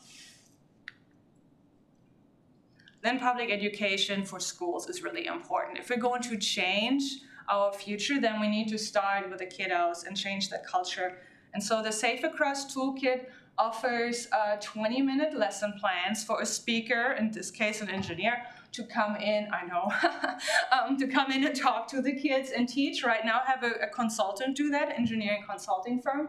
And basically they learn all about pedestrian safety, how a crosswalk works, where do you look, traffic signals, all of those. But most of all, they learn to double check and not rely on those. Just because the walking man is up on the traffic signal doesn't mean I'm safe. They learn to double check and understand where vehicle movements come from. And we give them a decision-making tool, and I think that's on the next slide.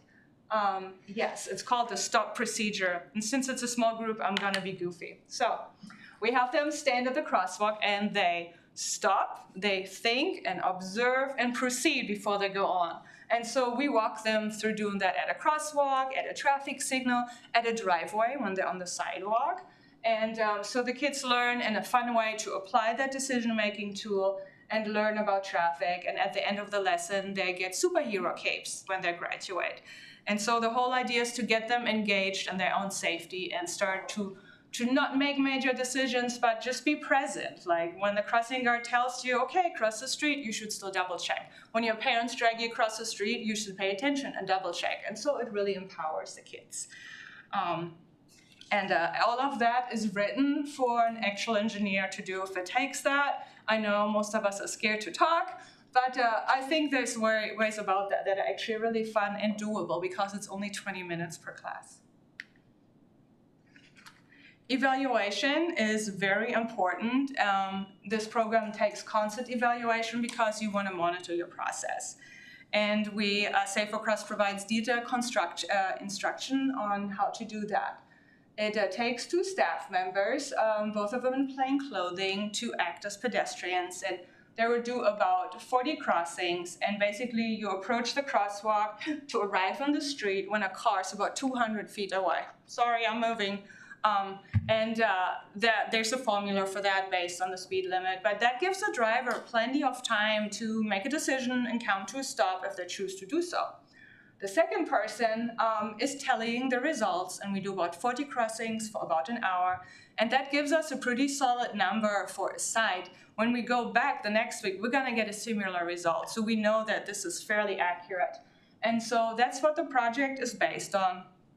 And it's great for an engineer to go out there and do this because we're all like, oh, I've seen that crosswalk. I drive through there every day. Well, that's not the same thing. It's not at all the same thing. And so when we started evaluating these, all of a sudden we had all these crosswalk projects we needed because we realized that, yes, the signs are accurate, it's striped nicely, but this is not safe. This does not function. We need more. And so that is important. As well as you can use the compliance studies to justify your project cost. You can do a before study, and then you put an in-road sign in, and maybe your maintenance guy doesn't like him because you have to replace him once a month.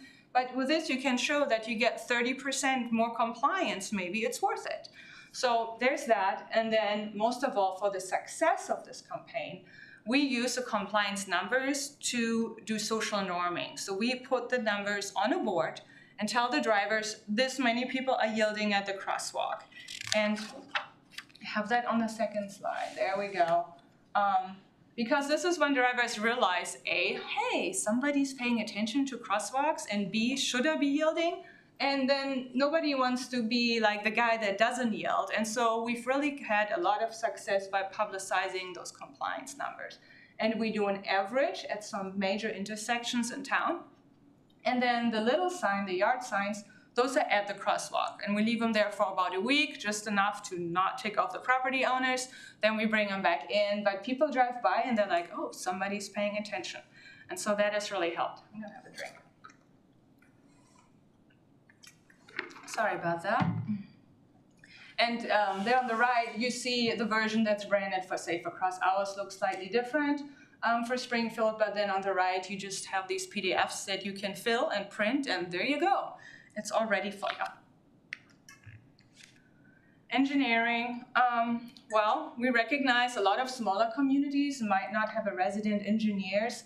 There might be a lot of inconsistency in how they mark crosswalks, and so with Safe Across, we're trying to give some guidance, to point to or reference different best practices, whether it's MUTCD or other documents, and also try to raise the standard of crosswalks by requiring certain things. Not just a mid-block crosswalk should have the signs and the markings, but how about a crosswalk at an intersection at an uncontrolled approach? You should probably also have the signs there. And so we want to make sure everything is well marked and signed as needed. And also for engineers, we're really good at finding nifty solutions to problems like these RFBs or hawk signals, but also we're usually not the best communicators and educators.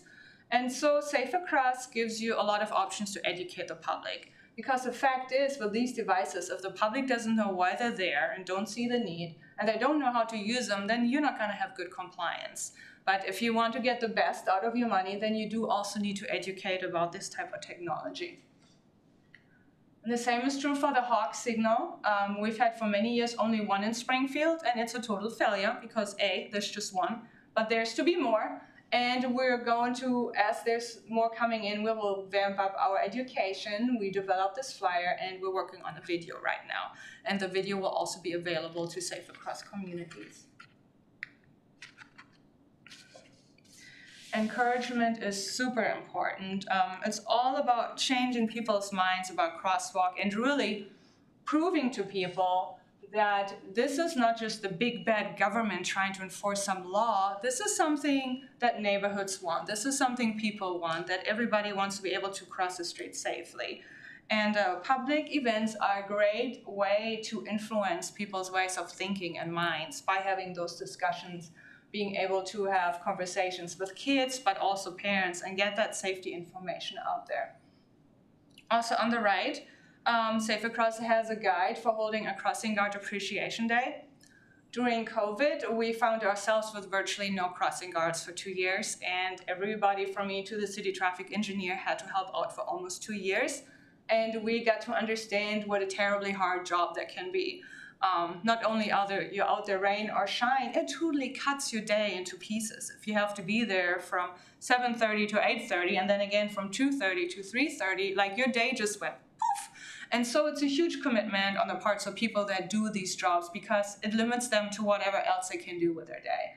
And so we decided there needs to be a Crossing Guard Appreciation Day, and there's special little sidewalk decals we put on their posts, and we honored them with a heart, which happens to be Mr. Walker's heart with a sticker on top. So it's kind of cute. It's important to honor them. It's important to educate while you honor them about the crosswalk laws and what authority they have, so drivers respect them.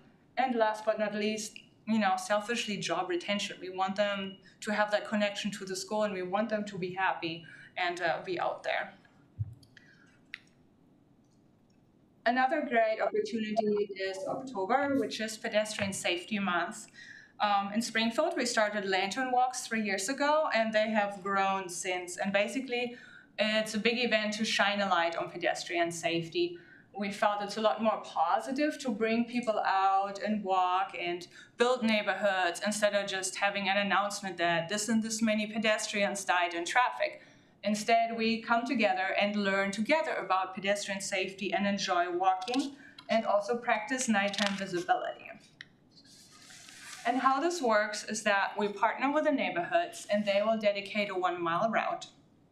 And along that route, there will be stations. You see the little station there, staffed by neighbors, and they have different safety messages.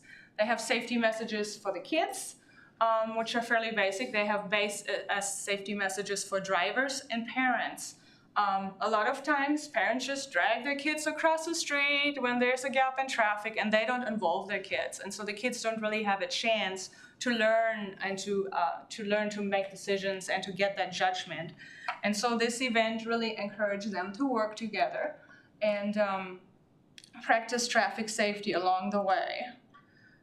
And so everything is neatly packaged up for communities, so they have all the resources that it takes. And we partner with the school, so the kids do lanterns at school and then bring them home with a flyer.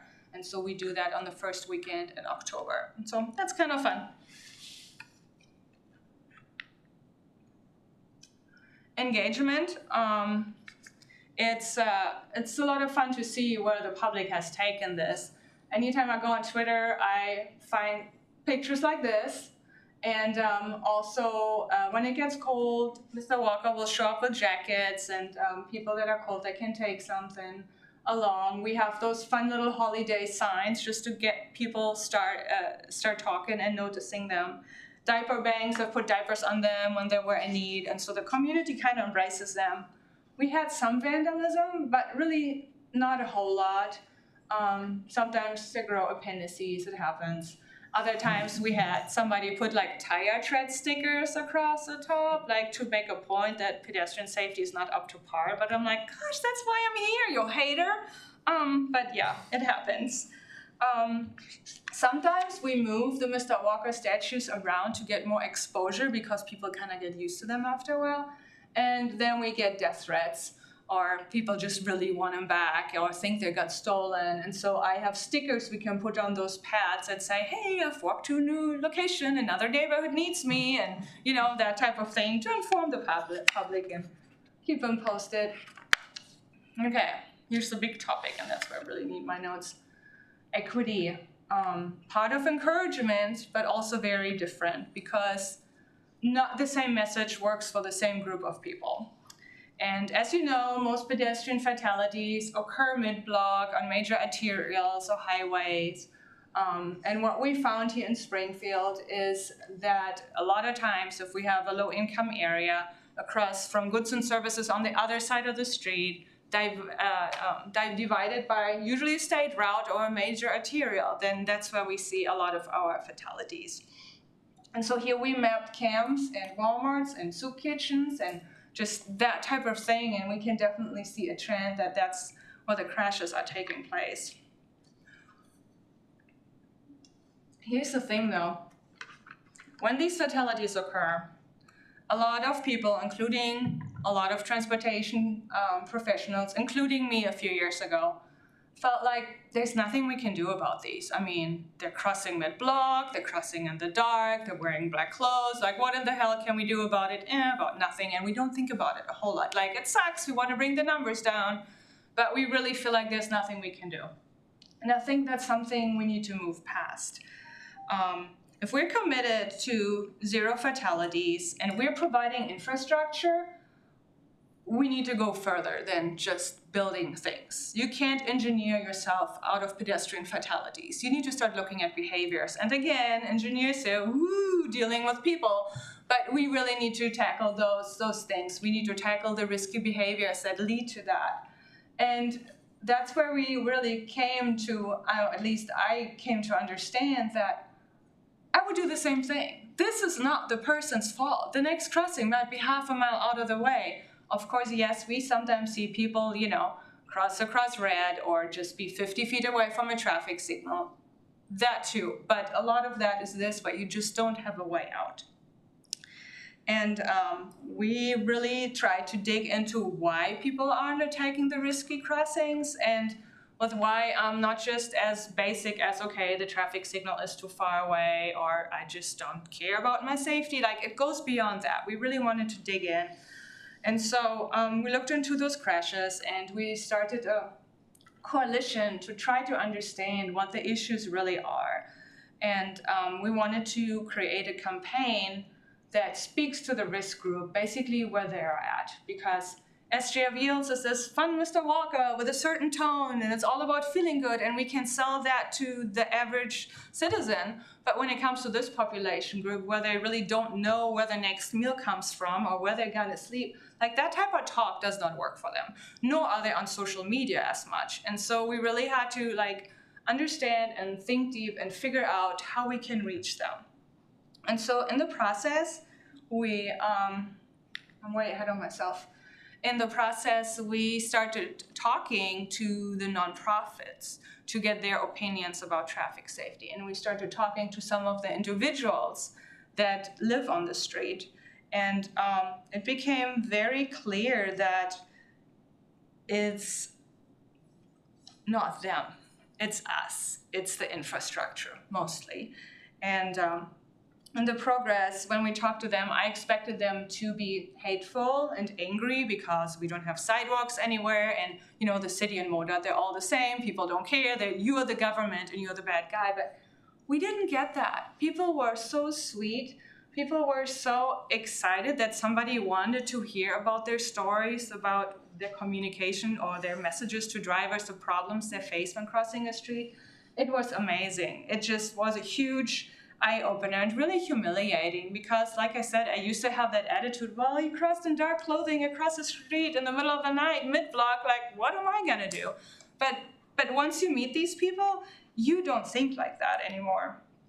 And I start to understand how humiliating it can be. For one, if you don't have a car, there's a stigma attached to that. And now you walk to a crosswalk out of your way, and you push a button, and nobody stops for you, and the light turns red again. What does that feel like? It sucks. And so that is something to consider. Or on the flip side, drivers do stop, and then if you're a chick, they might be yelling things at you. If you're a guy, they might be throwing stuff at you. Like, there's a whole lot of stuff going on that the average person has no idea about. All we know is I have to brake because somebody's crossing mid-block and I hate their guts right now. And we need to get beyond that. And so here's some pictures. Julie knows and has witnessed several people that got hit by a car on an expressway in Springfield, same spot, mid-block. If I lived there, I wouldn't walk half a mile out of my way to get to the next traffic signal, even though I know my buddy died right there. And so like she's got a point to make. And then on the right, that's Scotty. He has cognitive disabilities, but he loves life, and sometimes his choices are not the best, his judgments, but he wants to live.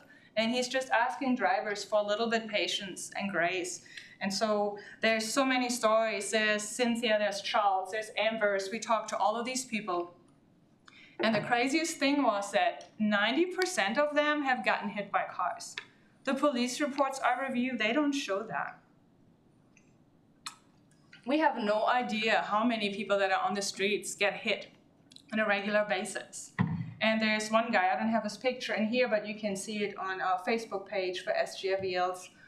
He got hit 3 times. He ended up losing a leg after one of the crashes when the hospital just decided to kick him out the next day, and he had an infection and nobody took care of him. So the dots on the map that we saw earlier, they have names. And so we held the CBB, a workshop in Springfield. It's called a Step Workshop as Safe Transportation for Every Pedestrian. It's a national program.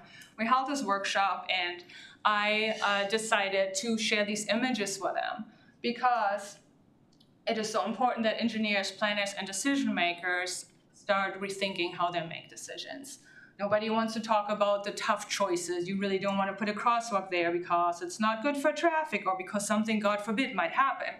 And so that workshop, I think, was very successful by sharing these images and letting them know that these people have names and stories, and we can't just blame them for not wearing bright colors in the middle of the night. All those people now understand that wearing black is a survival skill. If you wear another color, chances are you will be spotted at night and chased off again and again and again, and now you're crossing streets again and again. And so that was just a really successful workshop to help people understand that jaywalking is more infrastructure problem and not so much a people problem.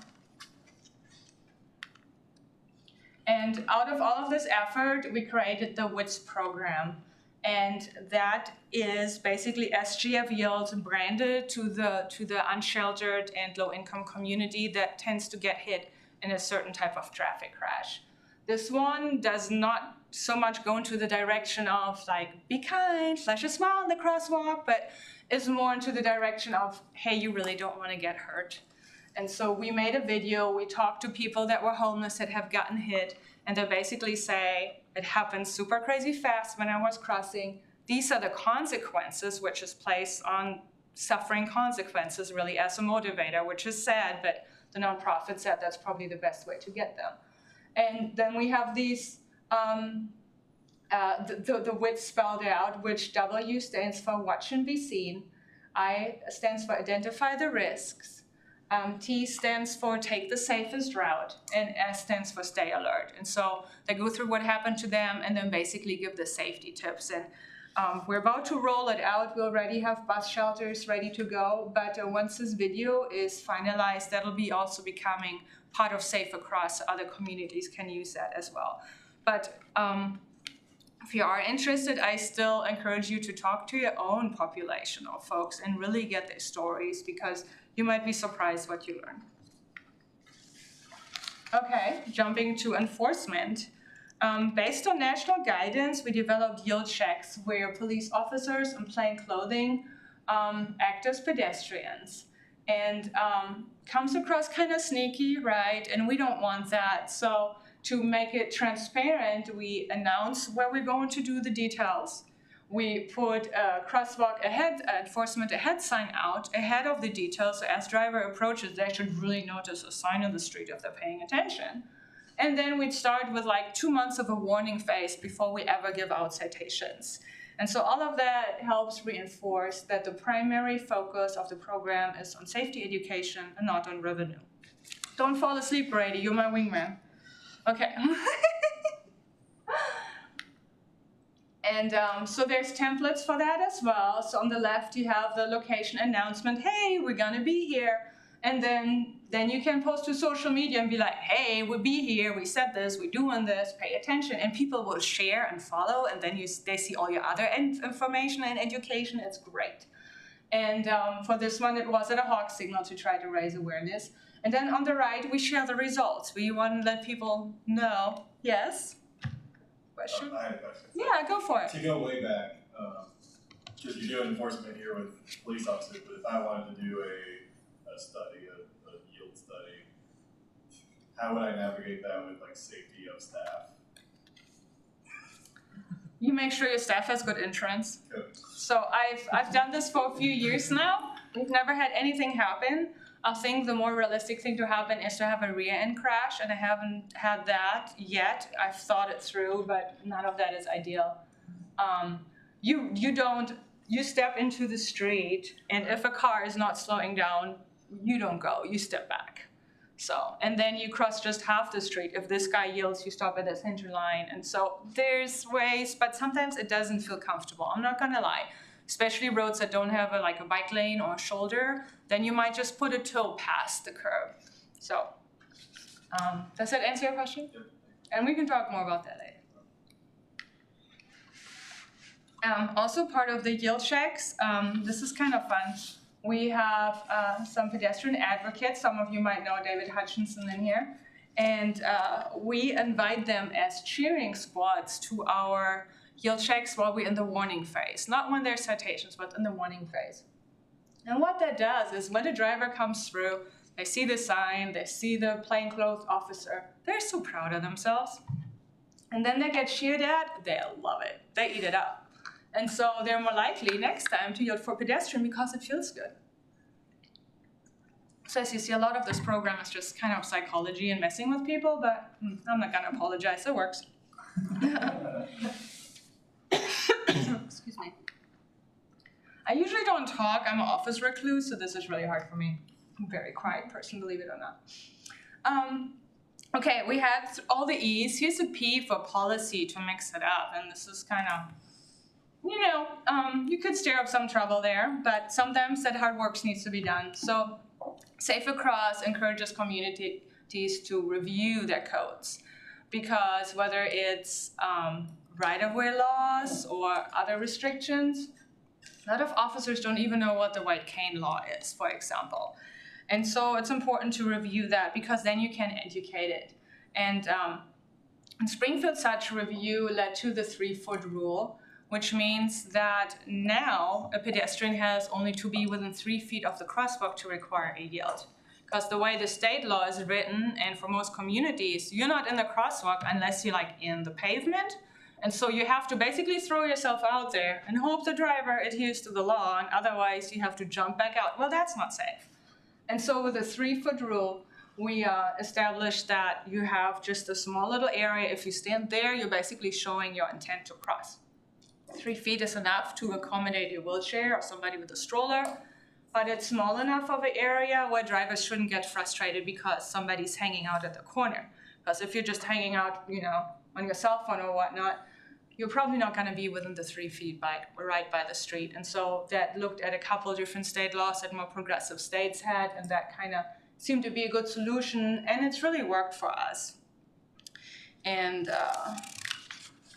another thing we did is we adopted the white cane law, even though we're covered under state law for that. We wanted to make sure people know about it. And so basically the white cane law says if there's somebody with a white cane or service dog, they can cross wherever they need to. So as a driver, you have to yield to them. And so for some people, that's well, that's dangerous. Well, here's the thing.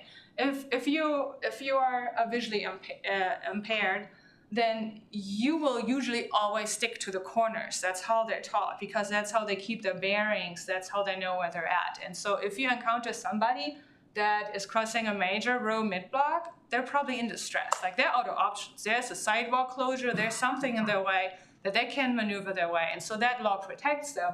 And half of our police officers have never heard of that. And so adopting that locally really helped us spread the word. Just like what we're trying to do with the hands-free thing, we need to be like, whoop, whoop, this is new, pay attention. And also, right-of-way laws for driveway and alleys can be quite confusing. For example, when that white car is making a left, and people get hit in that driveway, a lot of times there's confusion with officers. They don't know whom to give the fault. But whether there's a sidewalk or not, that car making a left turn should be yielding to a pedestrian in a driveway. And so we made sure that that is clear in city code as well. And that's something that Safe Across recommends to just go through and look at those small little details that are ever so important and make that clear. So we made it through most of the program, and I'm sure you all are familiar with the Safe System Approach, or SS4A. I see a few nods, but not all of you. Okay. So you may have noticed that Safe Across leveraged the principles that are in here of the Safe System Approach. And so that is the roadmap for the nation to curb traffic fatalities, if you haven't heard about it. And so our program is based on the belief that lives matter and injuries and fatalities are unacceptable, and that we need to take more proactive steps to increase our pedestrian safety. And so we're identifying shortcomings, we're collecting data, and we're doing compliance. And so all of that works together to help make a difference. But most of all, we recognize that people make mistakes and they're vulnerable. And so kind of having that, they refer to it as Swiss cheese, but having multiple different layers of safety that can catch it. Maybe the pedestrian isn't paying attention, but maybe we taught the drivers to do so. And so the redundancy is a really crucial piece of that. And just the whole idea that responsibility is shared, and that's something that earlier with the pedestrian dignity projects, people sharing the messages to drivers is so important. Even though it might stir up some negative discussions online, it makes maybe people think. And this is the Safe Across website. Dear God, I'm sorry. On the front end, that's what you see. It explains the program, and there's a form if you want to be contacted about the Safe Across program. On the right, that is the back end of the page where all the resources are at, and that's not available to you unless you're a Safe Across community. There's a contract of intellectual property they have to sign, because we don't want them to cherry pick certain aspects. I know there's one community where they cut out the Mr. Walkers and like threw them at cars. That's not what I'm after.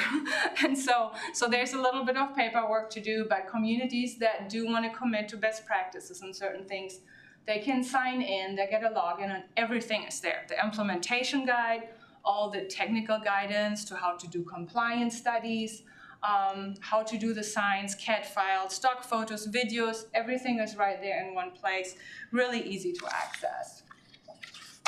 And here are the requirements.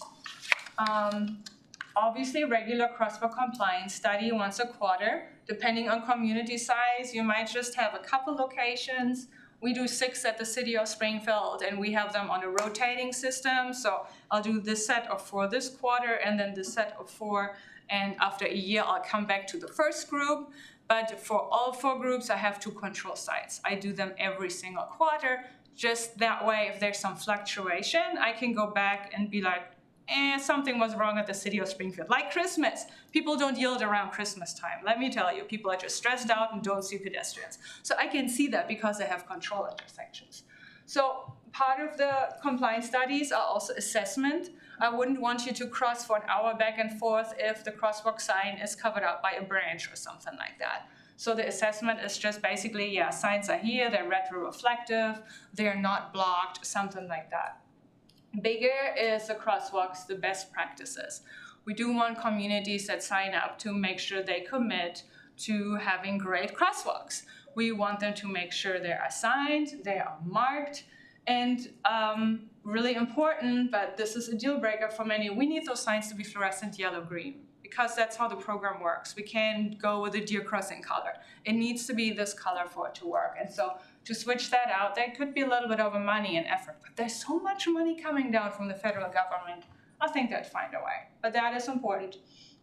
And if you come across like a DOT that is not really in favor of that, I have a whole presentation just on the fluorescent yellow-green. Just saying, I can help you out. Then they need to commit to install the signs and the statues in a certain way. We don't want Mr. Walker to block the way of, the sight line between a driver and a child, for example. And we also want to make sure they don't spook drivers, that they didn't expect them and brake really hard and end up in a crash that way. And then maintenance, like I said, sometimes they do grow appendices and we need to make sure that gets cleaned up. Also, the neon yellow fades pretty quick, and so they need to be repowder coated every 2 years or so. So there's a little bit of maintenance. And then last but not least, regular public involvement, like whether if you don't have a public information office, then you still need to either have a consultant or somebody else that helps the poor engineers out with the public involvement, because that's important that you post the safety message at least once a week or so, and you're there for public events. I have no idea where we're at on time. We have 5 more minutes. Oh dear, taking longer than I thought. Okay, so let me run you through some numbers. For a small-sized community of about 150,000, you could get away with about 10 Mr. Walker statues, and that would run you about 17,000. And in successive years, you should plan at about 4,000 for annual budget and about 5 hours per week for a person to run with the program. Now that needs to be a dedicated person. It's a lot of work, I'm not gonna lie, but you have all the resources, you just need somebody to facilitate it. And so that is not a whole lot, but here's the good news.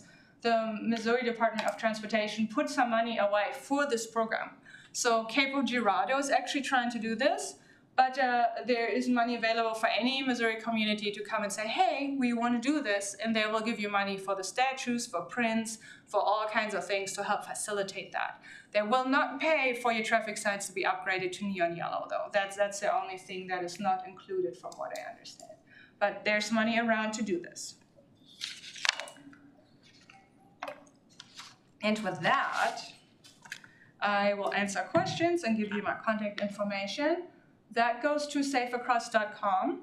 Also, if you want to see what the campaign looks like in practice, then really follow SGF Yields on Facebook, because that gives you a really good idea of what that looks like. Yeah? I think last time I saw you give a presentation about SGF Yields, you were talking a little bit about some of the difficulties with unmarked crosswalks, like where a driveway or like where a street comes in. Mm-hmm. Technically, legally, there is a crosswalk there, even if it's not painted. Yes. How have you dealt with that from an education standpoint? Like, what are you finding? Have you come to any conclusions there? Okay. So I had part of our legal department convinced that we're so proactive in pedestrian safety in the city of Springfield. We need to lead by example, and we're going to be more restrictive than state code and say that pedestrians at a crosswalk at an intersection where the cross street has no traffic control at all, it's just buzzing by, like on your side it's stop control, that you don't have the right of way. Because right now, the way our state laws are written, if you're standing as a pedestrian at the major street, traffic is going by, and there's a car here next to you that also want to get on, but they have a stop sign, technically you have the right of way over all those crazy platoons of traffic, and that's just not safe. And it's not reasonable, because chances are they're going 50 miles an hour, and if they tried to stop, it would be just a massive crash. And so because of that, I was trying to push towards defining that, where a pedestrian is still allowed to cross at any intersection, because you should have the right to cross, but doesn't have the right of way over uncontrolled traffic. So, and my legal team was first on board, and then it got further up, and they're like, hell no. And so that's where I'm at. So whenever I go to a conference and have the right people there, I will steer the pot a little bit, because somebody needs to look at that. I did meanwhile talk to folks in Portland, Oregon, and they kind of tackled it because there was a lawsuit involving the ADA and being able to cross that intersection. And what they are doing at approaches like that, they will put a barrier there, like almost like a bicycle rack that says crosswalk closed. But that's not really my intent. That's not where I'm trying to get at. But I do think it is still a problem, and I'm not sure how to go about it, but if you want to help me stir the pot, that would be awesome. A secondary, I guess, question to that. You showed several times in your slides the little yield for pedestrians and crosswalks, mid-road signs. Mm-hmm. Have you been able to quantify any increases in yield compliance that those generate? Yes, about 30%. The ones, the in-street yield for pedestrian signs, yeah, so they are built where you can run them over a few times, eventually they will break. There are people that target them. You have to be smart about where you put them, you have to keep them away from driveways so people can still make their turns. And so they're a little bit of pain in the butt, but if you do the compliance studies and you find out, hey, they increased compliance for 30%, it might just be worth it and you might be able to justify it with that. What you can also do is if you have bump outs, people will set them on the side of the road to narrow down the lanes. And that's also been successful in places. We don't really do that in Springfield, but that's another option to kind of keep it more to the side. Everybody overwhelmed? I'll ask you. Go for it. You mentioned like the fluorescent yellow as being really critical. If you were able to just unilaterally make a decision for NUTCD, would you pick the fluorescent yellow over like a blue to be more consistent? With or with political pressure.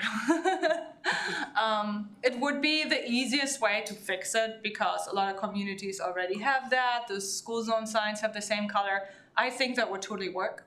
Now, since it's a yield condition, which we have stop condition state too, then it would make sense to almost have more like a yield type of sign. I'd be okay with coming up with an entirely different sign. I don't think it's in the stars.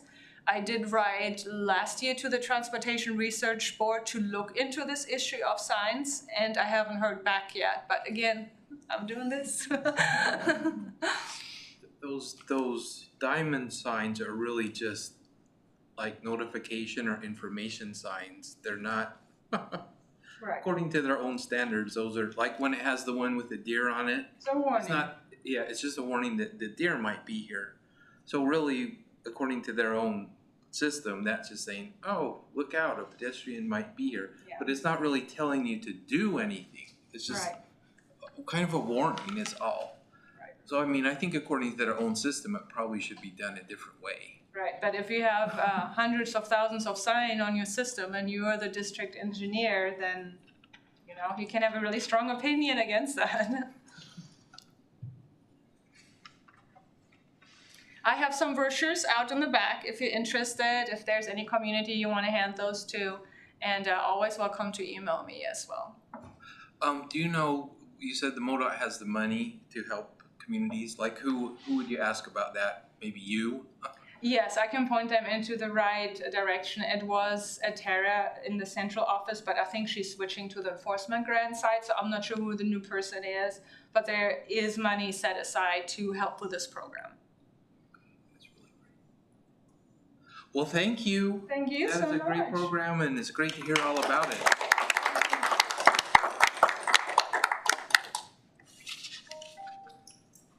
And our next thing is either the walk or the bike ride, which will start at 4. And if by chance you don't want to do either the walk or the bike ride, you're welcome to just go straight over to the social hour, and all the locations are in the program.